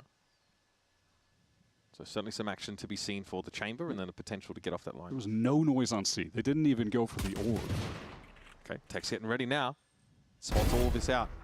Nice opener there. And head rolling already, and Tex and Zek can combine nicely. That's going to be awkward here for Leviathan to bounce back from. Down on Neon and King. And they're a little split across the map, such that Aspas might be able to drive a wedge between them. See if Neon is able to make something happen on the rotate back. King pretty low HP at the moment. Neon could catch a timing crossing, but in fact he might look to get into Garage here. And of course MIBR can just group up, retake this together. Mazzino has his smokes, he has a paranoia, they have a haunt to play with. Aspas still has the dash, 30 so seconds left. They've got every advantage you could possibly want in this situation. This is pretty heads up by Aspas to pick up this position. Neon's now given himself away. Aspas with the approximate location of the rendezvous known. Player standing. Doesn't really matter in the end. He'll eventually be able to spring forth and take some shots at the back of Neon. It's on King. 48 points of health. I think this should be pretty illuminating if he's not spotted out by that haunt.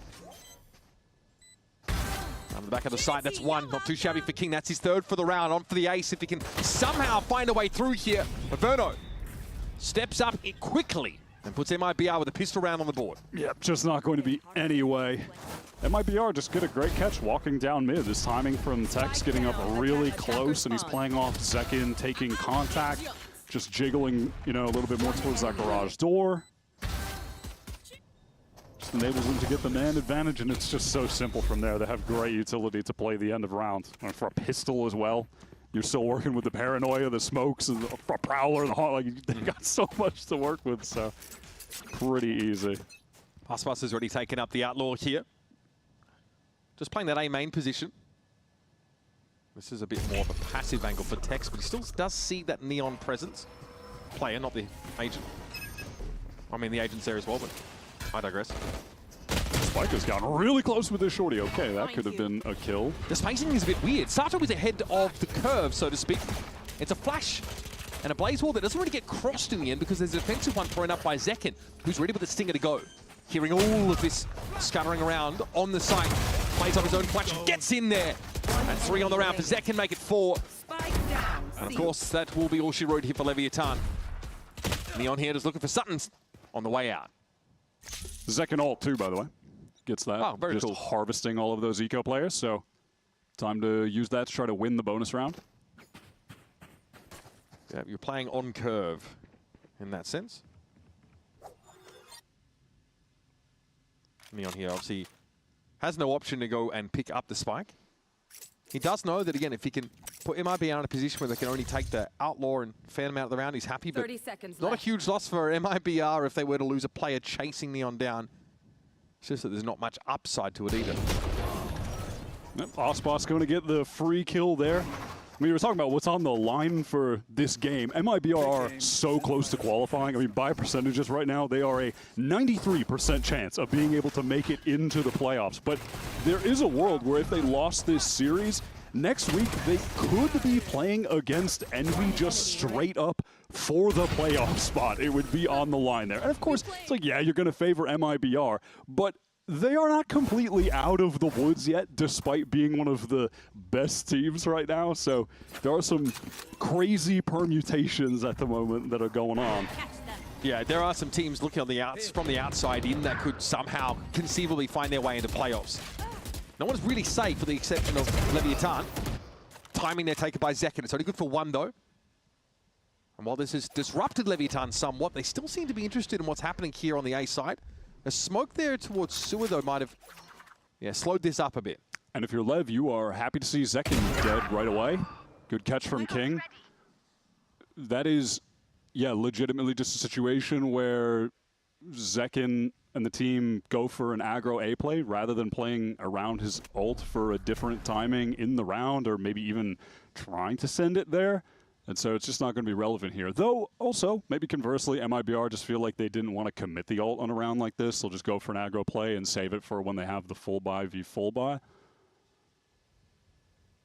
43 seconds. Plenty of time here for Lev to spring this play. It's a weakly held side for MIBR, but it's all of the remaining players set up here.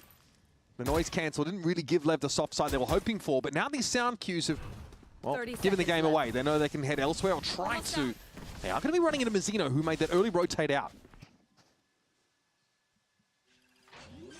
Can this be working somehow? Oh, yeah, the recon on the back of the site. Mazzino had to go for smoke. That's cute. Here's Neon now realizing Mazzino could be anywhere. Enemy remaining. And that will be, he's going to be on his own too. Out in the open with only a Spectre. No good for Mazzino, but I like that. I realized he had to go for the kill of the player on the site and dive into the smoke very quickly. Passes out that information rapidly. Yeah, that was a good little attempt. Nice little play from Mazzino, but that was just catch on Aspas, he whiffs, and then Zekin just tries to get out there, finds the timing. Yeah, gets one, but One enemy remaining. pretty light A fight, all things considered. And without that Sova, there's not going to be your standard dart on the defense side going into main. Oftentimes, you're just going to see an instant seize being thrown by Verno. That's really the only option because the Prowler is too short to get there. Not really a good haunt for it either. Yeah, I mean, haunt is thrown in that instance, but now it's Lev just taking up some space towards mid. It looks like King slipped through into short. MIBR definitely have an awareness that that could have happened. Yeah. It looks like Tex there actually rendezvoused quite early, thinking it was a fast B hit. It's going to be a B hit nonetheless, but slower. Zekin, they're going to get taken down, but he's in run it back, so he'll get another bite at the apple. Cosmic Divide, though, here from Leviathan. He's going to back himself through this wall, and it's pretty well set up. Neon on Spike, they were ready for the push there out of short, and it's a 3-on-3 game. Sitting at the back of the spike, Mazzino has been biding his time, but behind this Cosmic Divide that blocks the sound of a rotate out, Leviathan might be considering heading elsewhere. Yeah, they do not want to overcommit, and in fact, they're just going to leave Neon here to see if anybody overpeaks. Maybe he could find the opening. You know, they assume, and correctly assume, that MIBR are going to have their players stacked up towards B, ready to go, and if they recommit, they could definitely just get crunched. Oh, Neon has the spot for it. That is beautiful. Just a little bit lower than maybe the crosshairs might have been placed for. He's able to take out both those players, and that has cracked this open, this round wide open. There's a moment of brilliance from a young player now, and Aspas would have to try and salvage. Yeah, but gets cooked in the 1v1 by his old teammate. Spike was able to just run over to C, get the plant down. This was just sick from Neon. He's hiding in that smoke, expecting the flash out, and then so he's able to get the re-swing, but that two-piece is just lovely. It's awkward spacing for MIBR, but that's made even worse by the fact that Neon is moving to the right at the same time. Cutting that angle really nicely. It is just all Neon today for Lev, I will tell you that. Let's play some seriously good Valorant. I want to keep our eyes out for Sato to have an impact here in this game on the Phoenix, but Neon's not really giving anyone to shoot at. Look at that setup. You know, typically you're playing against an Omen on this map, but with the Astra, uses that recall star to post up your AWPer, gets on the angle, and even if the crosshair isn't in the right spot, just a quick shot and he can TP away, and he's not in any serious danger. That's really cool. Leviathan heavily advantaged economically here.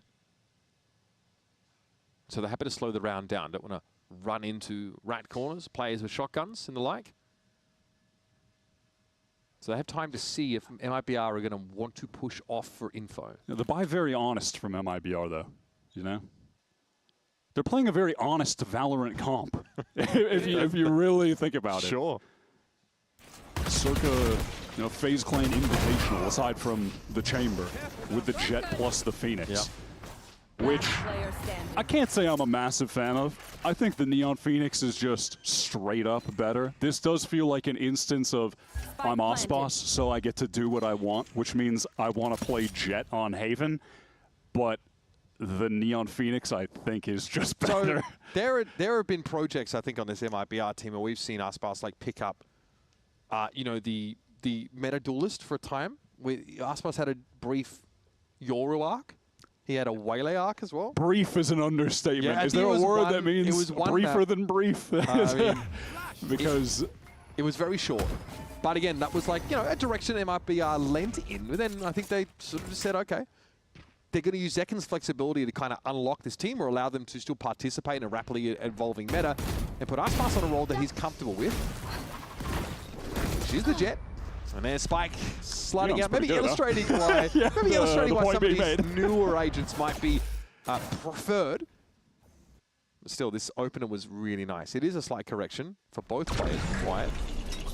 Neon's just faster. But hey, man, that's kind of just what happens when you have Aspas on your team. There's not many players who get to just do whatever they want to do as far as being just comfort maxed all the time, but he's one of them. He is one of them.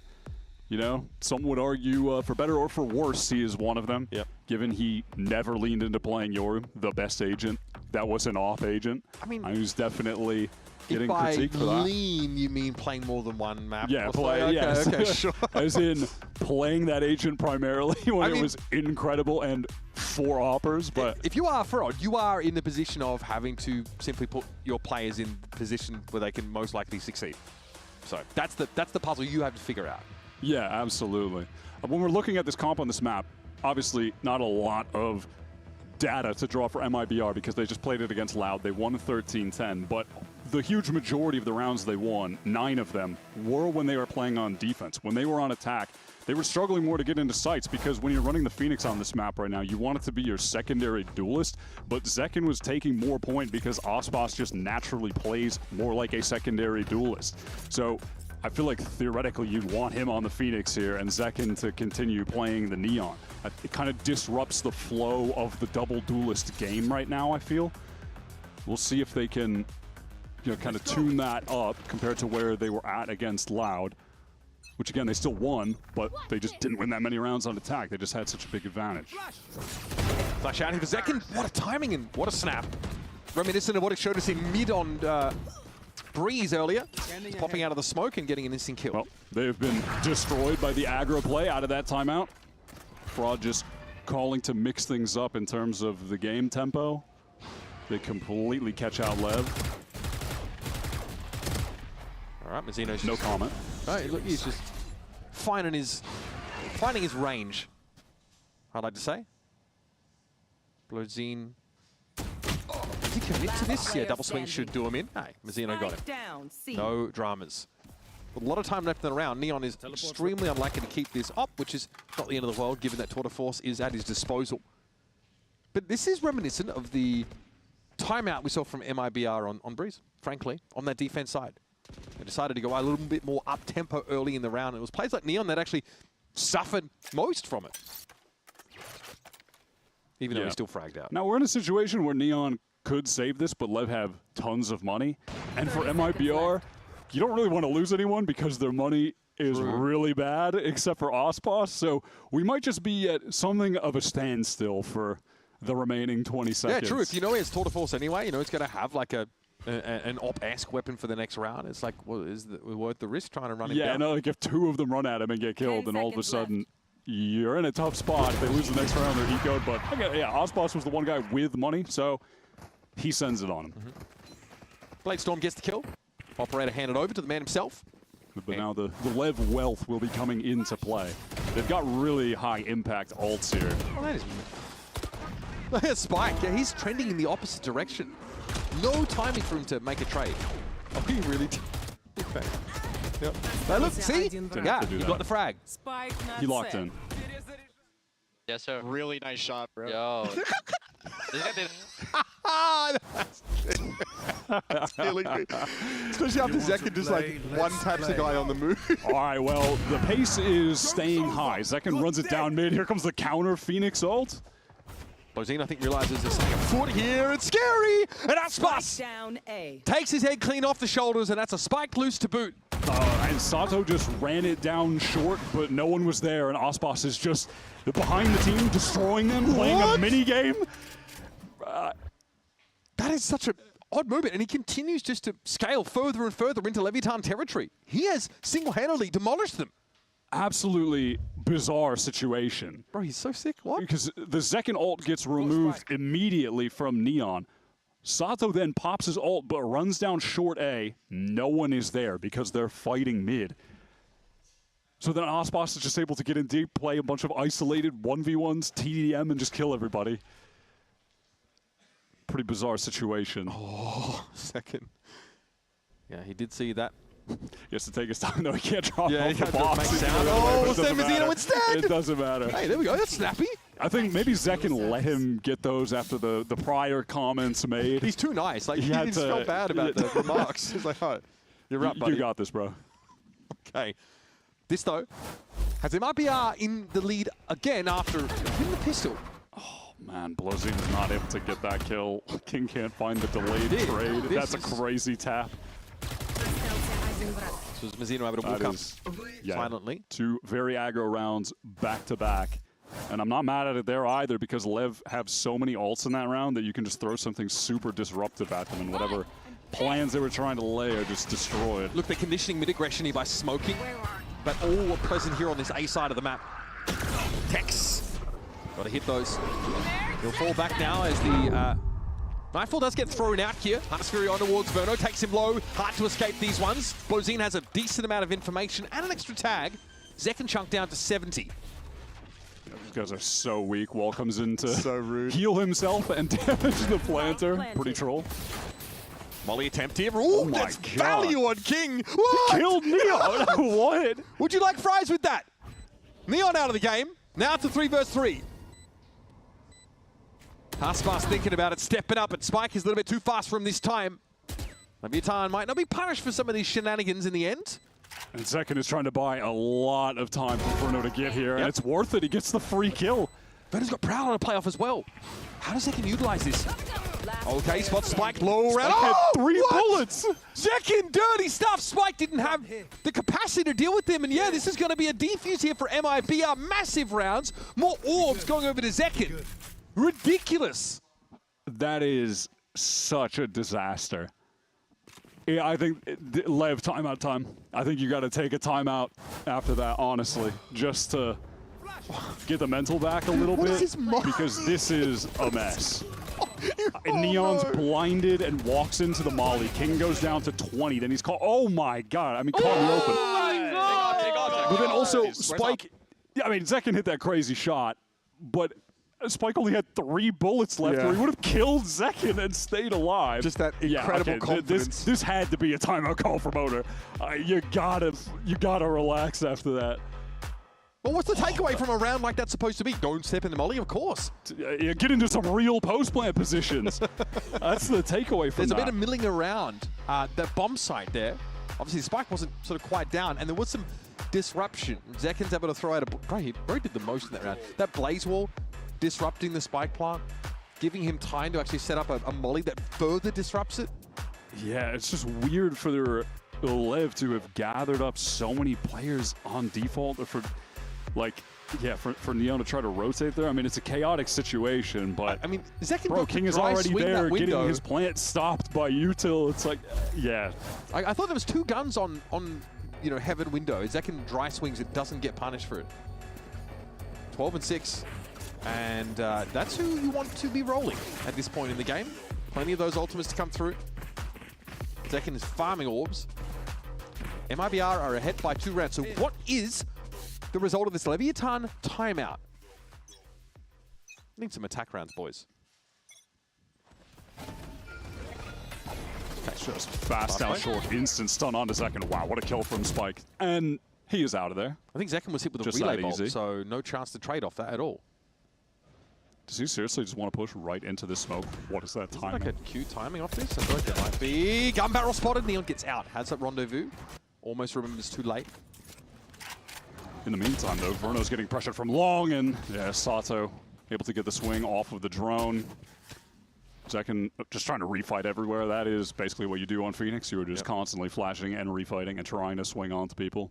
And he's been pretty successful with that so far, but you would need to have another monster round. Holding this site solo is Lever just noise cutting and re-hitting. He's used the molly, he bought some time. Noise cut hit. This is no information gaining mechanism whatsoever for MIBR. Verno's already down. You're not going to contact off the side if you're the Phoenix. I guess you could flash yourself out and have a look, but yeah, Zekken is going to have to stick pretty close. It feels like the only win con here for MIBR is Zekken stays on the site and goes crazy. He's just got to go nuts. Yeah, I mean, that's really it. Aspas is in a different postcode. Oh, what? That's one. Okay, pinged out though. Close. Bloodstein able to catch Zekken through the corner of the box. And again, MIBR don't have their initiator up, so there's no way to re-clear anything in that mid-round, and so they're spread across the map arbitrarily. They can't help Zekken. This MIBR cash is still pretty high, so they can try to go for this, and they'd be happy with even just collecting a couple kills. We'll see, Aspas has been feeling himself. Right, having to duck away. Tech, can he pick up this line? Tough one to push into. Cutting this pie, almost impossible, and Tech says no. Save time with the operator, even though he's got the ult too. Yeah, again, it's an economic consideration, which MIBR has been pretty good after, you know, being able to string a number of those rounds together. Tech's not having to rebuy is extremely significant. So heading into this next round, I'm looking at what the LEV plan is going to be early, because Sato is just one orb away from the run it back. Because the last one was not inspiring. Oh, no, it was a Nova Pulse that stunned Zekken up. Sick. Yeah, that's really nice. Spike's first kill rate on Neon, by the way, is the highest in the league. Is 60% success rate in first blood engagements. It doesn't sound great, right? But the average is what? I was basically 50. It's basically 50. And also for reference, Zekken's is 48%. Because listen, when you're playing Neon, a lot of times you're just running in and getting shot, but you're making space. Yeah. So the fact that he's still succeeding in getting first bloods 60% of the time is really good compared to the field. Yeah, 60%. The best compared to the field. It's a 10%. You know, advantage there is huge. Tex just takes the swing and gets deleted. What? Okay, Aspas in position. Oh, Cloudburst here could muddle the mixture somewhat, but Neon is going to find him eventually. Here's Zekken, caught inside the trademark though. Still obviously 2 flashes. So oh my god! The guy is a turret! He just whipped around on Neon. Gross. That's a run and back in play as well. So even if he wasn't successful there, he would have had a second bite of the apple. He is unbelievable. Did he literally 360 that? Mizzino up top as well. What a great setup.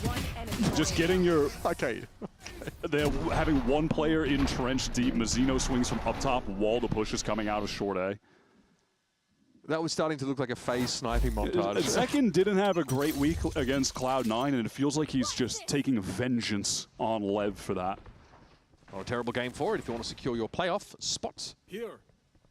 Tex has a golden opportunity to go begging there as Spike's in.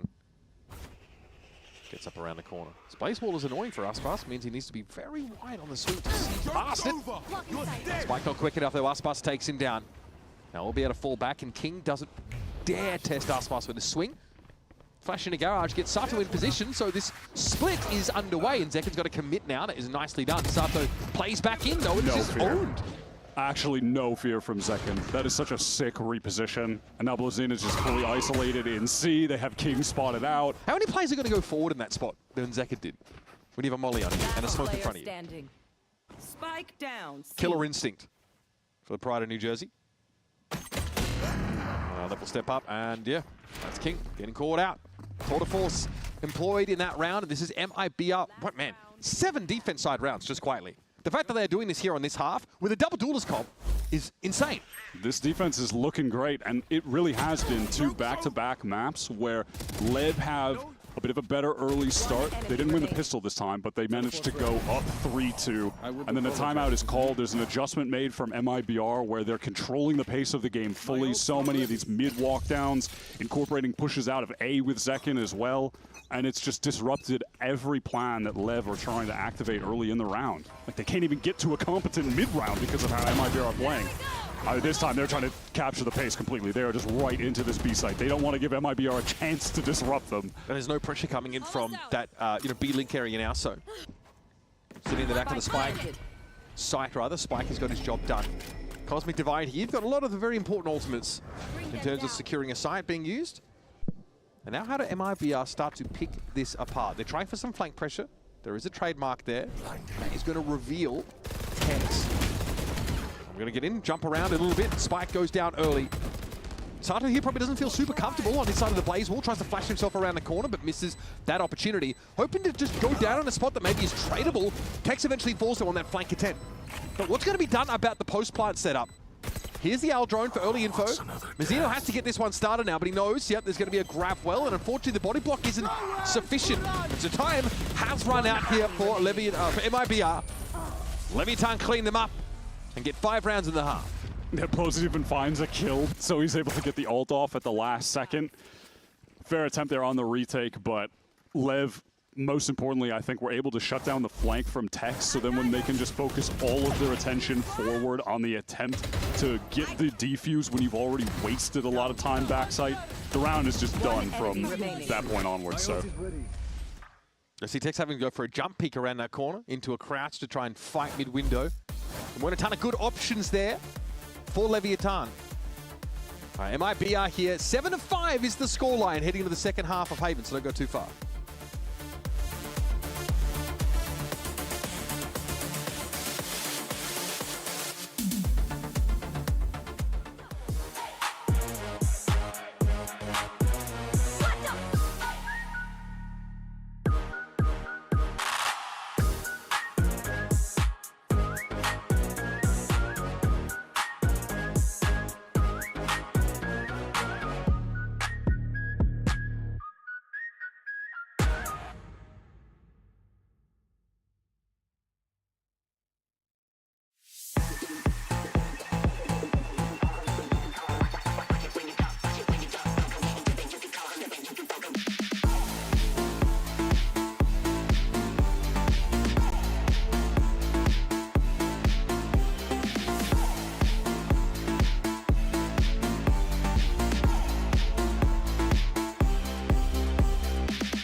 Righto, as we get the second half underway, make sure you head over to expressvpn.com/VCT for in-game rewards with advanced and pro plans right now. QR code on your screen.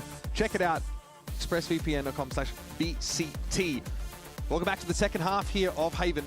Honestly, we were worried, well, maybe, if you're not an MIBR fan, perhaps that they were going to run away with that first half. 7 defense-sided rounds, really had it on lock. They took a timeout again early on in that first half, and all of a sudden, Zekin's making these pop plays early. They're really starting to make use of a double duelist comp on defense that has to fight. And last time we saw MIBR on this map, bear in mind, it was a 13-10 win against Loud that I mentioned earlier, but they got 9 of their round wins on defense. Loud actually won 6 rounds when they were on defense, and MIBR only needed 4 to close it out. So I think the question is, will 7 rounds here be enough? Have they improved their attack side significantly since that game? Off to the races we go. Okay, Floating, what a start. That is a little bit cringe. The multi-sheriff spam into lobby. I mean, that you'll see that with the Odin, but with the multi-sheriff is gross. That is nasty activity. Well, it just so happens that LEV would really like to win this game, I guess. Also, I feel like give away any moral high ground. Brock That's fine. doing that to Tex a lot in kickoff on this map as well when they cooked them. I mean, he's getting more flashbacks right now to start this off. It is brutal stuff. Yeah, Leviathan with a few of those sheriffs already getting put to good use. Okay, so they're on the C side, but in the blue spot, they actually want to fight into Garage here. Zekin fancies a bit of it. Lozine, though, lines him up. He's going to be low, though. He's got to be real careful. And how else is he supposed to retake if he doesn't fight through there? It's Aspas for 3. And here come MIBR. Once again, after a brutal start to the round, they maintain the moral high ground. They are destroyed in that garage refight. Oh, come on, bro. What has the game become? You can't be doing. But then later in the round, the Zekin jump through kill onto Spike. Everyone is trying to shoot at him, and then MIBR just re-swing onto him. Yeah, nice round, guys. I had fun. Hey, look, we're gaming, right? What's not fun about gaming, brother? Here.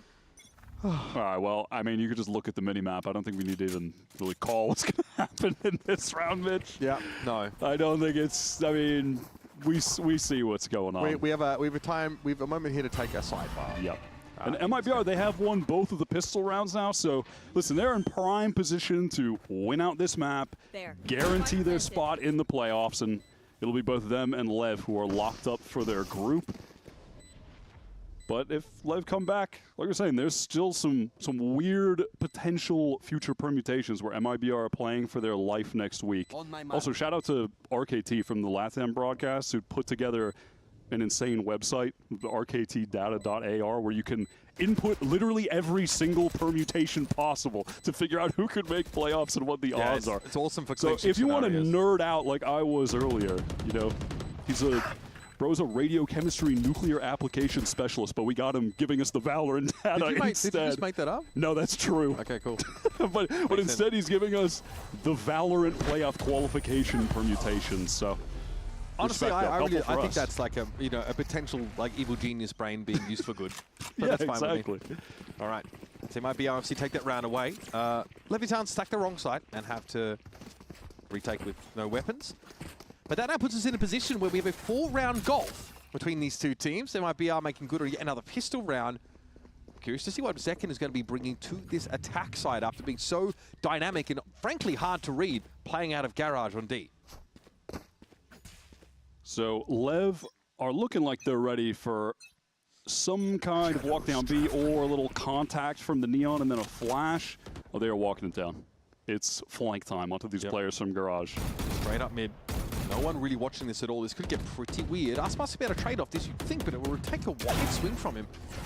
Sato. Oh, that's a spike, by the way, and the wall is just going to cut off Aspas. They're on the hunt. Yeah, I mean, it's too many flashes to deal with. Sato, like a wrecking ball, comes forward. Spike as well, playing out of that Garage. Reminiscent of MIBR on their defense side. And this is what double duelist comps on defense kind of need to do. And MIBR was certainly not ready. Yeah, by the way, Tech spot an op this round. Didn't get a chance to mention that because the action was pretty fast from LEV. Maybe he can clutch out with it. Hold on. Otherwise, that's just a big investment thrown away. Oh, the timing. No way! God! Do not cringe. Shoot this man through the wall with Sheriffs in the pistol round. Don't do it. Look at what you've unleashed. The Red Bull clutch for Tex. Stone Cold Killer, everybody. He had the soul read on those peaks. That's a devastating round loss for LEV. Feels like that's the game, honestly. One enemy remaining. Oh my God, it's just ended them. Yeah, he knew exactly where they were going to be coming from. What's a good way to give an AWPer an opportunity to win a 3v1 clutch? You walk at him. Yep, one at a time.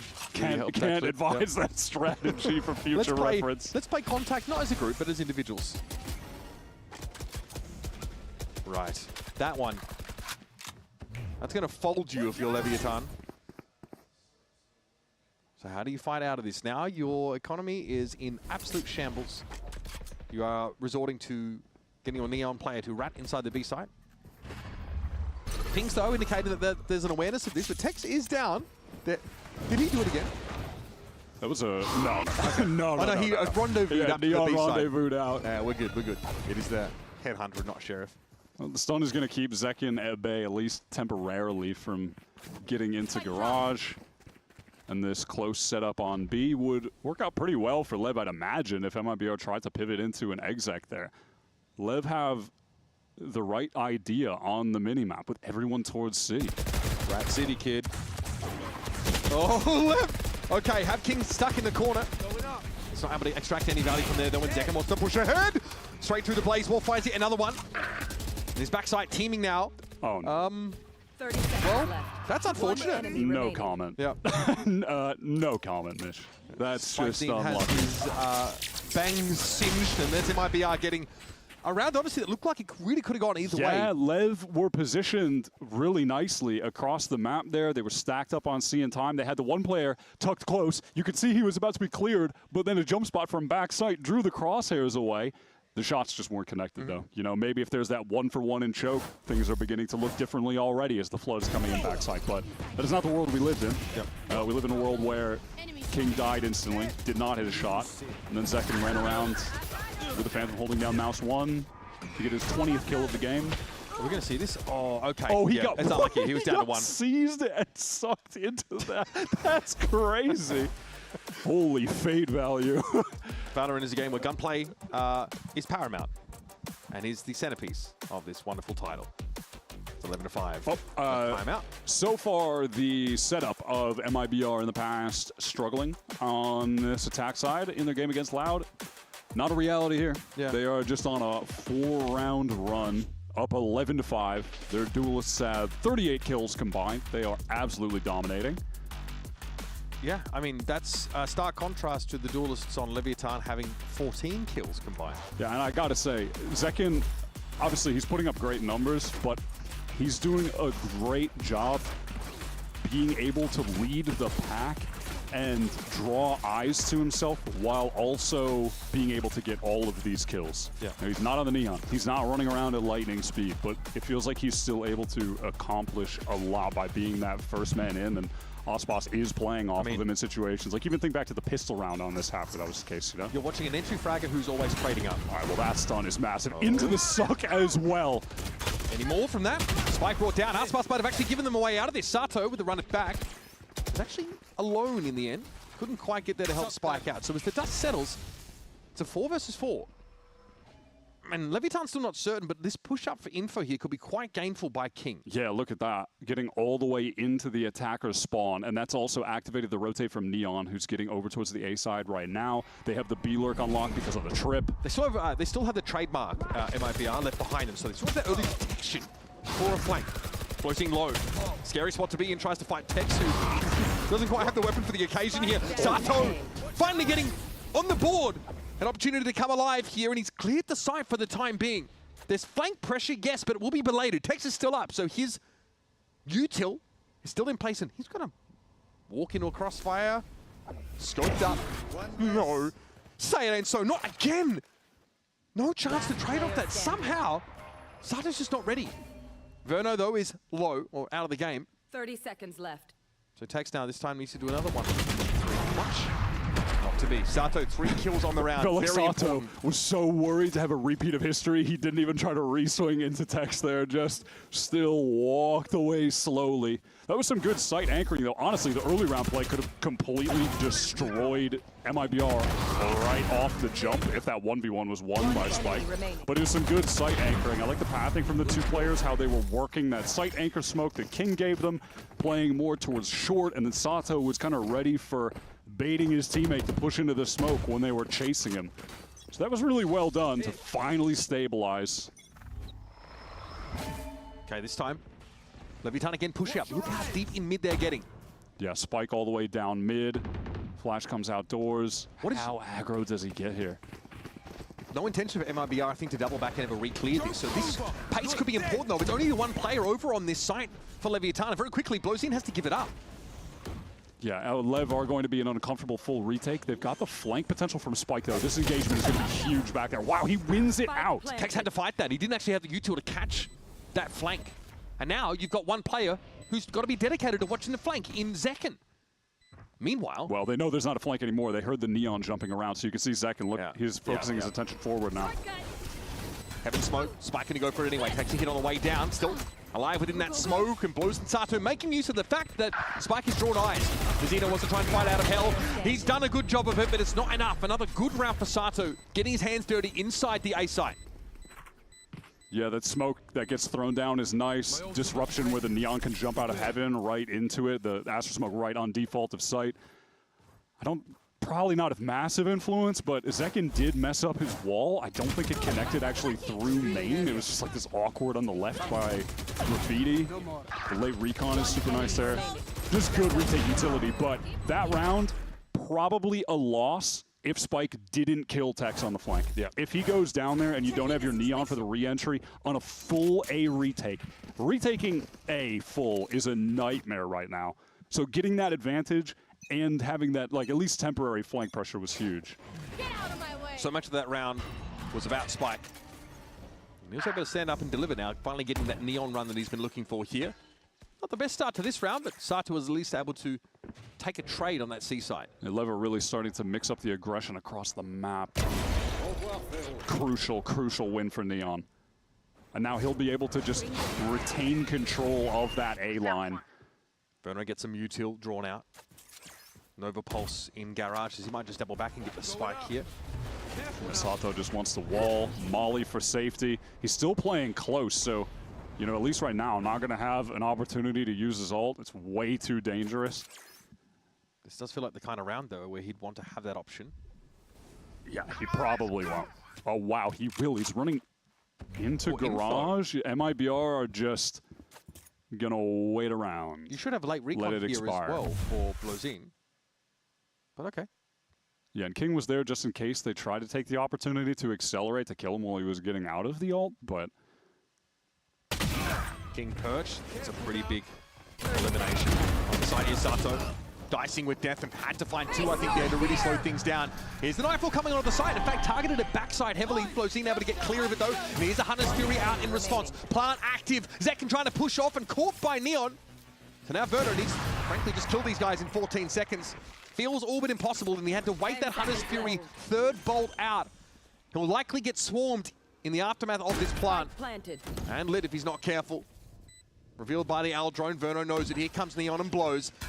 Compromising situation here for the youngster on MIBR. Lit up again with that late recon, and there's Neon's third. Yeah, he has no chance of winning that with the Sova utility. Zekin tried to find the timing to be able to push forward, get a kill in the 2v2, but he's just caught by the AWP. Neon with another huge round that's also off the back of him winning the duel against Tex over on A. He is out of control today. Neon is insane right now. And yet, I mean, Leviatán kind of went invisible in the back half of that Breeze map. They're just going to keep a white-knuckled grip on the reins here because they're still 3 rounds off pace. Yeah, at the end of that Breeze map, if you remember, what it came down to were those last few rounds in the 2v2s, in the 2v1, LEV were not closing out the rounds when the pressure was really on late, and it was just coming down to a couple players needing to actually shut the door in those instances. Did not happen. That's where MIBR were able to thrive. I think that's where some of their experience with all the players they've got really shone through, right? And so if LEV find themselves in that situation again here, the rest of them are going to have to do more than just Neon.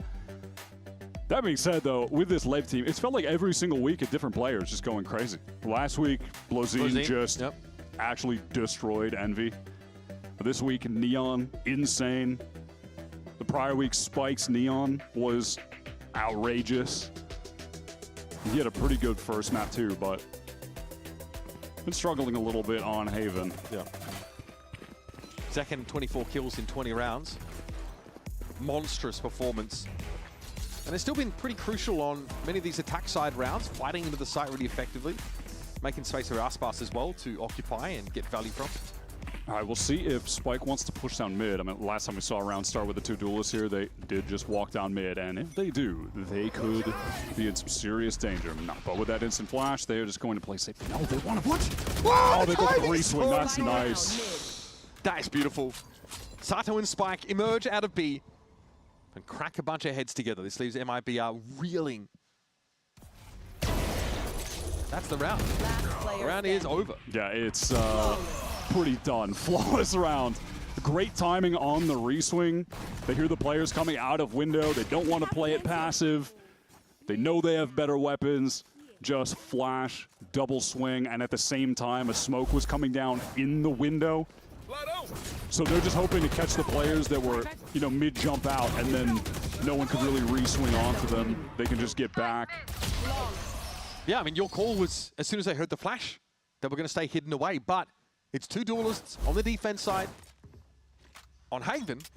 Yeah, it's when they hear that jump, then they're like, actually, we can just go right back in. Picked up on that really quickly. Run it back now, straight up mid once again. Spike trying to slow them down, but it's the op of Neon that's really done some serious work. Zekin's still in the game. He had run it back active and has been able to at least get over towards Garage. But the early aggression from Leviatán has been more than MIBR can handle. They fight effectively and trade up here at least into Garage, but they are down a player with flank pressure in place already by King.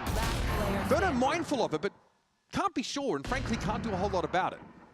Yeah, now just asked to try and clutch, except this time it's even harder than before. And it's similar where he's getting immediately tagged by the drone, but now he's against 3 players. He's getting flanked. This one is done. It feels like LEV have really started to find their confidence in these rounds.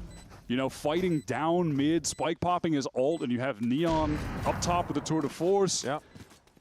Able to help out Spike in all the chaos where they're trying to kill him. He gets the 1, and then Mazzino is a little late on that dry swing. Already Neon reposted on that angle, gets a free 1. And what else is this going to do except condition MIBR to a mid early in the round and give Leviatán free flank pressure if they push off the side? And you know, it didn't work. Also just Aura having the op for a kill and then switching to the tour de force for the second kill. Okay. But even though they didn't get the kills, their 2 duelists when they refought in Garage, I still like that they kept the tempo up, get in there immediately, flash, double swing. Like just constant pressure with this Phoenix and with your Neon. That's really disruptive when MIBR can't know when these pops are going to come from the defense side. That's a pretty big hit. You know, despite that early run, take a look at the MIBR economy. It's, you know, it's starting to get low. The loss bonus is going to be high, but even the fact that LEV have got them to this point is very impressive. MIBR, I think, happier with a slightly slowed down round. Tex, finally. Oh, that relay bolt a little bit off the mark. Yeah. This is, I mean, look at this pace change now. Leviatán don't look comfortable when the round gets stretched out like this. And Spike, oh, he's mindful of it. That is beautiful. Mazzino and Tex both neutralized through mid. Gives Leviatán a real fighting chance in this round. One that could truly break the back of MIBR. And even if MIBR were to win it, they'd still be struggling potentially in the economic sense. Spike planted. Neon's flush though in a 1v3 with this op. Blaze Wall prevents a pretty significant obstacle for the Chamber to play into. Yeah, just no chance there. Second with probably the highest impact kill of that round. Getting the 1v1 win onto Spike. That was the kill that could have been the opportunity for LEV to win that out in the 2 versus 3. The 2 kills from Spike in mid were great, but and that's the second that time. one sealed it. That's the second time you said a kill from Tex could be the game, honestly. He has been involved in these moments that have felt like there's been a seismic shift. So I call that crucial frags, because obviously not exactly top of the scoreboard, but man, when it counts, he is there. Might be headed to another 13-10. MIBR locking up their spot in the playoffs. LEV full aggro into A main, a lot of damage onto Tex, and they're going to retain that space. And MIBR now, they just want to accelerate into this vacant B site, get spiked down straight away. They can't really capitalize on this trademark, though. Zek is going to push up, and Sato is dealt with inside of his ultimate. Rendezvous! Oh my god, the rendezvous away. Aspas does not care. He bullies his way into connector. Now you've got 3 Leviatán players to work with. A cosmic divide. This could be crucial to shut down the post plant, but King can't hold up in the heat. It's on Blozine and Sato, both in the site, both surrounded back-to-back by MIBR, and the paranoia starts to set in. Zekin with a warning flash. More disruption, more to waylay, but Blozine and Sato are in. Now to see Sato decayed down, and he can't win it out from there. Close but no cigar for Leviatán, threatening to take us to a 3rd.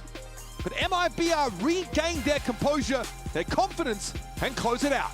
Close it out and certify their spot in the playoffs. That was a really solid win. Honestly, I think a lot of impressive stuff from both teams, but when you were talking about that clutch factor on Breeze, it was MIBR who had it late in that game to win it out. And LEV made some good adjustments there towards the end of Haven on the rounds where they were starting to play very aggro, but it just was not enough. They lose both pistols on that map. I think that's a pretty massive influence as well.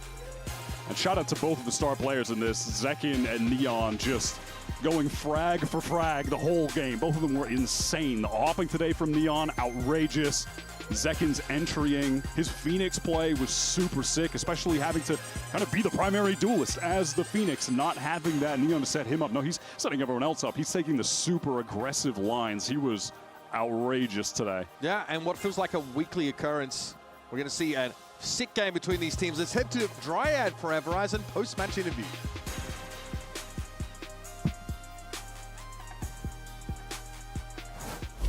It feels like everybody has a little bit of recency bias, but MIBR, they get the win at the end 2-0 against LEV. And I want to talk to some of the players that are here.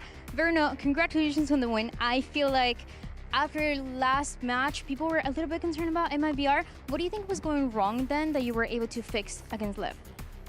I mean, I think we didn't really know how they were going to play going into the game, is one thing, but most importantly, we just weren't communicating and listening to each other properly on the plans that we were making. So, yeah, I mean, then we let a round slip off that, and then we just got snowballed and lost. And some of the calls that you were making, especially because this map, the first map started 0-6, and then it was a little bit about a comeback for MIBR. What was the call to make sure that you had the right read? I mean, we just knew how we were going to play. I mean, it doesn't really matter like how much you go down unless you've lost the game already. So I mean, we just kept like playing how we know we should be playing and communicating properly.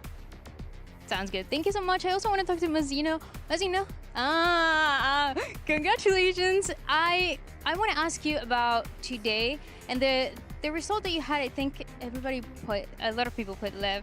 It ended up being MIBR. How do you feel about your own performance from last week to the recovery that everybody had for this one? As a team, we played totally different. We started playing as a team, literally, and I don't care. Like if I go, I don't know, -20. If I have two guys going insane, that's the important part. Just winning the game and doing the best I can to help them. You know. So yeah, we played very good compared to last week.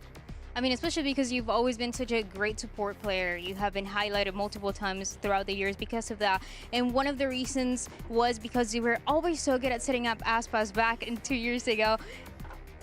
And because of that, how is it like to have Mazzino always setting you up for success? It was before with the initiator. Whoa. Now with the controller, maybe not. Yeah, this guy here on Haven, in the pistol round, he said back left, and the guy was flat. And he said backside left, and the guy was flat. You were watching at the right. I was watching the backside left. No.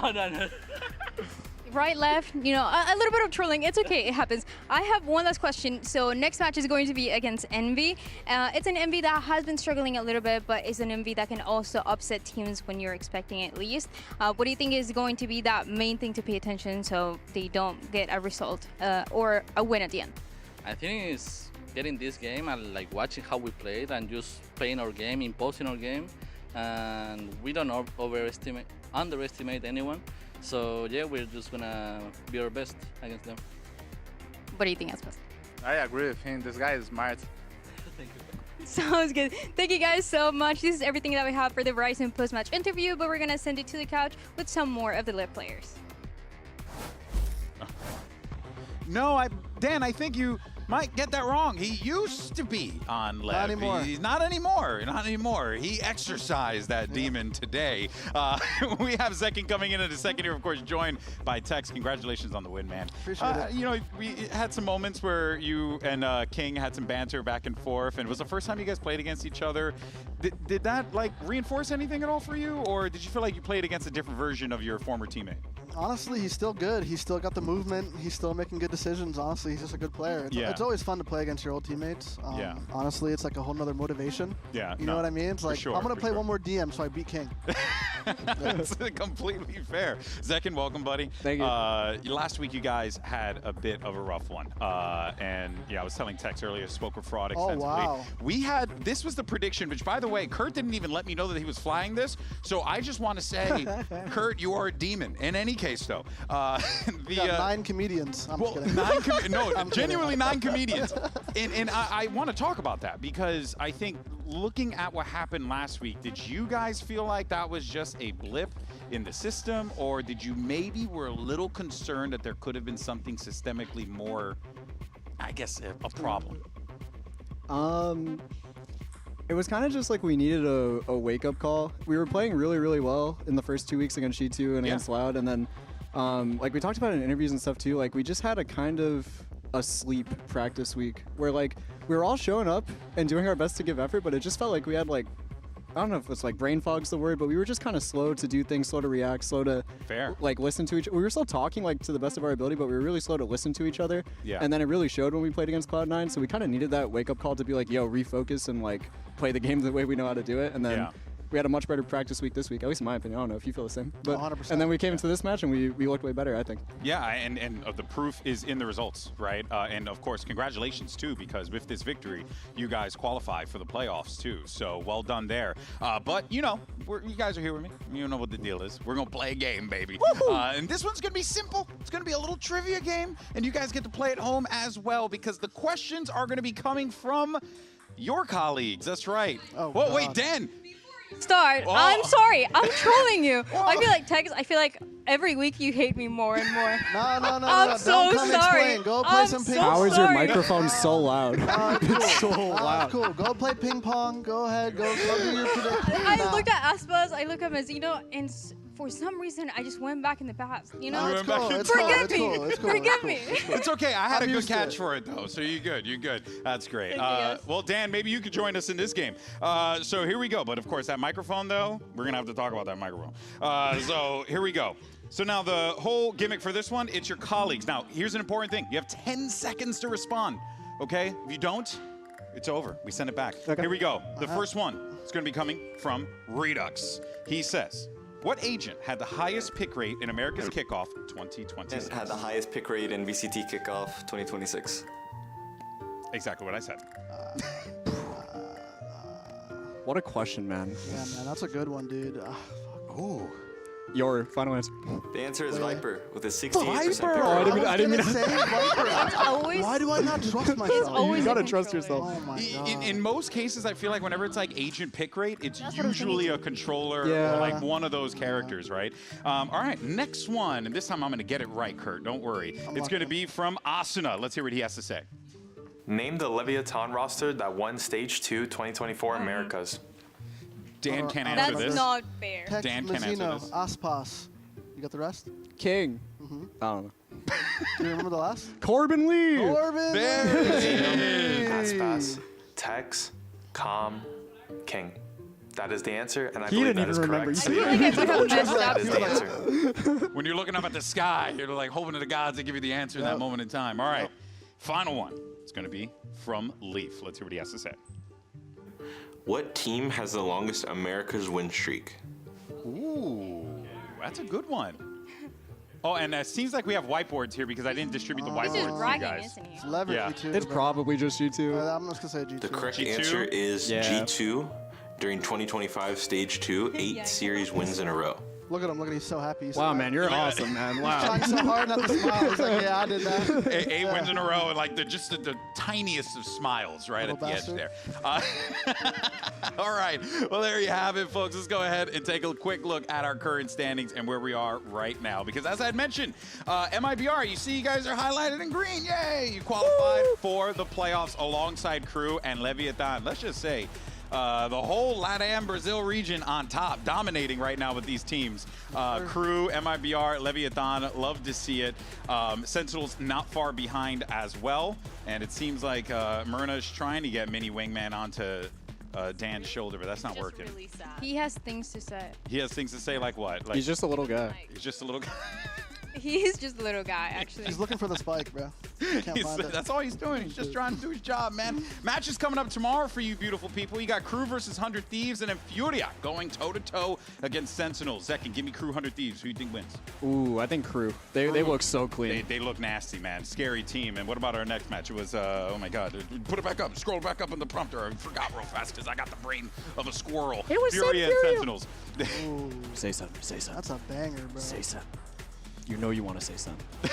Send City. Yeah. Somewhere Rob Moore is rejoicing. All right, folks, that's going to do it for us here today. We thank you so much for tuning in. And tomorrow, we'll be back with plenty more Valorant action. But for now, here's your Samsung OLED Fast Replay. See you later, and happy May Day, everyone. Evil Geniuses and NRG about to take off here and get into our first match. Can thread the needle very nicely, just like Ethan does there. Instead of just planting for main, it doesn't matter when Ethan's just killing everyone. That's 4 for him. Well, Ethan absolutely tearing things up on Fracture, and there he is for the ace. NRG with the full south side crunch, it looks like. Hurling on down here, but Okeanos is waiting for it. There's just bodies on the floor. It doesn't even matter. Okeanos lights it up for 4. Ace at VCT, bro. You greedy bastard. I'm so sorry. NRG, the double up. We love to see it. And, well, maybe Digizin doesn't. There's the stun. Mata's in front of it, though. That operator, again, a problem. Now, Okeanos shut out of it as well. Mata is just having way too much fun with EG this round. 4 for him to close things out. Digizin smoked out. Doesn't see an angle. Wait, that's a missile kill backside. How on earth did that happen? And Digizin doesn't hit his shot either. This round is wraps. Nice job. Nice one. And there he goes. He's going for it. That's the first kill for Mata. Can he do a little bit more? Both duelists dealt with. Still problems to be found as Evil Geniuses, Bao and Calm line up a couple of kills, make that 3 for Bao. Kept it relatively quiet up until now. Brock just lays him out, though. A Nightfall, and Brock is still waiting for it. He has been the problem all half long. Now they've realized he's there. Superman is out. NRG have done it and eliminate Evil Geniuses. We have MIBR, who are hoping to lock up their spot in playoffs, whereas Leviatán would love to lock up that #1 seed. There he goes, catches on the fork here. One player unaffected by it, though. He's Aspas, and he's able to take the kill. It's weapon advantage being let into here by MIBR as they just try to up to the site. Good check, guys. The flash did not come at the right time, at the right place. Oh, okay. Flash for the weapon, says Verno, and is ultimately going to be punished by Neon for that. Second, he'll now step through, and he falls down. Springs forth, Mazzino is dealt with, but MIBR are here for the fight. And Zekin's going to get that overdrive active, extreme range, catch on Sato, and it's all down to Neon. Not a comfortable spot to be by any stretch. And MIBR demonstrate why they felt strongly about picking Breeze to start this series. Heal himself and damage the planter. Pretty troll. Molly attempt here. Oh my God. Value on King. What? Killed Neon. What? How does Zekin utilize this? Okay, spot spike low. Oh, 3 bullets. Zekin, dirty stuff. Tech spotted off this round. Didn't get a chance to mention that. Maybe he can clutch out with it. Hold on. Otherwise, that's just a big investment thrown away. The timing. Oh my God. MIBR regained their composure, their confidence, and close it out.